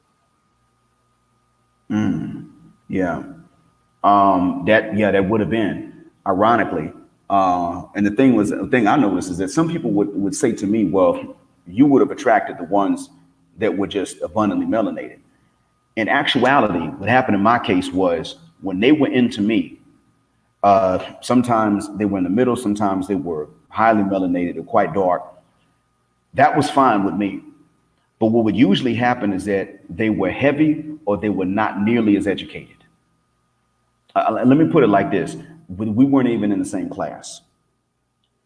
Okay. It was like that. And so there was this element of there was this expectation that I was going to settle where another man in my similar position was not going to. So if you and I came from the same zip code, exact same parental income, went to the same school, the difference would have been that these ladies could have looked like this and they could have come from the same background as you and been into you. But even if they were abundantly melanated and they came from the same background as me, then they were like, no, that's okay. I'll pass. Because even so, in other words, there had to be an incompatibility where I was growing up, and then later on in Atlanta, where I lived, there had to be an incompatibility.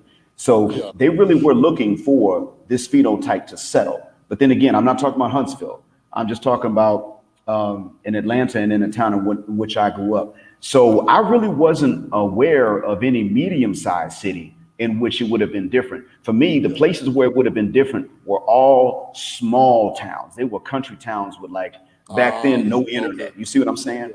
Because I sent you And- one last photo. This would have been the kind of person that you would have attracted in Huntsville, right? So like I said, so for girls like this one, I would pursue them, right? You know, like I said, so they were the ones that would more or less be with or attracted to guys of your phenotype. Okay. All right. Yeah. In my hometown, they would have, not when I was growing up, but once I was an adult in my hometown, someone like her would have given me a shot as long as I was so-called out of her league based on class or education. Then yeah. Now that's in my hometown, but in Huntsville it seems to have been very different because I'm assuming that you knew her from college too. So Yeah, her as well. Yes. yeah, seems to have been very different. Yeah, I would have had to be in college when she was in high school. Okay. in my hometown or in Atlanta. That's what it would have taken. For someone like her, I would have had to be inappropriately older than her. She would have had to been able to brag about how impossible this was in a hair salon. And again, that's because it was a compensation. It was seen as something for which you had to compensate.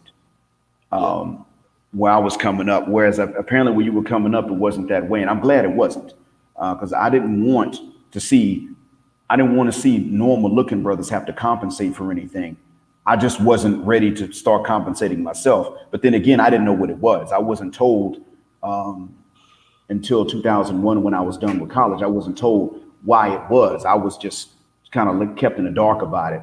Actually, I thought it was a case of mistaken identity, because there was a guy actually that there was a guy that apparently did look like me, ironically, and he was leaving them heartbroken.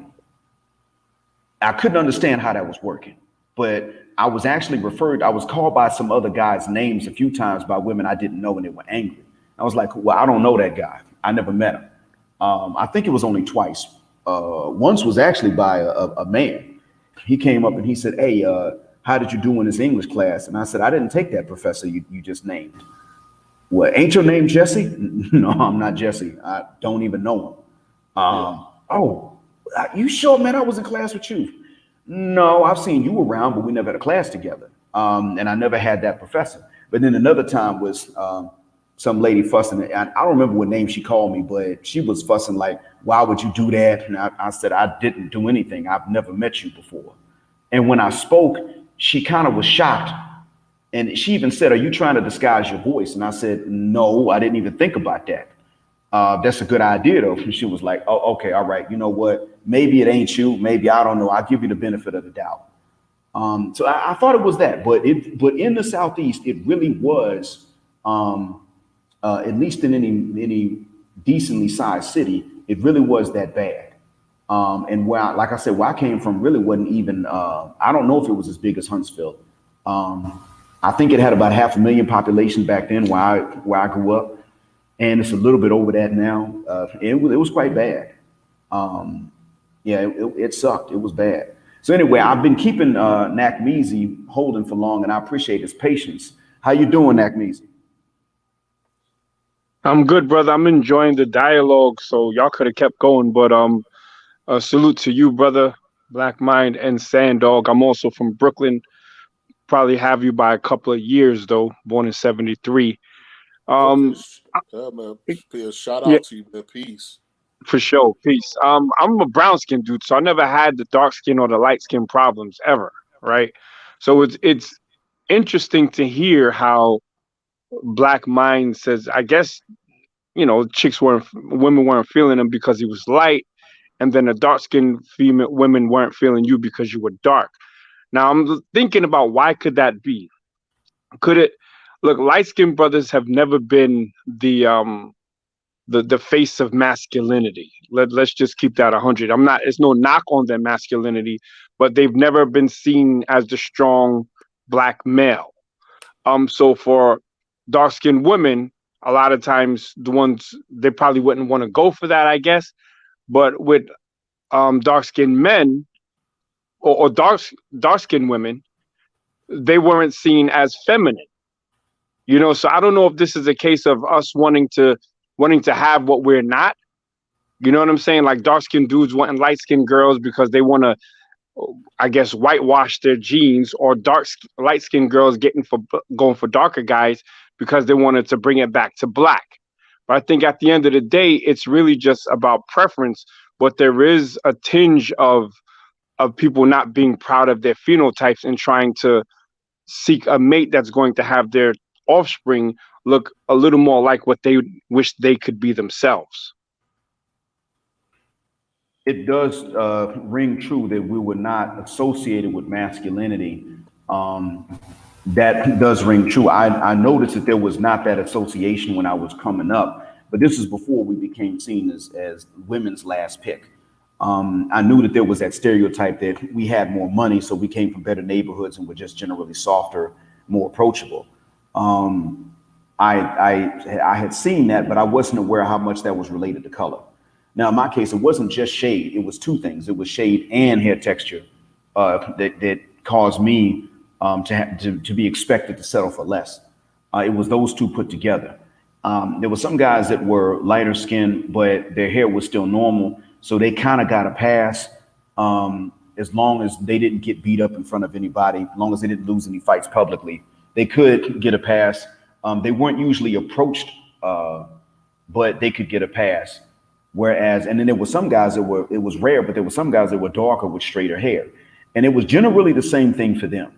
But if you were pale and you had straight hair, you had to win a fight in front of other people to have an equal shot. And I didn't know this until I started solving problems with fists in high school, and that's when I found out. But it is more detailed in that regard. If you Did were, you feel that you had to prove your blackness? I wasn't aware that I had to, but when I started fighting, that's when it seemed to be that that's when it seemed to be accepted that I had done so. You could say I stumbled on that by accident, but yeah, looking back, I was actually expected to try to prove it. And I never really accepted it. It was something that I had to prove because I was never identified as anything else legally or otherwise, even de facto. I was never hanging around a bunch of other people from other cultures. The closest that got was that I wanted to learn Spanish, and I did practice Spanish with people that spoke it, whether they were black or not. If they spoke it, I would practice with them. But it wasn't me trying to be a Latin American, and people that knew me knew this. So I didn't understand this expectation that I would even try to prove it. But yeah, that was the expectation. Looking back, that absolutely was. And I stumbled on it accidentally. This brings me to a topic that I did a live on, which was about Adam Clayton Powell. While I respect what he did for black people, I don't consider him a black man, or he wasn't a black man, because I think socially in America we have this, a lot of us believe in that one drop rule. But if we're going to say that black is someone of African descent from an American context, then we have to say, then what is someone with Adam Clayton Powell's phenotype? Would he fall into the group of what black is? And if you look at the majority of West and Central Africans, they have a phenotype. They're between brown to black with a certain texture hair, unless you're speaking about the Fulanis or maybe, yeah, I guess Fulanis and some other tribes have, I guess a different course of hair, or the hair isn't as coarse as ours. But, I think we tend to just include everyone into the group as black. And, you listen to it, black, dark. So how can someone that's so-called high yellow be considered as black unless you're a believer in the one drop rule? Okay, well, yeah, you would have to believe in the one drop rule, I think, or at least you'd have to have some kind of some sort of objective minimum in order to do that, in order to say that. My reason is that I was raised with the one drop rule, and that's why I've always identified myself as, once I was old enough to understand the concept of race, identified myself as the race that my parents called themselves and the race that all of our contemporaries and even relatives came from. And so I didn't think of being anything else until somebody would ask me, are you this, that, or the other? And I was like, how would I even be that? Oh, okay. Maybe they heard me speak Spanish or something like that. No, I'm not. No. Okay. So you just light skinned. Yeah. But see, yeah, that's the thing. Where I came up, believe it or not, that Gulf Coast, by the time I grew up, the Gulf Coast had the one drop rule. And the Creole community was counted as black due to the one drop rule. And most Creoles were okay with that, especially the middle-aged, the ones that were, I'd say, about 15 years older than me and younger. They were okay with that because we had experience, or they'd had experience with both communities. And the black community would take them as black with jokes and that sort of thing. The black community still counted them as black, whereas the white community did not count them as anything separate from black. So it was like an agreement that we all had. And we would say, yeah, well, if my grandmom because most Creoles don't look different from non-Creole black people. Most of them did not. They just didn't tell people they were Creole outside the family because they didn't expect you to believe them. It's very common, even in New Orleans, it's common for two black folk to pass each other up. They don't know each other. Both of them Creole, and neither one would tell the other one they're Creole because they don't expect the other to believe them, but they both are. So they would pass each other up as two black folks, not as two Creoles, until they get to know each other. That's actually very common. Right. But in a nutshell, yeah, I didn't have this concept that I even could be anything else from, I'd say about the third grade, when I really had a solid concept of race. I didn't have a concept that I could be something else. I wouldn't even pretend when you're playing roles and playing cops and robbers and stuff like that. I wouldn't pretend to be, I would not pretend to be white, so to speak, because I didn't even think of something like that as being possible. And it's true. I understand that nowadays a lot of people are saying, wait, we got to draw the line somewhere. And I get it. Right. I understand. It's very true that you can't always tell at first glance. When I'm here, I can look and tell who's got black blood because I'm trained to spot it. And I see a lot of Arabs that don't know they black and they got black blood. I can see it. They might be able to, they might not, but they're not trained to spot it, and they probably ain't gonna tell you. Maybe they have an Ethiopian grandmother and they just don't tell you that because they're not gonna discuss their grandmothers with a man anyway. So I can keep that a secret. Nobody will know. So, but when they see me, they actually don't think so. And Don't think what? they don't think that I'm black until I tell them. So let's deal with that, right?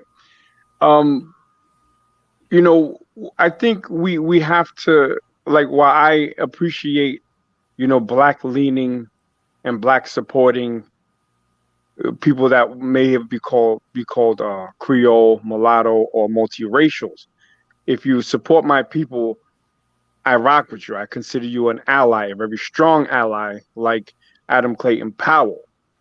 However, if you have the ability to pass or at least play the fence, right, racially.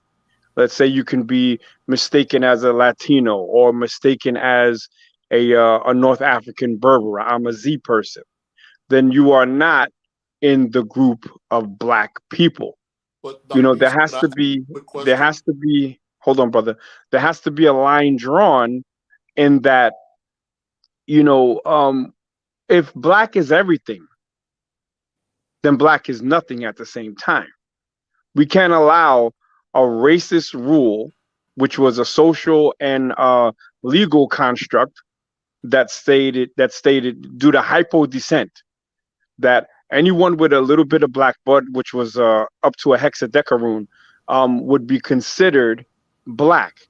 Just because the mixed offspring of white people aren't accepted by white people does not mean that the black race has to be not a dumping ground, but we have to accept non-black people as black because they have black admixture. Just as I, as a black man, have some small, well, not even small, in the teens, white admixture, I'm no white man, and I don't even try to front like I'm one.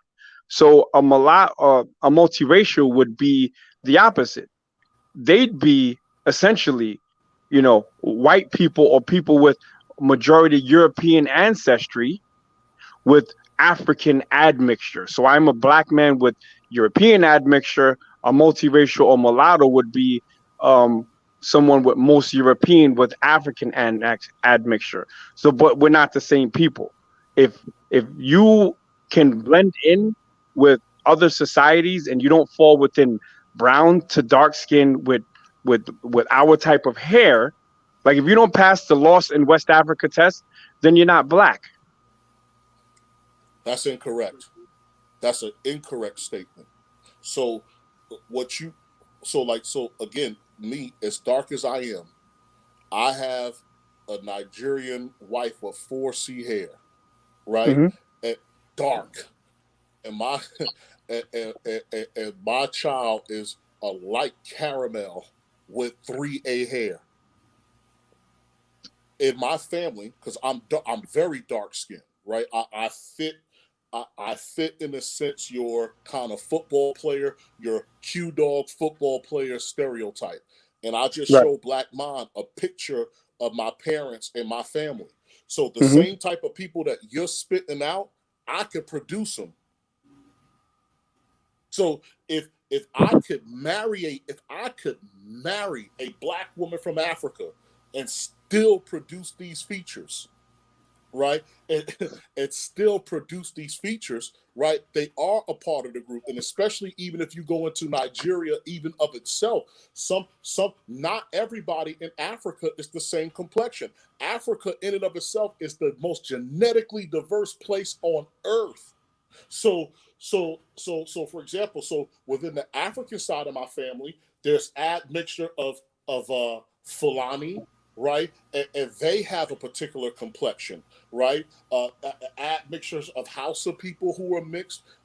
Igbo people are typically, they run from a dark skin to a very caramel to a very caramel type color. So a lot of the admixture that we possess may even come from the continent itself. I mean, I It's, agree that the admixture began on the continent with but I, the but multiracials like the Signares and the half-breed kids that weren't put on the boat due to the Portuguese running through West and Central Africa. But you, as a Black American from Brooklyn, the reason why you can create as a dark-skinned man a lighter-skinned child, just like my mother is lighter than me, but my yeah, father is dark, is that we have that admixture, and like you brothers were saying, that it can be turned off and turned on. the You children know, belong it's to the random. father. So, So what? brother, hold on, You're gonna brother, give your hold on. kids. When you At speak, a You're I'm gonna give time. your quiet. kids the boot. Brother, are you from Brooklyn One for at a real? time. Also, I'm going to pray, guys. So If I'm going to you let you two really from go. Brooklyn, bro, if you really from Brooklyn, you understand the concept of not cutting my wisdom. When you speak, I'm quiet because I'm giving you that respect as a man. And let me give it to you, and then we can go point counterpoint. So with us, right? Because we the same people. If my daughter's light skin as well, and like when the brother Black Mind said you won the lottery, he wasn't saying that you won the lottery. Um, he said it because you got the blackness. That was the lottery, was the blackness, that African phenotype. The reason why we can create lighter kids is because we have admixture that cut from the slave trade. And before we got the slave trade cut, there were West Africans that had that cut from the Portuguese, who were given essentially Black women, you know, as you know, parts of trade deals. So there is that on Africa, but not as much as it is in the diaspora. Now I'm gonna wrap it up real quick. The difference is that, like, if your wife is from the north, is she a Hausa? No, my wife is Yoruba, raised in the north. Okay, so she's Yoruba, so she's actually from the east, uh, originally from eastern Nigeria, southeast. Hmm. Um, that's where the Yoruba are from. So the southwest. I'm sorry, southwest, not southeast. That's where the Igbos come from. So the if she was, let's say, a Hausa, if you look at houses, you line up 10 houses, what are they going to be? Dark skin. That's a trademark of Hausas, is dark skin. You line up Fulanis, they're going to be most likely caramel, straight noses, sharp features, and different hair types. When you go down to the Igbo, you can have anywhere from dark to brown, and also in the Yoruba. So when you deal with people that's closer to the coast, which is where the Portuguese came in, you start seeing a lighter skin due to that colonial admixture that came straight from these Portuguese. Remember, the second largest city in maybe it's the largest, but it's not the capital, Lagos. That's a Portuguese name for lakes in Spanish. So the Portuguese did introduce that admixture. That's why we can produce, but that still does not say that you, as with your phenotype, me with mine, that Adam Clayton Powell is of our same race.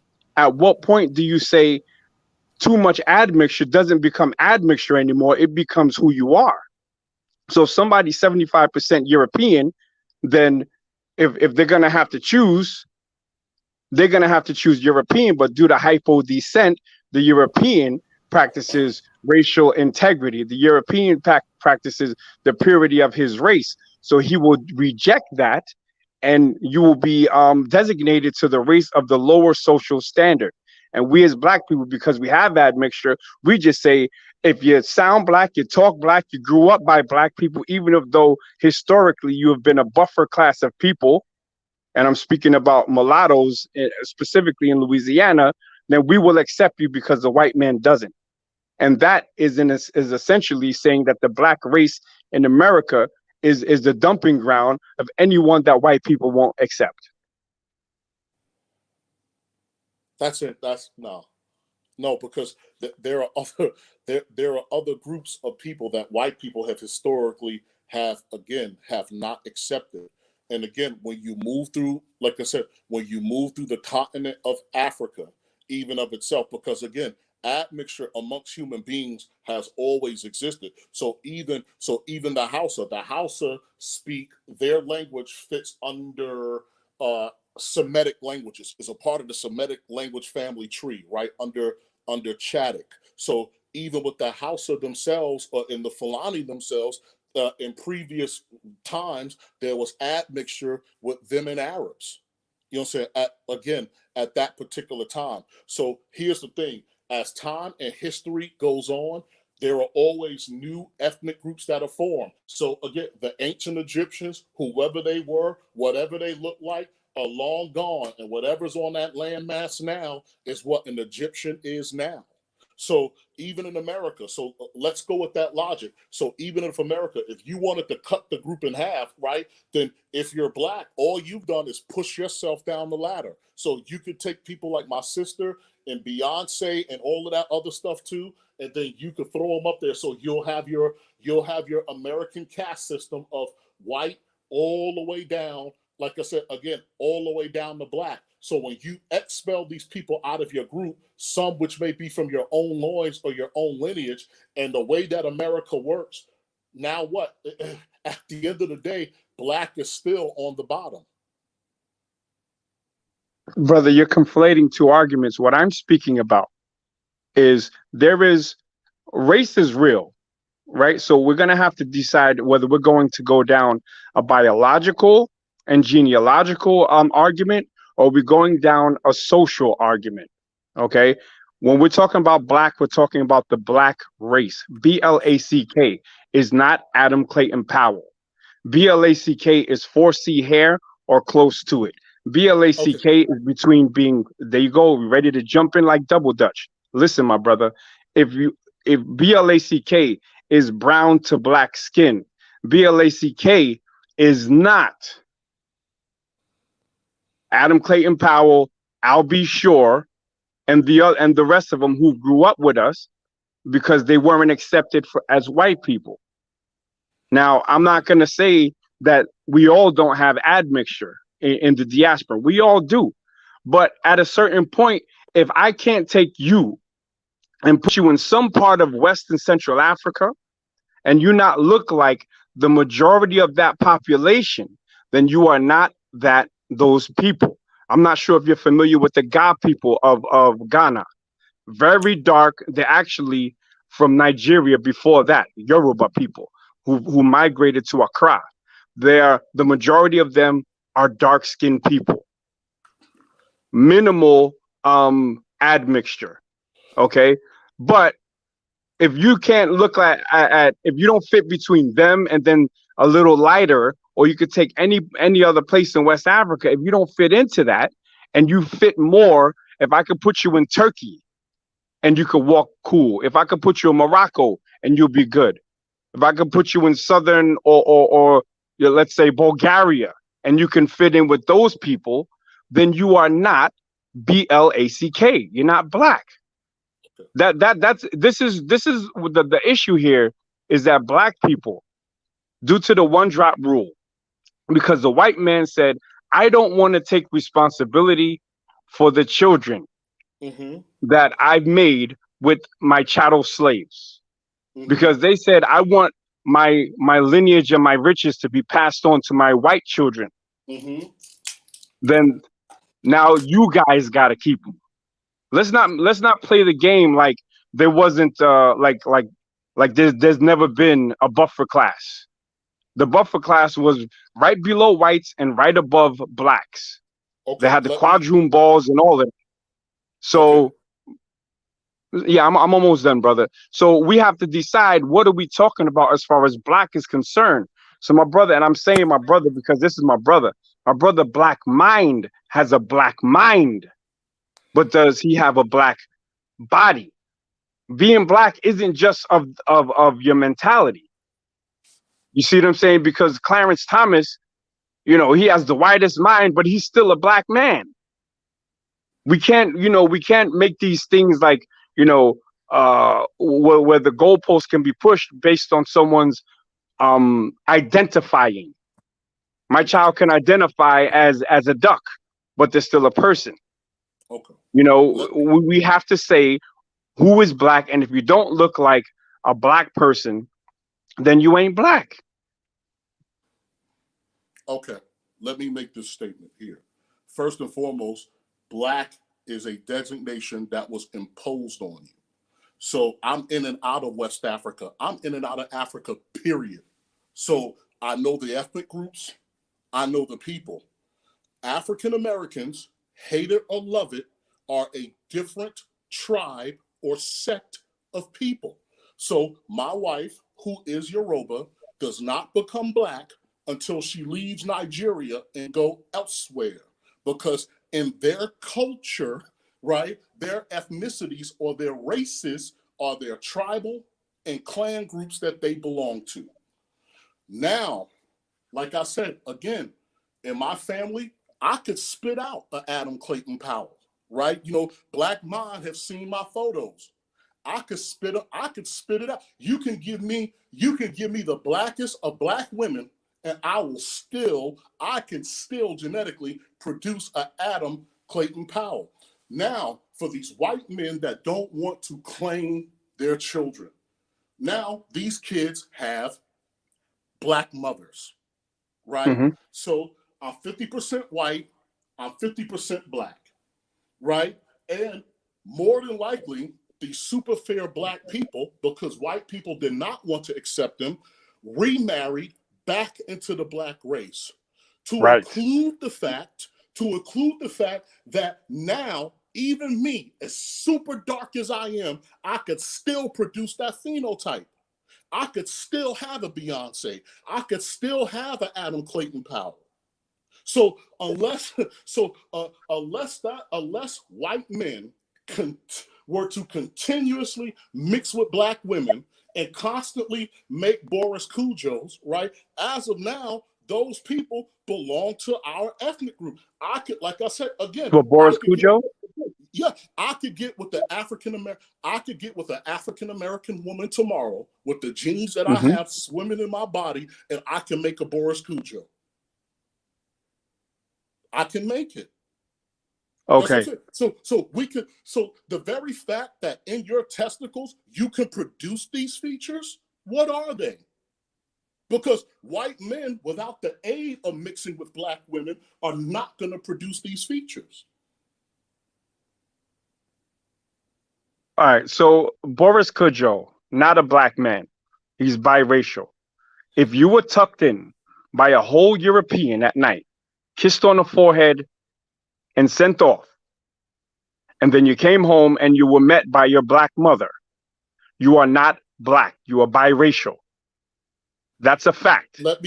But what I'm saying, Nakmeezy, is that we can produce these features. So that's fine. That's fine that there are other groups of people that have these features. But black men or African Americans in general can produce. We have mixed with other groups of people enough where we can produce these features.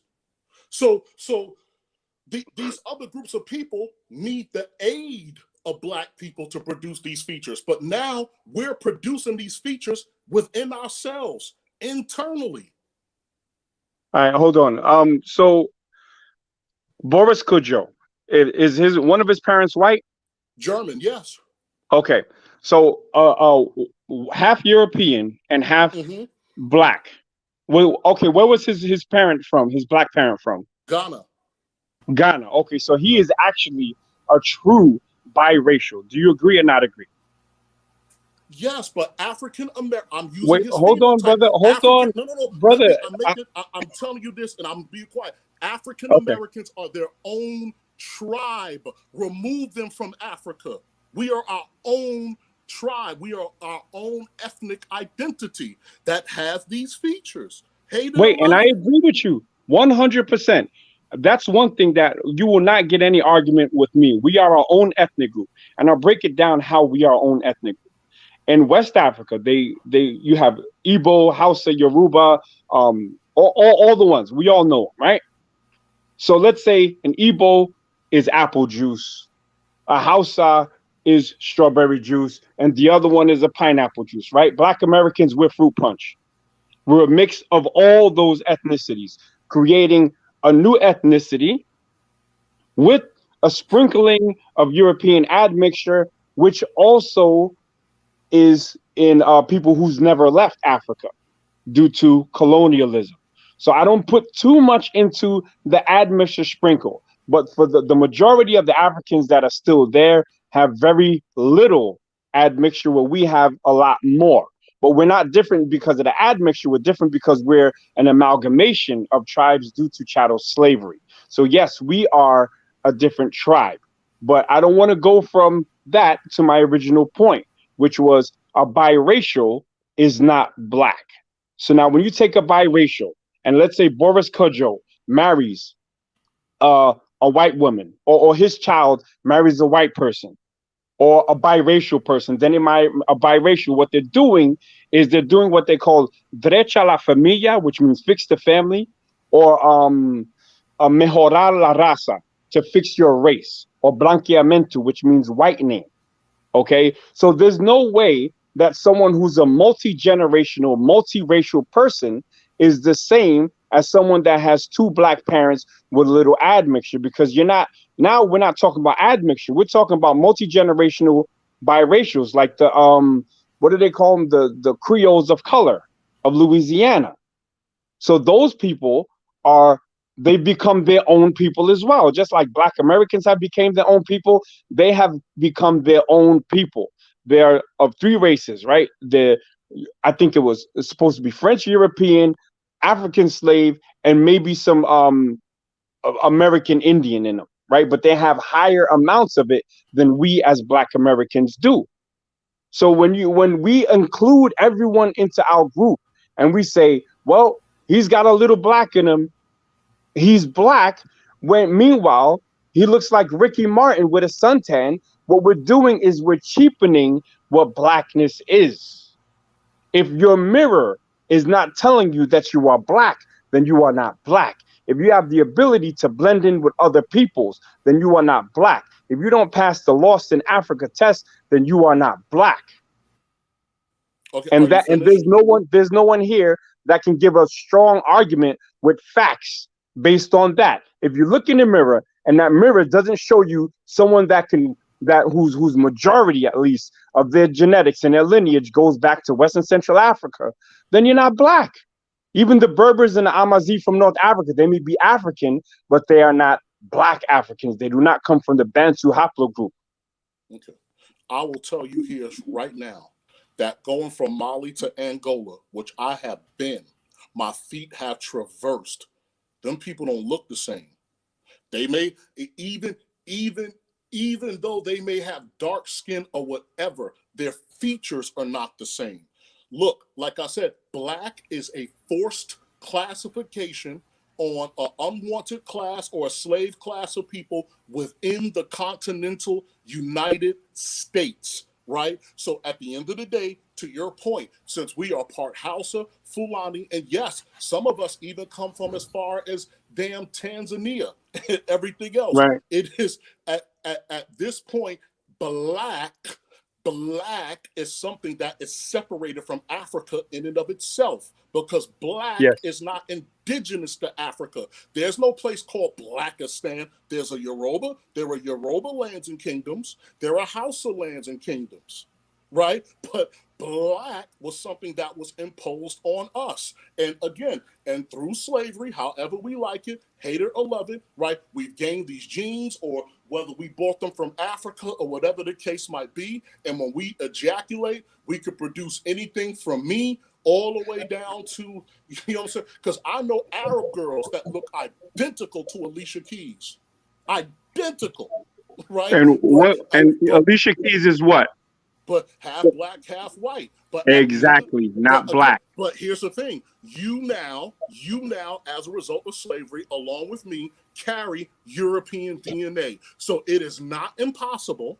It is not impossible for us, even with the dark-skinned woman, to still produce those features. We are our own. We are our own separate tribe with these looks. Right, so to kind of take us and throw us back in Africa, where you still got people who are, for the most part, purely Hausa, purely Yoruba, purely Fulani. That no, because those people are not black. They are what their ethnic groups and names suggests: Fulani, Zulu, etc.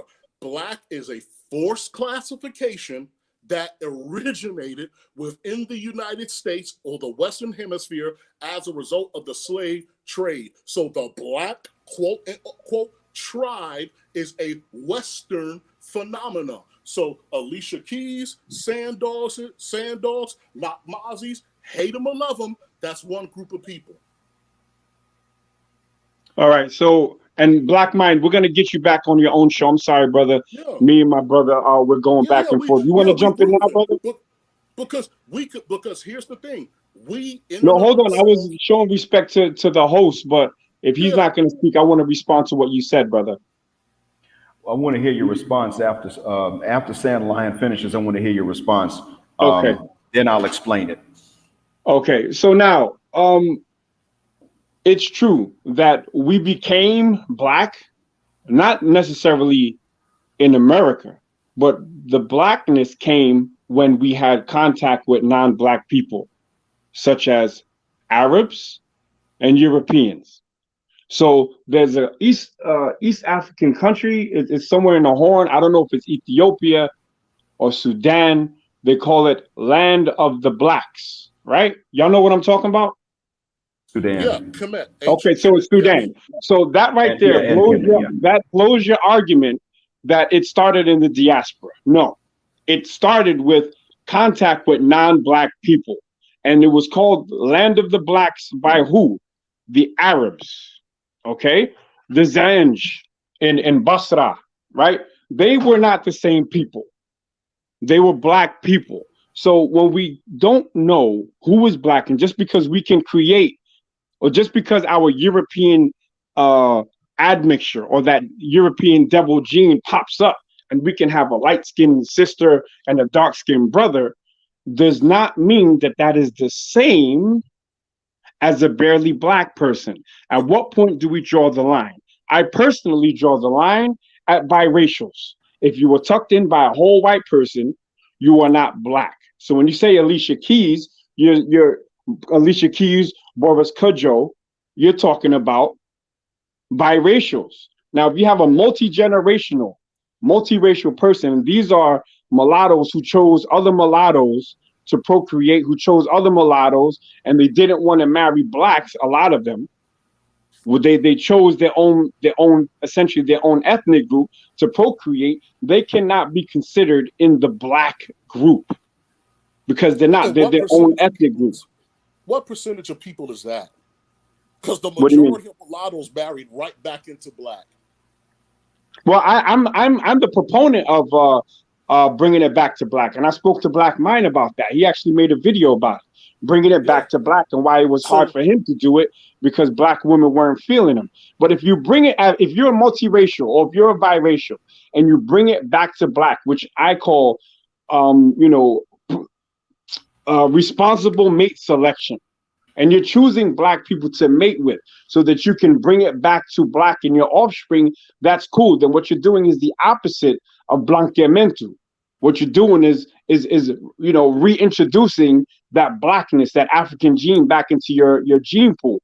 But if we just say, anyone like Adam Clayton Powell down to ASAP Rocky are black, then we're lost in the sauce. If you Google West African or East African, you're gonna get a certain phenotype. If you Google European, you're gonna get a certain phenotype. If you Google Chinese, you're gonna get a certain phenotype. And Black Americans are majority of West and Central African descent, more than 50%. And if you fall under that, then you are no longer black. You are either biracial or multi-generational, multiracial person. Okay. So where I live in the Middle East, right, along with Africa, and I don't know how long you've been listening to the conversation, and I brought up black women, African American women specifically. And I told my classmates on Facebook, I saw you in Ethiopia. I saw you in Algeria. I saw you in Nigeria. I saw you in Tanzania.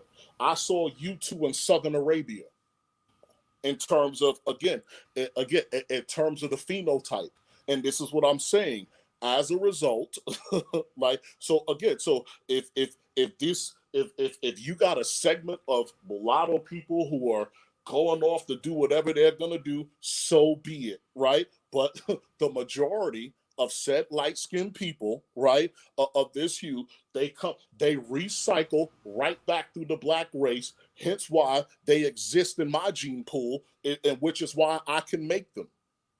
And that's the problem. So the issue is that if I could get with the Caramel sister in Atlanta tomorrow and have a kid that looks like Boris Cujo, then again, this is the result of the artificial group of people called African Americans. Because you have to remember, we were made on sex farms. So the handful of Africans that they brought over in the beginning, right? They were too much trouble, right? You can't enslave a dude who was a former general in the Sunghay Empire, right? Again, just like they did in South Carolina, they'll round each other up and they'll go around cutting people's heads off. So once taking people from Africa became illegal in the early 1800s, Thomas Jefferson and all the guys wanted to breed people here, right? They wanted to breed them here. And so again, so that particular admixture formed a new ethnic group of people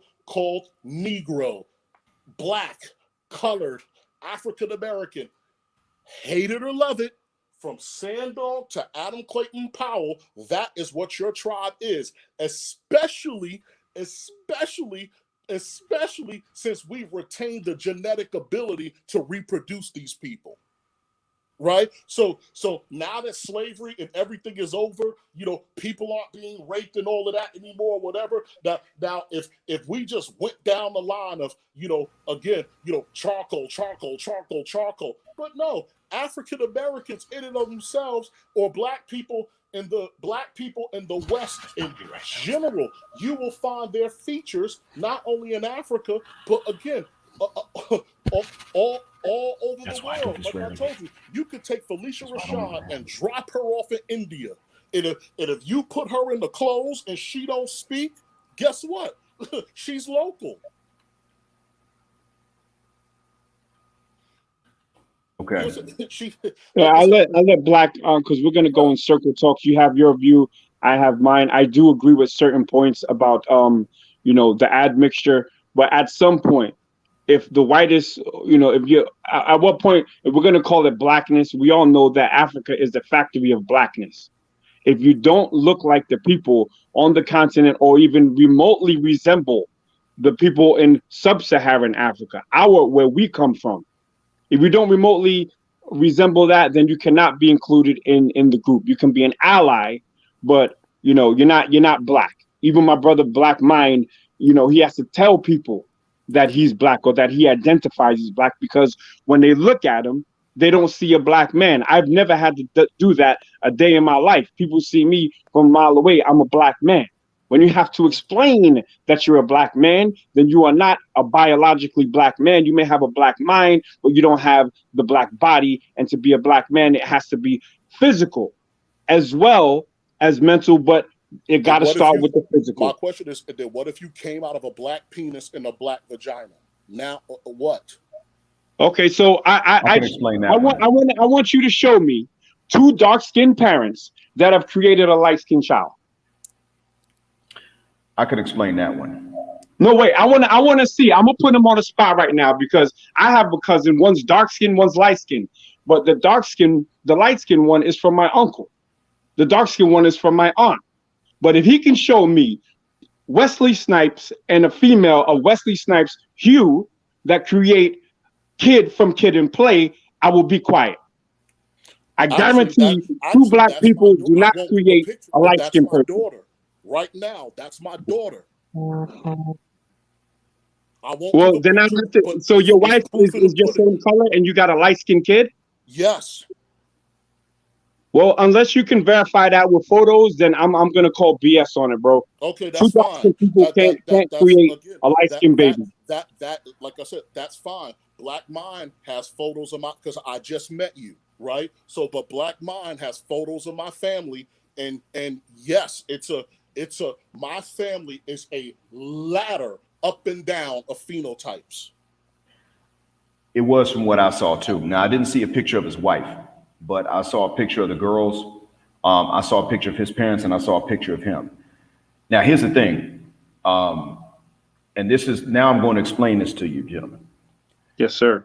The reason why I've said what I've said about how it is that we can make multiple shades with or without outside admixture. Of course, outside admixture will do that. It'll accelerate that. But the reason we can make it without outside admixture as well is because we carry, for one, as the oldest race, we carry the most variety of traits.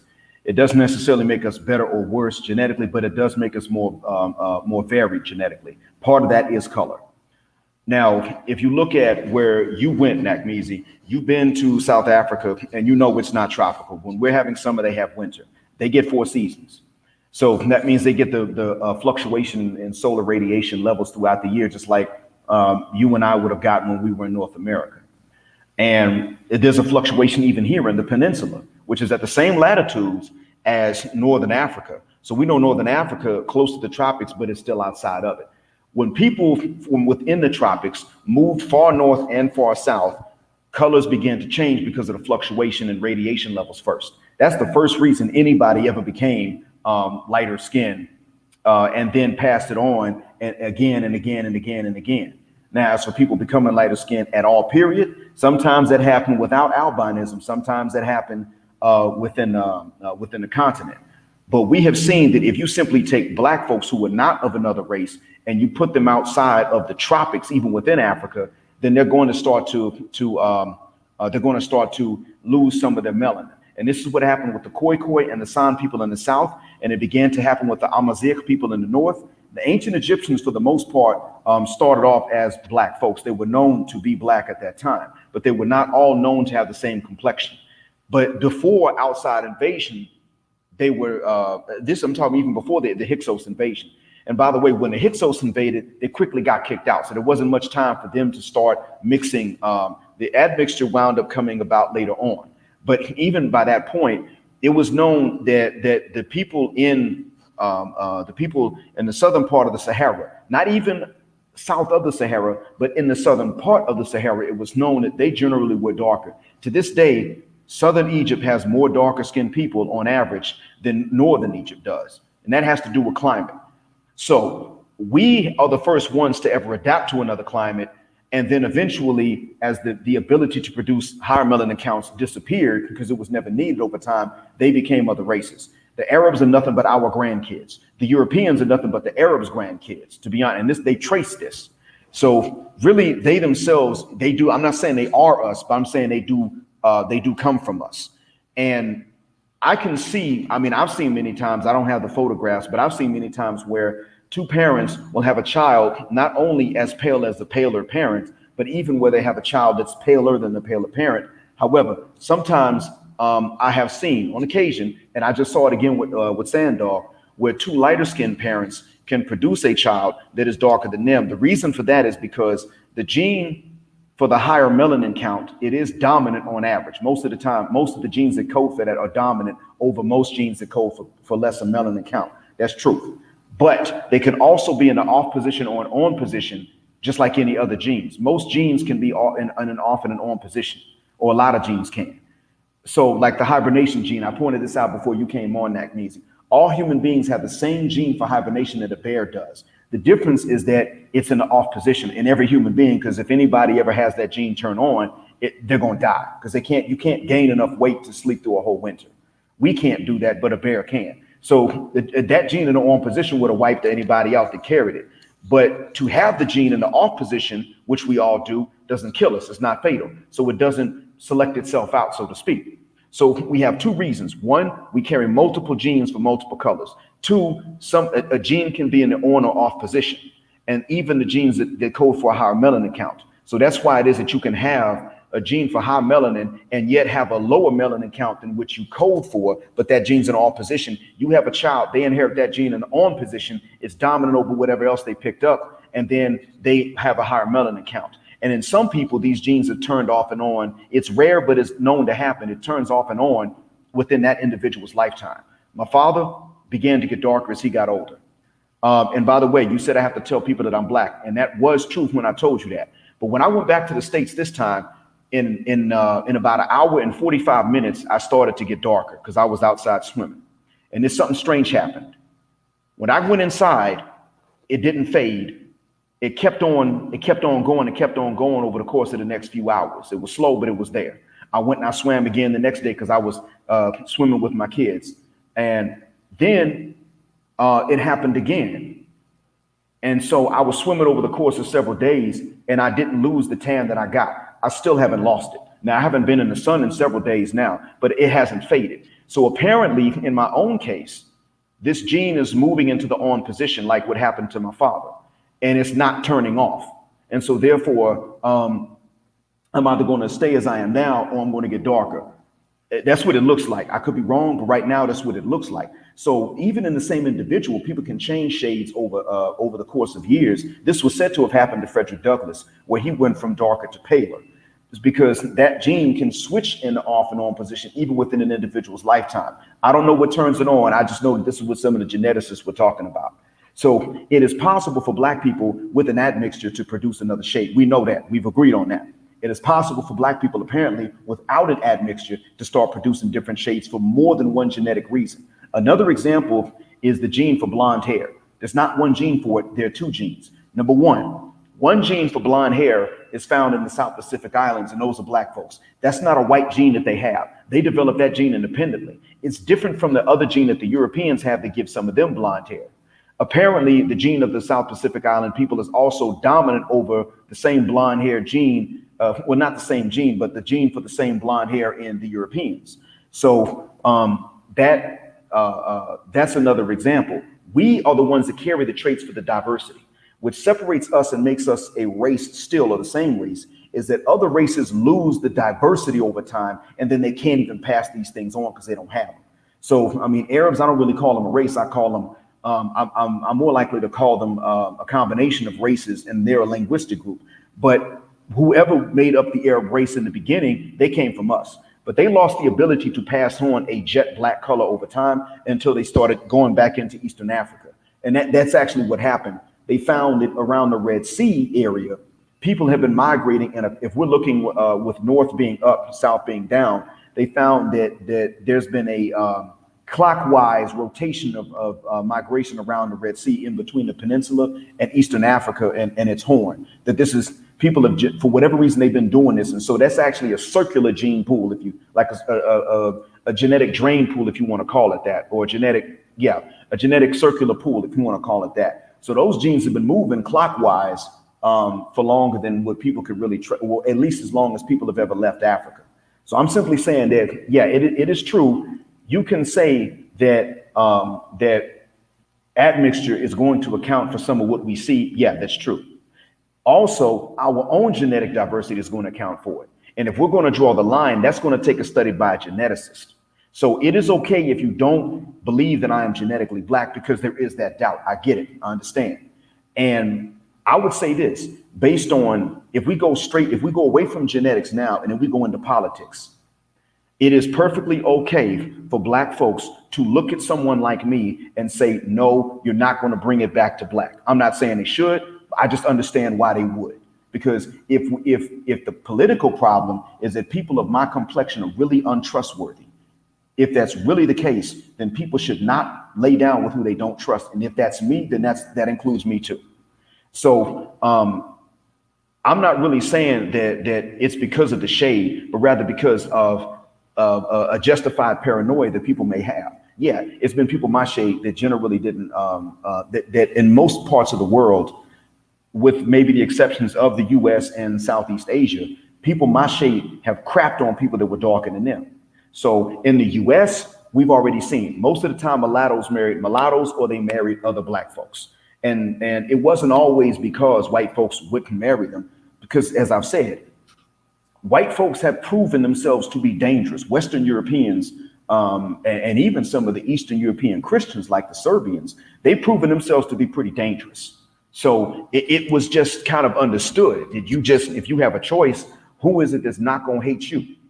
And you just don't marry someone that even if they're related to you, they look at you with hatred. And you marry someone else that is related to you and doesn't look at you with hatred. You have a choice between the two. You marry the one that doesn't look at you with hatred. So it wasn't just that white folks would not marry us. It was also that, frankly, we would not have wanted to marry them in many cases. My family being an example. The Creoles, and my family is largely Creole on my mother's side. At a reunion, some of the elders were talking about how disappointed they were with family members that married white because they disappeared later, and they did pass. Their descendants were tracked down and invited to the reunion.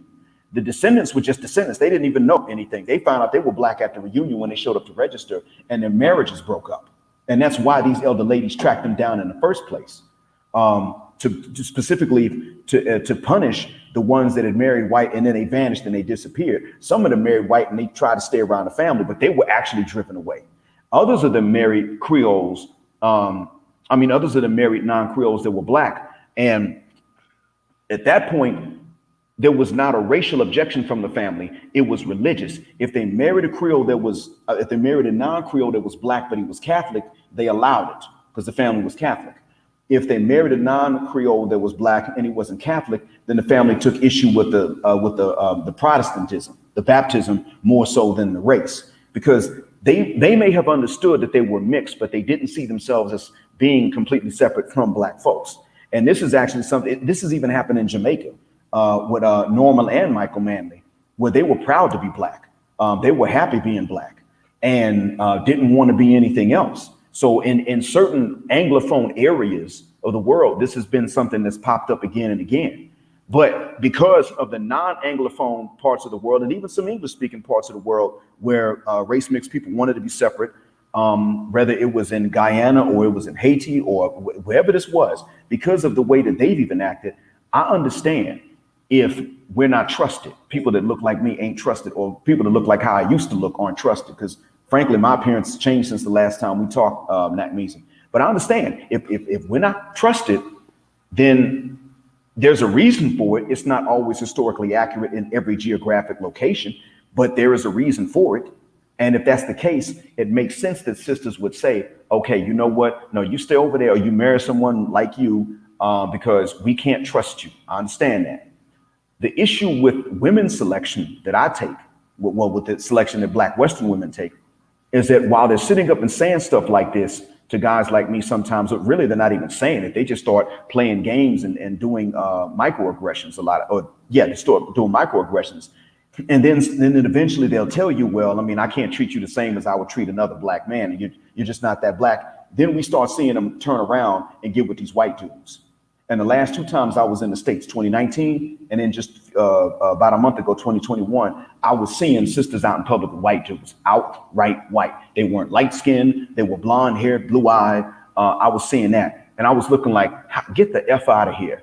If I'm not trustworthy, if I'm suspicious, if I'm not man enough and all that, that's fine. Why the hell is an outright white guy these things?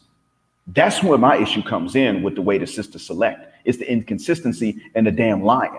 And they're not doing that only to guys that look like me. They're doing it to black men in general. They're just giving different reasons for other black men. In my case, the reason is what I mentioned. They're doing this to other black men. What it comes down to really is that a lot of sisters don't want to keep it black.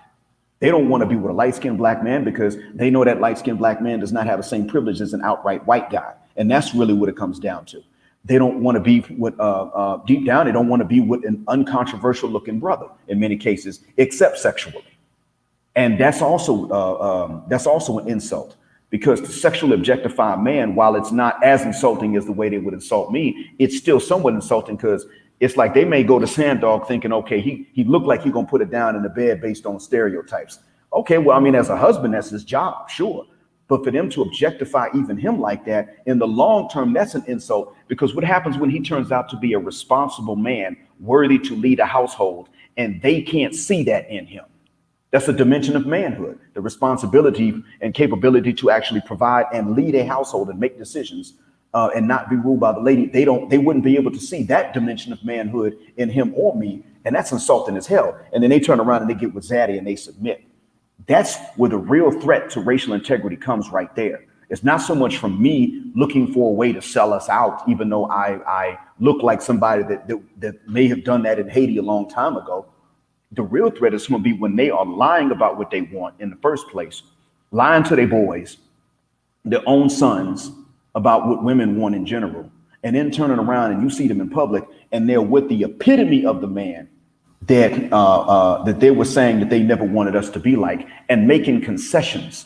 If you and I can read at a grade level beyond our own grade level, hey, look, we know at a young age that's bad. You get older, it's the same thing. They don't outgrow that. Then they get with Zaddy, and he's a great reader. He's got that high-pitched voice and perfect diction and all that stuff. Same things for which they ridicule brothers when they're young and when they're older, when they're adults. And then they turn around and they make a pass. They give a pass to Zaddy. He can even have a painted fingernail if he wants, and that's okay. And they're admitting this. This is not something that they're only saying in the States. I mean, you've been to South Africa. I think all three of us have been there, if I'm not mistaken. And I saw a lady named Siamtanda Mtolo. I saw her video in which she was talking about this. And she said she can overlook light skin in a man if he's colored, because that's a different designation.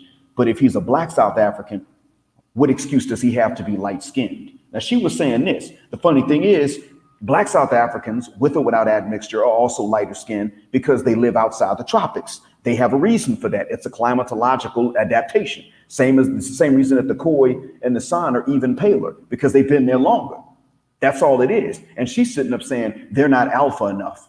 But if he's light skinned and he's colored, well, that's fine, because he might still be an alpha. So what she really wants deep down, she wants to be Miss Ann. And she needs to go ahead and say that, because the next step is going to be, well, I'll get with the white dude because he's actually alpha financially and militarily. She needs to just go ahead and say that. She's selling to the highest bidder.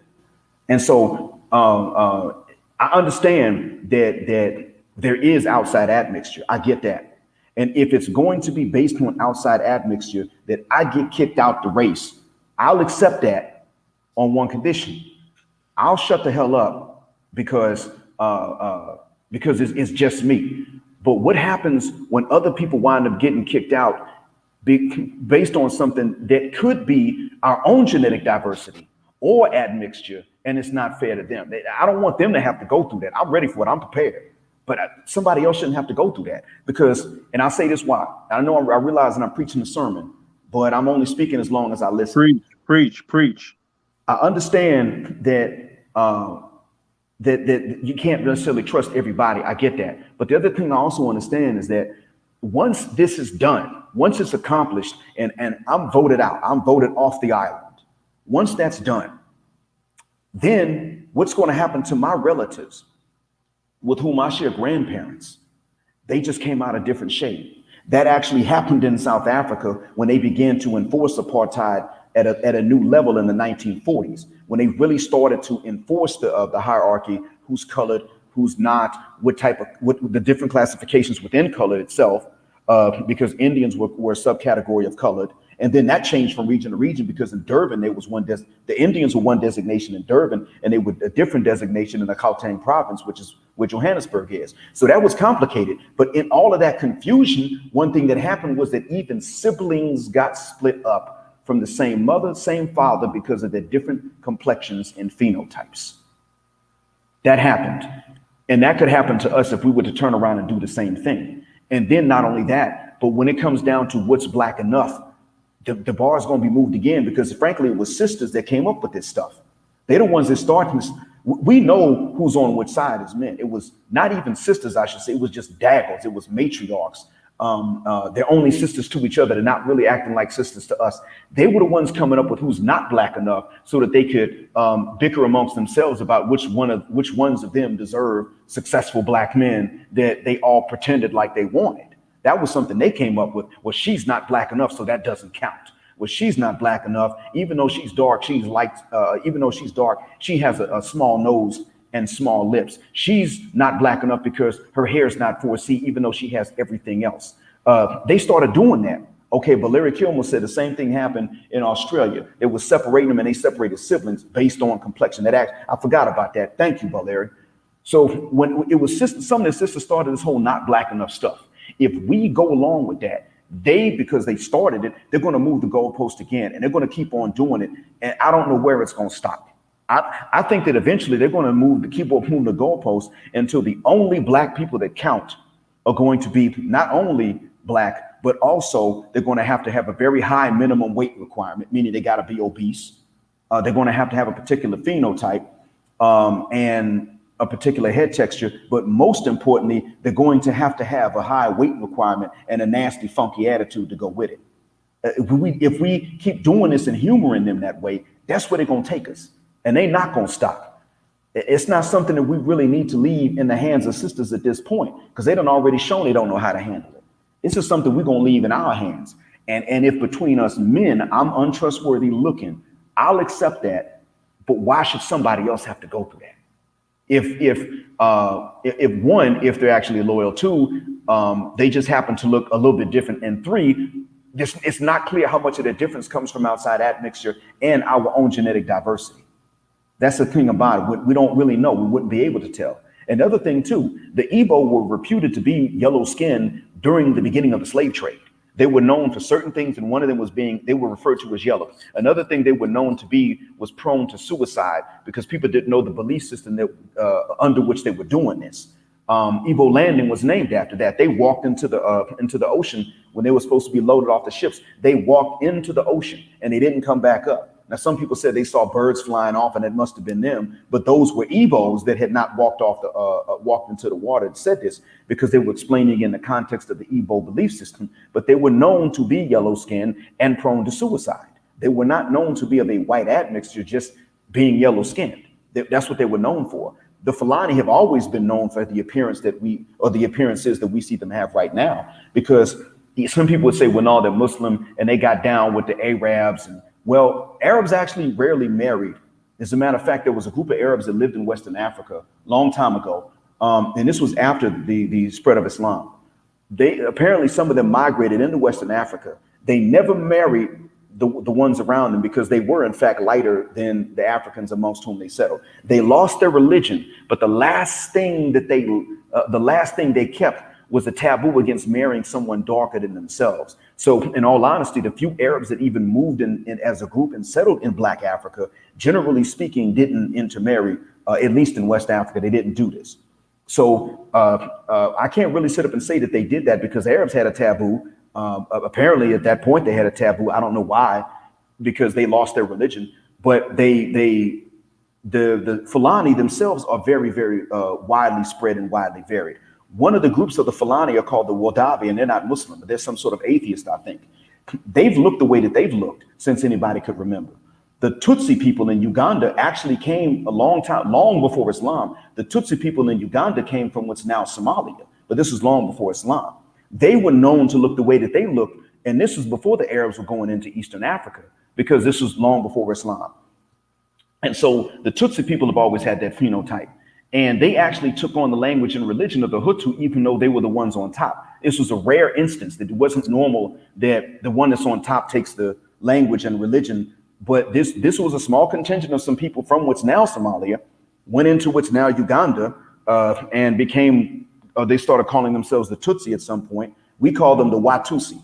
And then they actually wound up mixing with the Hutus to the point that by the time that war started between them, people were identifying Hutus from Tutsis based on their cards, not just based on phenotype.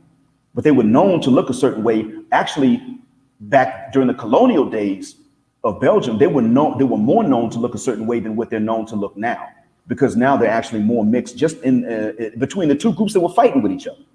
So in all honesty, it's not as cut and dry as what we think. I mean, within Africa. So, I mean, granted, maybe I can't pass the African test. Well, I guess now I could.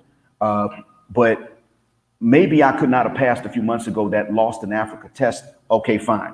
Then that means maybe I shouldn't go into Africa. Maybe I'm not trustworthy. Maybe not. I don't know. It's up to them. I leave it to people from the continent to determine if I'm welcome to settle there or not.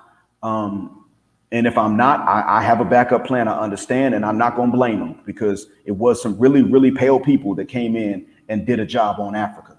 And most of them weren't even Arabs, to be honest, because their ability to do stuff like this was very hindered. But still, I get it. I understand.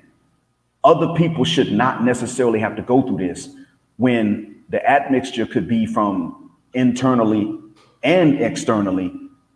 And they've never claimed another identity, and they've never sought one out, and they never sold us out. It wouldn't be fair to them.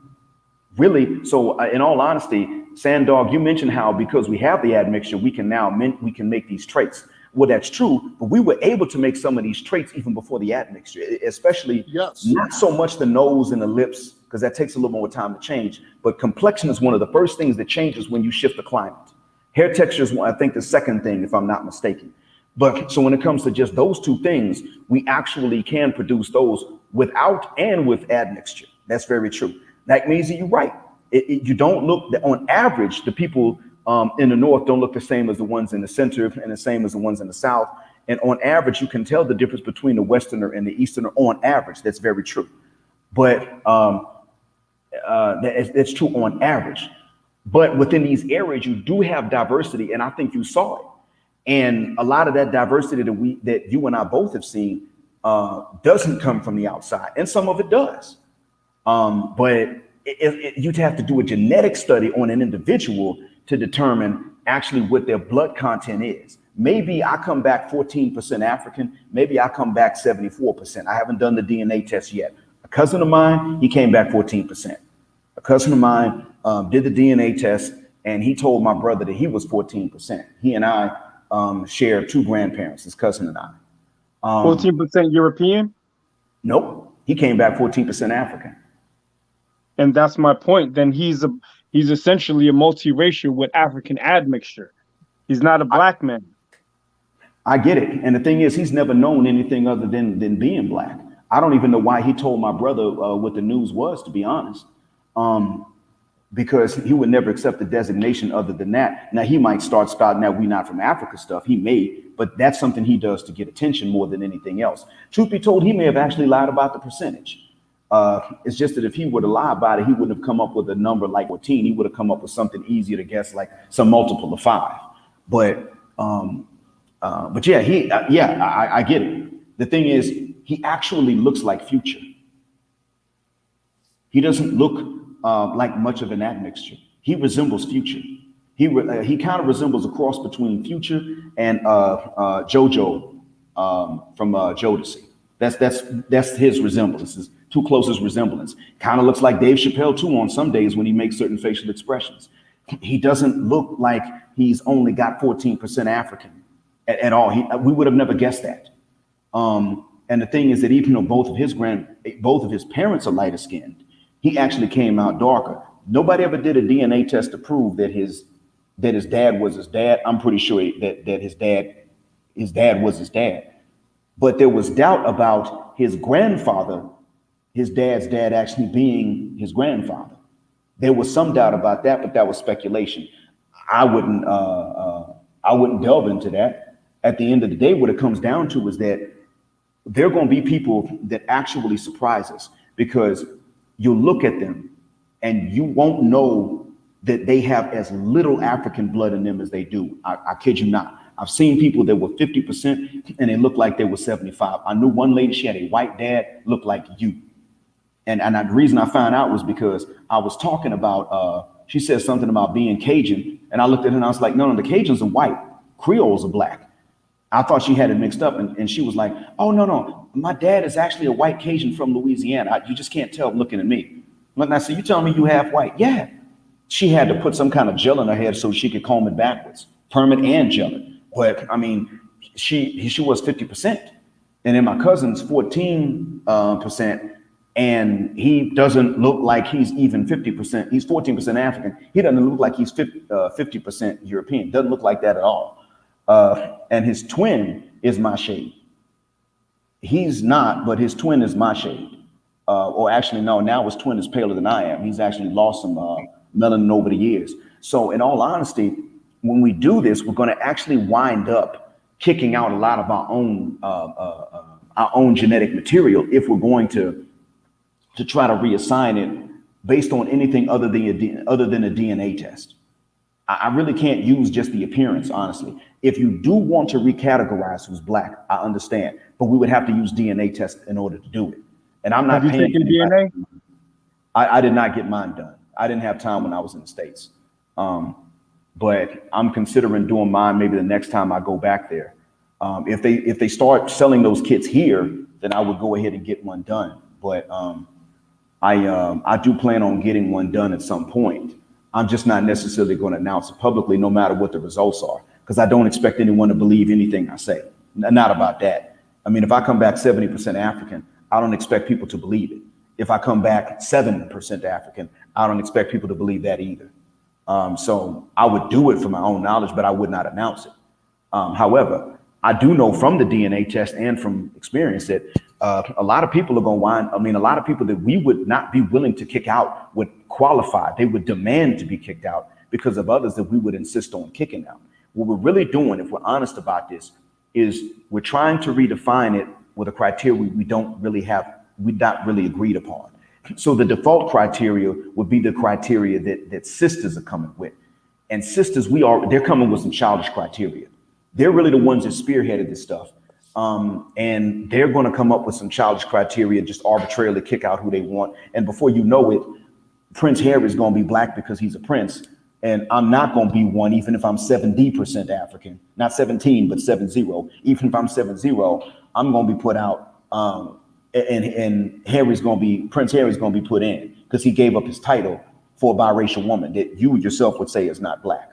And who I would say is not black only because she herself said it. That's the only reason I would agree. I'd be like, okay, genetically you are, but you said you're not, so you fit the gut going out our space and we're not supporting you no more. But see, that's the thing. You never stop with the confusion. And I understand that we don't want to be a dumping ground. That's true. Don't accept being a dumping ground for other people.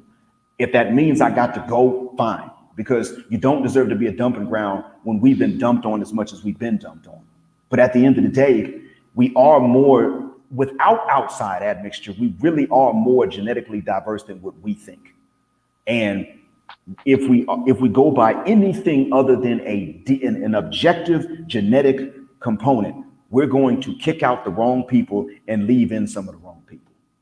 And we're going to keep in amongst us people that have split loyalties because of the actual genetic. I don't think, yeah. Go ahead. No, I see. You're basically talking about how some people, they look like they're mixed, but they wound up having a great percentage of African in them. I think, people who are lighter who come from the continent of Africa are sometimes mistaken for having some foreign admixture when that's not true, in my opinion. Because my mother is a very light-skinned woman. She could pass for Arab, and my father's a dark-skinned person, but if you compare their DNA tests, they're likely to have the same amount of admixture. So I think some people are looking at it with it as in a Western lens and trying to compare and say, oh, there's definitely some sort of admixture, and there's not. Yeah. A lot of times, I mean, now a lot of people from the Horn have done DNA tests, and what will oftentimes come back there are two things that oftentimes surprise them. Number one, they are surprised by whatever the percentage is of Middle Eastern DNA, which is really not that different from ours, but whatever comes back specific to the Middle East, it shocks them. Either they expect it more or less, and it's kind of funny, but whatever the percentage is, generally people from the Horn have been shocked, like, I didn't know it was that much, just 11? Oh, okay, really, just 11? But the Bantu DNA that shows up in Horners is usually the biggest surprise. I met one. He's got a small. Not only does he have a small nose, he was from Somalia. I think he's from the south. He didn't have the lips of a Somali. I mean, his lips. How would I say it? Bushmoyada Yeryahin. Did I say that correctly? I think so because I have big lips, but I have more or less So I can understand what you're saying. His lips were small. I'm not trying to say they were big. I'm trying to say his was small. You would think he was actually Abyssinian and no Bantu blood at all. That's what I would have thought. He came back 32%. That's a third Bantu. He did not expect that. And he said to me, he was like, Black, I'm 32%. I said, okay, all right. Well, you going to tell your family? And he said, oh, hell no, because they're going to argue with me. I don't have a problem with it, but they're going to argue. They're going to say that somebody cheated. And I don't know, I don't think anybody in the family cheated. And I told him, yeah, okay, well, what this may mean, whatever the case is, at the end of the day, it's going to boil down to this. Somebody is Bantu, and that's perfectly okay with me. But y'all didn't know about it, and now y'all are surprised. What about the Middle Eastern blood? And I don't remember what he said about it, but he waved his hand away, whatever his answer was. I see what you mean. It's not only that people don't look like their genetic results all the time, or even half the time. But additionally, there's something else that's going to pop up, and that's the other reason why if we're going to kick people out based on if we're going to say, okay, no, there's got to be a minimum requirement. You can't just say it, and you can't just come with a one drop. Then at the very least, we do with DNA. That way, whoever we kick out, they have at least they have some idea as to what to do next, if they're going to base it on DNA at the very least. Because this Brother guy, Black Mind. yeah. I want to say something to you, but Sandog, I went after Sandog. If Sandog wants to say something, I'd rather give him the mic before I respond to a couple of things that you said. If not, I'll go now. Okay, I'll wait in that order then. Sandog, you have anything to say, brother? Yeah, the thing that I want to say is, again, we are a new ethnic group. African, that is separate from the classification as Black. Black was artificially manufactured in the sex farms of Maryland, Virginia, and the Carolinas. We are a mix because when people were taken from the transatlantic slave trade, they were taken out of West Africa, the Congo, and even parts of East Africa. When they were brought over into the United States. So you will have, an African American could have anything from what will be deemed nilotic features, which comes from the Great Lakes region, right? So that kind of tall supermodel look that they tend to like, for fashion shows and everything else. We have people that look like that. And then we have people that look like, they might have come from Nigeria, on top of whatever admixtures that we have. So we are an independent ethnic group. And just like what Black Mind was saying, the admixture or these features would have existed both prior and along with the admixture of what we have. And we're one group. And if you study Black history in great detail, it was the Adam Clayton Powells and the people that looked like Black Minds who held the door open for the rest of us to go through. So, like I said, again, quote and unquote, following a gynocratic model of kicking people out of the race, because again, a lot of the people who were the spooks by the door, who helped to advance the Black cause or the Black race, looked just like those people, because they could get into places the rest of us couldn't. Yeah. All right, and I want to hear you out, Nakmeezy. Can y'all hear me? Someone tried to call me and messed up my whole audio. Can y'all hear me? Yeah. Your voice is clear on my end. Okay. Wow. Let me try to. Give me a second because I can't hear y'all. So what I'm gonna do is I'm gonna speak and then put it close to my ear for responses. I agree with my brother Sandog that we are a new ethnic group, right? But we're not independent genetically from Africa. Most Black Americans have an average of 70 to 85% African DNA, Western Central. So while we do have European admixture, it is for the most part between 25 and 15%, somewhere within there. So we are mostly of African descent. That's why I say I'm not an African, but I'm of African descent, proud foundational Black American. Okay. But I don't want to get into that we're not them, because culturally we're not, genetically we're very similar. So now, to my brother Black Mind, no one's trying to like kick anyone out, right?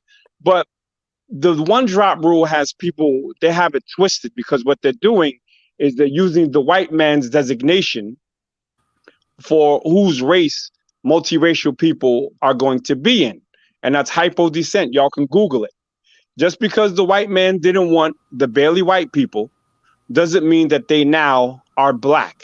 Everyone listening in the chat, BLACK, close your eyes and think what that is. You see it when your eyes are closed. Black, dark. If you are not dark, if you don't have the features of someone from the sub-Saharan African, then you're not in the group. It doesn't mean that you're going to be ostracized. It doesn't mean that, you are not an ally. Like Black Mind, like when I say my brother Black Mind, I mean that. I've never seen you, but the way you describe yourself, if you're closer to Al B. Shore than you are to Wesley Snipes, then I'd have to say that you are an ally to Black people. But Blackness isn't something that you can identify with. Blackness isn't something that you can jump out and jump in. And when I say that, I'm speaking of those who pass, right? Yeah. Like Adam Clayton Powell. He used to pass, and then he told his roommate, "Yo, I'm Black, by the way." When you gotta tell somebody you Black, then you ain't Black. Let's just cut the semantics, cut the making it complicated. It's very simple. Blackness comes from Africa. If you don't look like, or at least resemble, those that are currently on a continent that are the majority, people that were our phenotype, Black people's phenotype, are the majority on the continent. If you look like an outlier, then you are an outlier. If we're going to go to DNA, you don't have to tell anyone, but I would say get the test and to see how much African admixture you have. I'm not saying European admixture. I'm saying African admixture. And if that's the admixture that matters to you the most, and that's the admixture that you identify with, and that the admixture that you're going to support, then do that. But there's going to come a time, like with me right now, just saying that people that don't share the Black phenotype are not Black. It's almost like a Negro wake-up call. And it's not to be disrespectful, but it's like this. We can't be lying to ourselves. The mirror ain't going to lie. When I was in Ghana, some dude walked up on me talking about he hates Nigerians. So I talked to him like, "Yo, who you talking to?" Then he looked and with big eyes and walked the other way quickly. So if that sort of situation can't happen to you, or people wouldn't just come up to you speaking the indigenous African language, then we have to ask ourselves, how much admixture is too much admixture to exclude you from being called Black? Because what we're doing, we're using the social definition based on the one drop rule. And just because White Zaddy didn't want you, doesn't. I guess someone's talking again. Who's that? I'll mute it because it was someone talking to someone else. Okay, I got you, brother. That's all it is. No. Let me ask you. But look, blackness is blackness, man. When you Google what's Black people, Black Americans, I'll be sure it doesn't come up for the most part. You know what I'm saying? Once we're that broad, and I want to speak real quickly about the genetic, not admixture, but how we have these phenotypes before before European admixture. I asked my Nigerian friend. He's from Benin Kingdom. He's Edo. He's from Edo State. He broke it down like this. It's location. When you talked about not being tropical, his location, It's mate selection, and it's also colonial admixture. So, like you said, the Igbo, where are they from? They're close to the coast, so that's why they were light skinned. And you do have lighter skinned people in Africa, but you don't see Albishurs walking around in Nigeria unless they have, maybe Lebanese or some sort of Arab admixture. That's just a fact. We like to say, oh, this is how they look normally. Look, when you look at Sahelians, okay, and that's that region in the north, right before it turns into Sahara, right? These people, they tend to be dark skinned with different hair because they have that admixture. That is the miscegenation zone. When you go to the eastern part of Africa, they have that admixture, and they will tell No, they don't have admixture. They don't have admixture. Well, bro, how about this? How about you mute yourself until I'm done, and then I'll listen to you. But there are some that have admixture. Like if you look, there's some Cushitic that look, almost identical to like some Bantus. But there are the other ones who have the admixture. So there is admixture all over Africa, but then it becomes how much admixture excludes you from whatever group we're talking about. Well, I'll go ahead, Beard. Well, hold on a second, Beard. Let me. I'm trying to hit. Okay, go ahead, Beard, with your response. He's completely wrong when he says that East Africans have admixture. Number one, when it comes to the Arabs never settled in such a population where they could mix with the native population to such an extent where the majority are light skinned. Yes, you have different tribes such as the Bantus being one, but you also have those quote-unquote light-skinned East Africans who are Cushitic and who are Semitic. So you can't just say that they're mixed when that's not true. Arabs didn't settle or conquer East Africa. They never conquered. So it makes no sense when you say that they're mixed. Well, they did not conquering and mixing are two different things, bro. If you look off of the coast of East Africa, what do you see? The Red Sea. What do you see there? Yemen. Yeah. You talk about Tanzania, Zanzibar. You have Tipu Tip. These are Arabized Africans with admixture from Arabs. No, they're not. Okay, how are they Arabized? Explain to me how they're Arabized. Can I say something on this? Because this is literally talking about what I just shared with you, Valeri, Sandog. And Sandog, you're free to share that with Black Mind if you like. Okay. Go ahead. Proceed. Here's what we need to understand. Also, to the chat and to the folks on the panel. What's going on, Blood? I don't mean any disrespect when I say this, but if I come off as disrespectful, I just want to complete the movement. Number one, Africa is a continent, not a country. Exactly. As a result, it ranges from almost every weather external environment you can think of, both currently and in antiquity. It has experienced climate change, and our DNA has been the origin of all of that. Everybody on planet Earth has a single point of origin rooting themselves back to Africa at one point in time. And this is important because there are over 680 plus different ethnicities, each with their own phenotypical signatures and ethno-linguistic classifications. Outside of the continent, you probably won't even get past 100. And that's important because it means that at any point in time, you can literally spin the wheel of countries in Africa. And I say country loosely. I really should just simply say national territories and find different groups of people with different phenotypical admixtures. My own DNA, for example, is literally the Bantu migration pattern in a single human being. I have almost every single ethno-linguistic group connected to the Bantu and not a single shred of anything remotely Arab. None. The closest thing I would even have to that kind of expression would be the Azni Berber that shows up in my DNA chart right there in Morocco, which is still on the continental of Africa. And it's with the group of people who were living there in the mountains that we know were affiliated with the Moors. We understand that we had the transatlantic slave trade dealing with the western portions of Africa, which created a lot of the diaspora most people in the United States are from. But there was also the Arab slave trade, which was largely focused on moving women up out of there, but it aggregated a lot of people as well. So we're back again to what is the difference between a group of people dealing with the ethnicity side of it and then the cultural side of it? Because even when we get back to what this word Ethiopia means, even this word Egypt, these are Greek words. These aren't the words that were used by the indigenous people. It's the same way that Japanese people don't call themselves Japanese. They call themselves Nihongo or Nihonjin.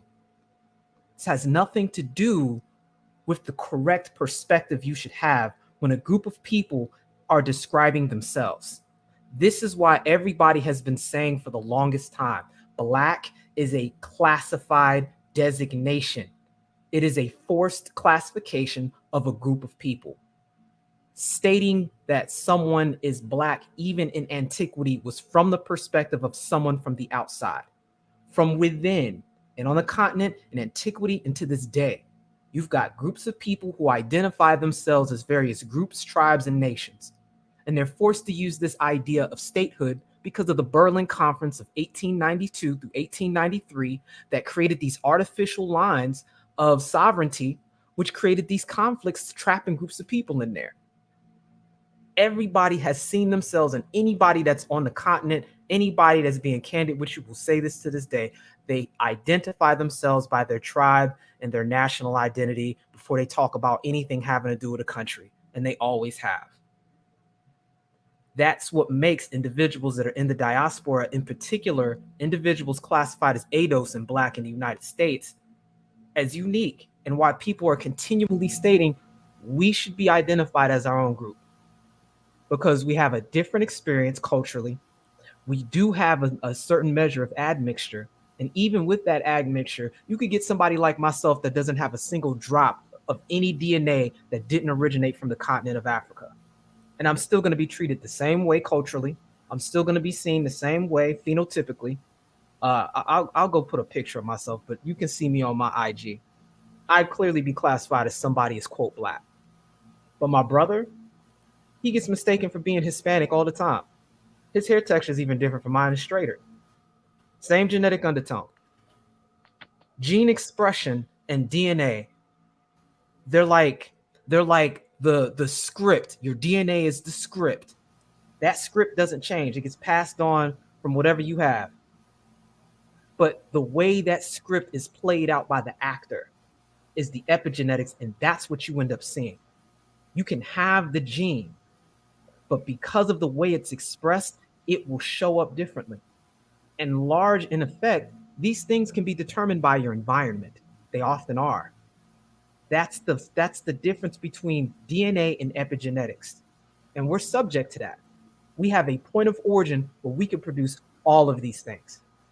And it gets very difficult to have this conversation if we fail to understand that whatever you call Black is predicated somewhere on a definition of what you call white.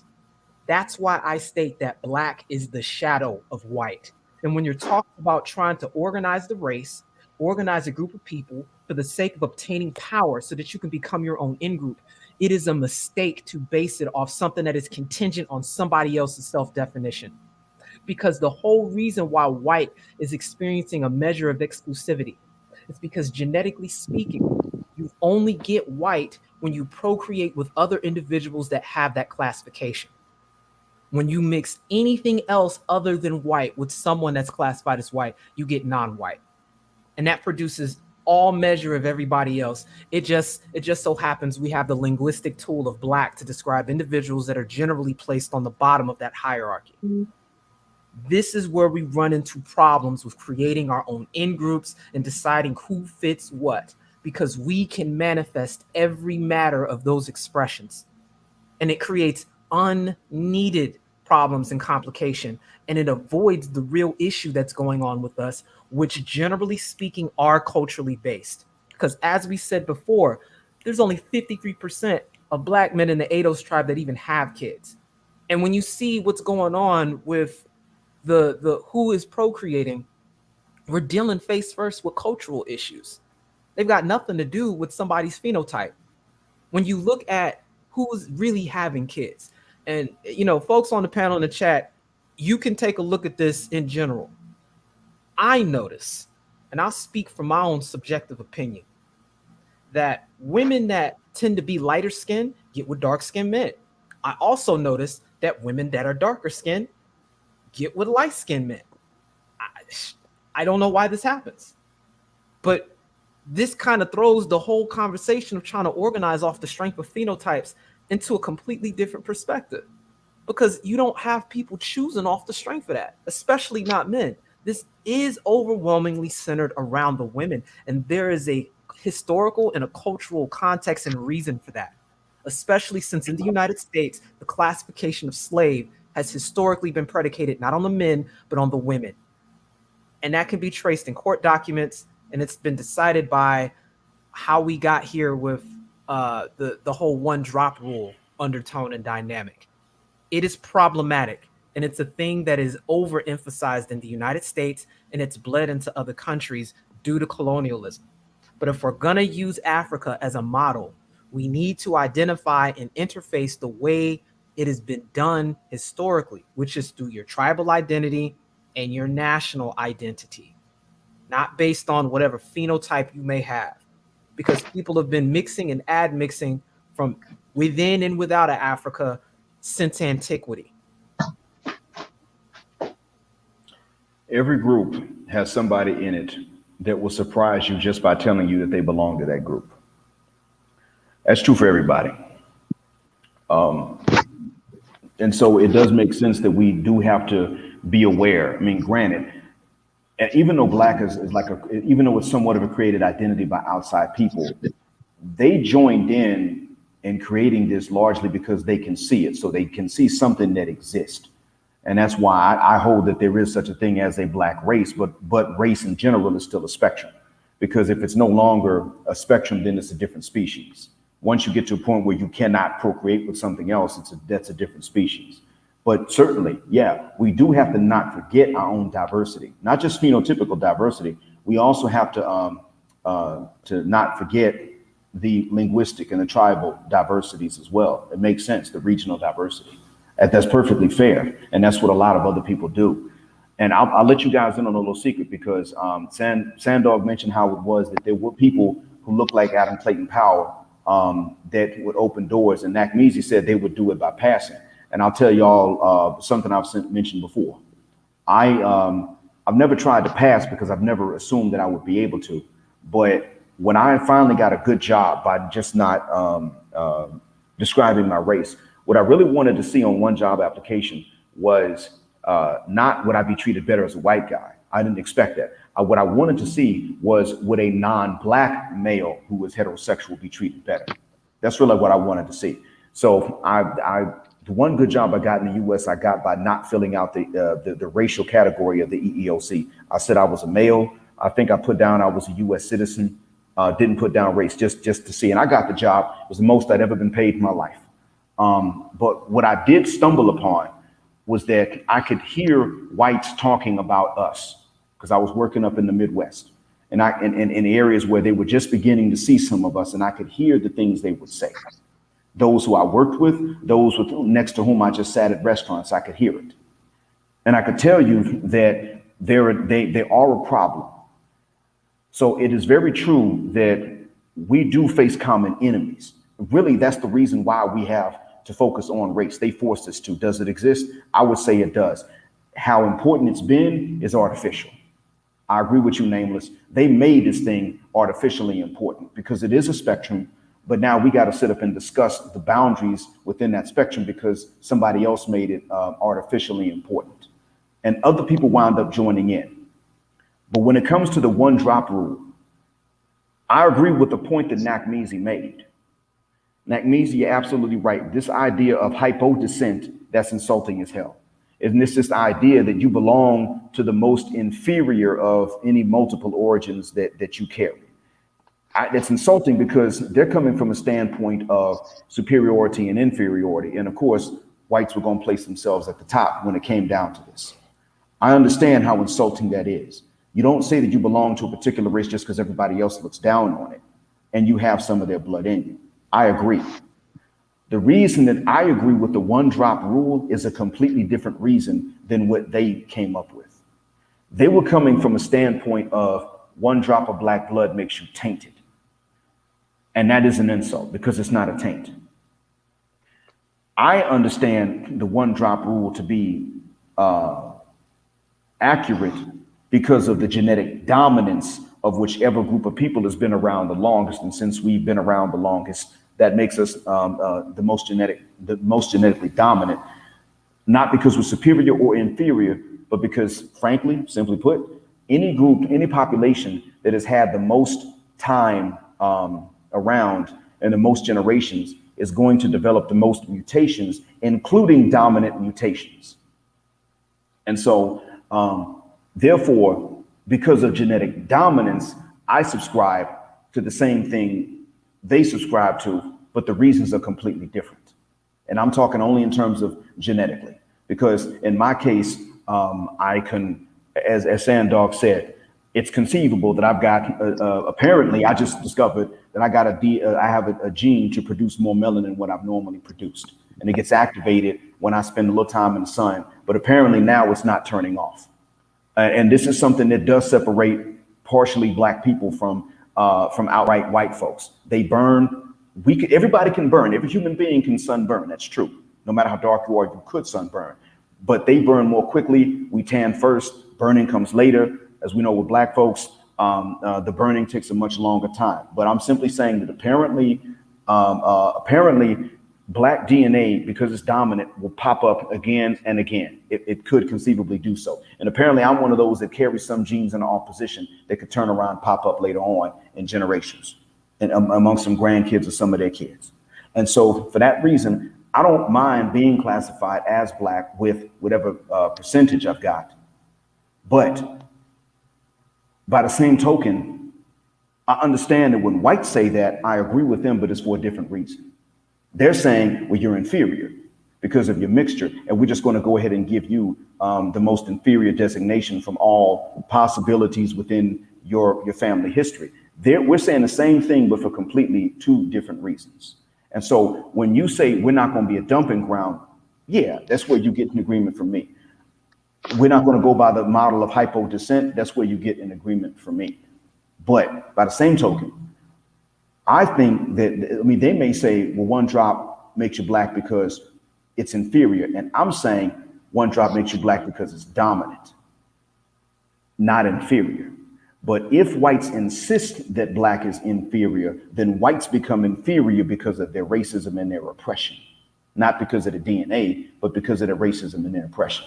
It is very true. If we were the first people around, then we would not have been obsessed with race. Everybody else would have been obsessed with it when they moved away from Africa, started to look different, started building boats or whatever, and started coming back into Africa and discovering us, their ancestors, and that they had, and seeing how their ancestors actually look. They would have been the ones to be obsessed with it.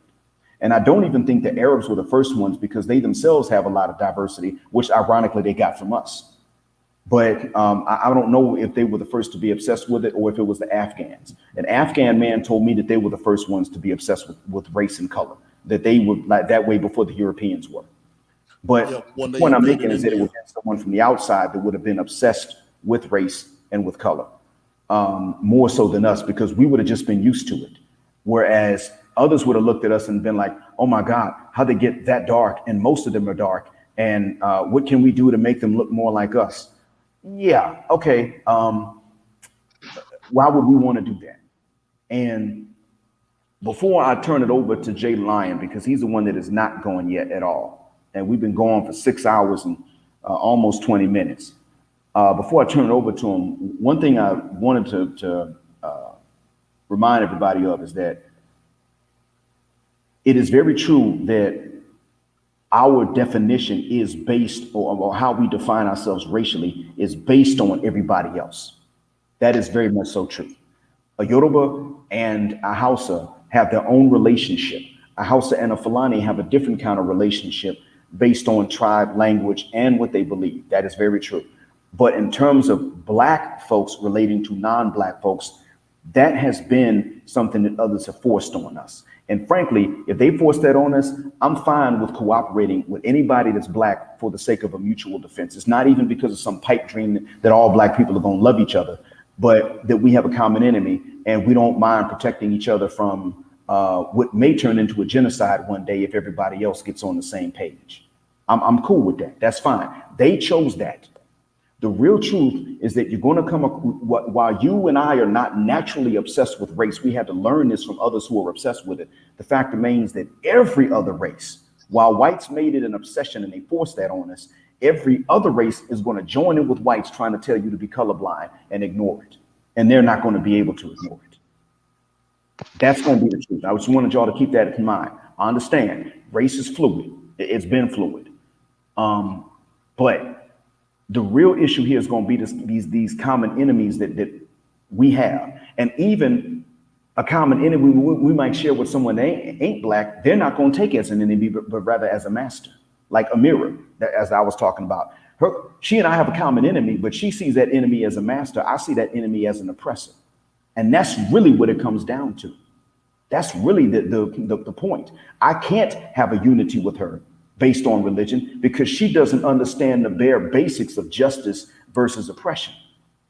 So, and I don't miss that. Ain't no love lost. I'm not mourning that. That's her fault, not mine. But I wanted to point out to you all that we could debate about race all day. They're not debating about that. Everybody else only debates about race when they're talking about how they're going to relate to whoever's lighter skinned than they are. When it comes to how they're going to relate to whoever's darker skinned than they are, they don't have that debate. Indians ain't debating about how they're going to treat people from Bangladesh because the people from Bangladesh are on average much darker. Pakistanis ain't debating about how they're going to treat people from India or Bangladesh. They're debating about how they're going to get white folks to accept them. That's their debate. We're debating. We're the only ones that are actually refusing to debate about how we're going to get other people to accept us. We're all debating about how it is that we're going to move and how we're going to deal with it. And we're debating about our own definition. And I got to admit, other people ain't better than us. They're just not. But one thing they've not been consumed by is how they're going to define who belongs to them and who doesn't. That's not one of the things by which they've been consumed. I'm gonna shut up right now. I'm gonna turn it over to you, J. Lion Menelik, before we start to close. Yes. Yeah, hello to the panel. Yes, and I think that when it comes to these racial classifications, a lot of these racial classification was based on white supremacy, and even the term black, came from white people. It didn't come from like African and all that. There's no country called black, but blackness is a result of colonization and interaction on whiteness. And so a lot of those, and even the term Negro, and sometimes black people or people African descent takes on these classifications based on what Europeans have said, and that's very problematic. And I think that Africa, it's 1 billion, there's 1 billion people, and there's many different there's many different phenotypes. You have Bushmen people, Bushmen. They almost have Asian looking and stuff like that. You You talking have about the Khoisan? yeah, the Khoisan, Got you. yeah, and you have people that's you have the Torag, and just to say that there's one standard phenotype, and I think that would just be wrong. I mean, with that much Africa has some of the most diversity in the world, and and you even look at me, like me, even with me with my phenotype, and also depends on the location where you go to. I would go to Brazil, I'll be just considered like black. I mean, black or whatever. But if I go to South Africa, I'll be considered colored. I'll be considered one of the colors. And I was talking to a South African, and that's what I would be classified. So it also depends on where you're going. So like this thing became more complicated because of white supremacy. And and I think that man, you got you got some East Africans that could pass for being West African. You know what I'm saying? So it's I've seen that. I've seen phenotypes. And even that, and I think that Yeah, and I think think that every black person you got to have wide nose, thick lips, and stuff. That's just that's just kind of stereotyping us. Stereotyping African people based on white supremacy notions. Okay, if you have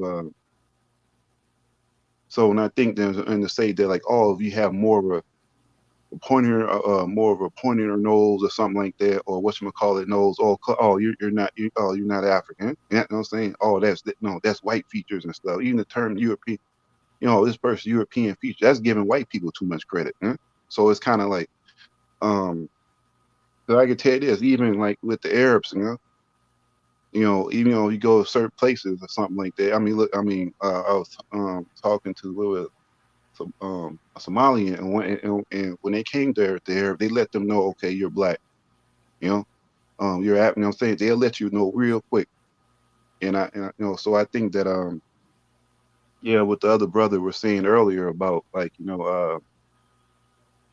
I forgot, I don't know the other brother's name, but he was saying about we getting our classifications from the outside, and from the outside was true. So yeah, that's why I wanted to say. Okay. All right. So I'm going to go in the order. For everybody else, I'm going to give you all a chance to make a final statement. I'm going to go in the order in which you all appear on my screen. Y'all appear on the screen first. Sandog, I'll let you give our closing thoughts, statements. First of all, man, peace to the chat, man, and salute. And like I said, salute to all the brothers here, right? There's no animosity, and there's no loss of love. Again, we are in a difficult situation, right? And many people have their ideas and suggestions on how to get out of said situation. But the thing is that it's like I said, again, accepting the realities of certain circumstances, right? So although we did not choose the circumstance that we're in, right? Although we didn't choose it, like this is the reality of that circumstance, is that we are our own ethnic group. However we did it, right? We have people of certain phenotypes within the group, and within us collectively inside the group, we're still producing people of those phenotypes. So we are a new people, right? We're relatively a new people, one of the newest people on the planet, and so again, we're trying to find our way, splitting ourselves through through fictitious classifications that have been imposed on us. From my perspective, is not the right answer. It's not the right answer, and inshallah, we'll find our way. All right. Okay. Then next one that shows up on the screen is nameless protagonist. Closing thoughts, sir. It's as I said before, fam. I still second the notion, fam. Like, there's definitely no animosity. It's just we don't really get a lot of opportunity to sit down and really have this conversation outside of negative influences and people inferring completely different agendas that are very much so gynocratic in nature. At the end of the day, this boils down to social dominance order and the global in group so far in the modern world has been whatever definition of white you can find.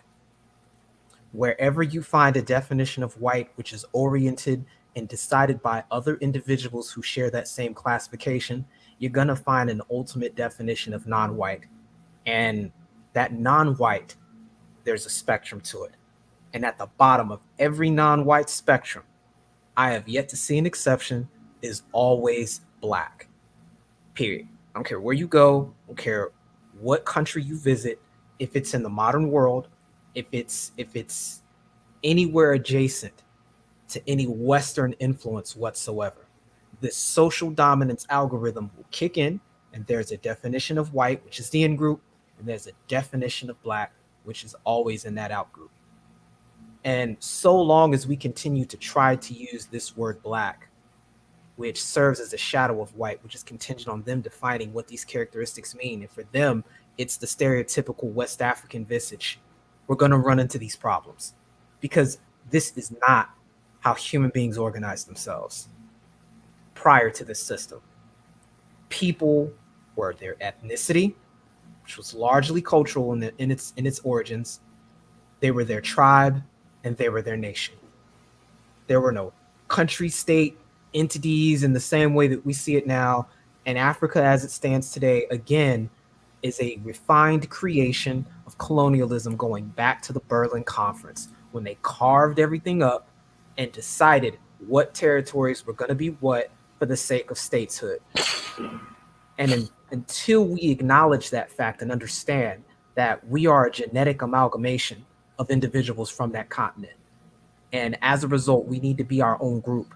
Until we act as though we are our own group, we're going to continue to be pulled by the strings of other people's definition of who we're supposed to be, period. That's why I advocate for this idea of us being universal human beings, because on a genetic level, it started with us. And as much as they try to disprove that, at some point in time, everybody else's story on the planet begins with, and then they left Africa at some point. So if that's the case, then we need to understand that this boils back to your culture, the way you identify yourself on an ethnic level, and the way you identify yourself on a tribal level. And this is all about family building and consolidating power. Because if you're not doing that, you don't have a chance in the future. Well, it certainly makes sense. I mean, even though we don't need to limit our identities and how we perceive ourselves because other people, because enemies especially, have chosen to limit us that way. By the same token, we do have to be aware of their limits and why they want to do it. So that sounds very reasonable. It is very true. I mean, once they construct something, they're at the top. However they define black, it's at the bottom. And a lot of us who are not white wind up taking on the same mindset. A lot of us that are black wind up taking on the same mindset. And that's why it is that you'll see in Africa skin bleach selling more than any other cosmetic product. And even in the Caribbean, same thing. That's part of why, because we'll turn around and internalize that. And we got to cut that mess out while still understanding that we are the ancestors of everybody else. And so we don't need to sit up and try to limit ourselves away from what we're willing to do that's actually going to work for us just because somebody else might have thought of it first. It makes perfect sense. And listen, the nameless protagonist, I thank you for being patient because it took you a long time to get on. So I really appreciate that. It's no problem, family. It's rare I even get to catch you when you're live because I'm always busy working and training. Naturally. And then not only that, but there's also the time difference too. I mean, for you guys, I think it's in the central time zone, for you guys, it's almost 10:30. Eastern time zone for you guys, it's about 11:30, I think. And we're about to have sunset where I am. I think the sun's already down where Sand Dog is. So I'll be getting ready to shower and get ready for work tomorrow because I have to I got to be up really early tomorrow, earlier than normal. So before I close out altogether, Nakneezy, closing thoughts, sir. All right, brother. Thank you. And thanks to all the brothers on the panel. You know, we can disagree, but we can disagree being respectful. And we've done that today. So look, I don't live in a fantasy world. I'm not saying that a lot of us do, but I don't. So when we say that we can't call ourselves black and, hold on. I'm sorry. When we say that we can't call ourselves black, that's the reality of how we identify now. Lagos, Nigeria is originally Echo. You don't hear people calling it Echo, right? Because of the Portuguese. Frank Lugard actually named his side piece named Nigeria. They still call it Nigeria. So if we're not going to call ourselves black because it was a designation, some say under chattel slavery, some say it's before that. But what is true is that we did not become black until we had contact with non-black people. So then what do we call ourselves? As a Black American, I can't call myself an African because I'm not from Africa. My forefathers were from Africa. I'm of African descent and proud of it. So I'm a Black American. Or do I call myself an African American? Whatever my thing is, the reality of the fact is Black people or people of African descent have a certain phenotype. a mulatto is not black genetically. A mulatto is not black socially, and historically, they have been a buffer class from Louisiana to Haiti to Senegal with the Señores. If you want to know if you're black, you look at that mirror and it will tell you yes or no. You may feel as black as you want, but a black man cannot be the fly on the wall in a business meeting full of white people. You're not black if you have that sort of access. You may be black leaning, you may be black identifying, you may be black supporting, but if you do not look like or at least resemble blackness, West and Central African, or even just from the Bantu, you can even take it to the East African, Kenyans. Some of them have a phenotype that's similar to Black Americans. Mulattoes are not black. Multiracials are not black. I'll be sure is not black. We're going to talk about Louisiana. We'll say the Cajuns versus the Creoles. Why do you even mention the two? I've seen a video to break down the difference. Because of the similarity in phenotype. Mulattoes are not black people with European admixture. They are multiracial people with African admixture. There's a difference. So while I respect my non-black multiracial or mulatto allies, they are not us.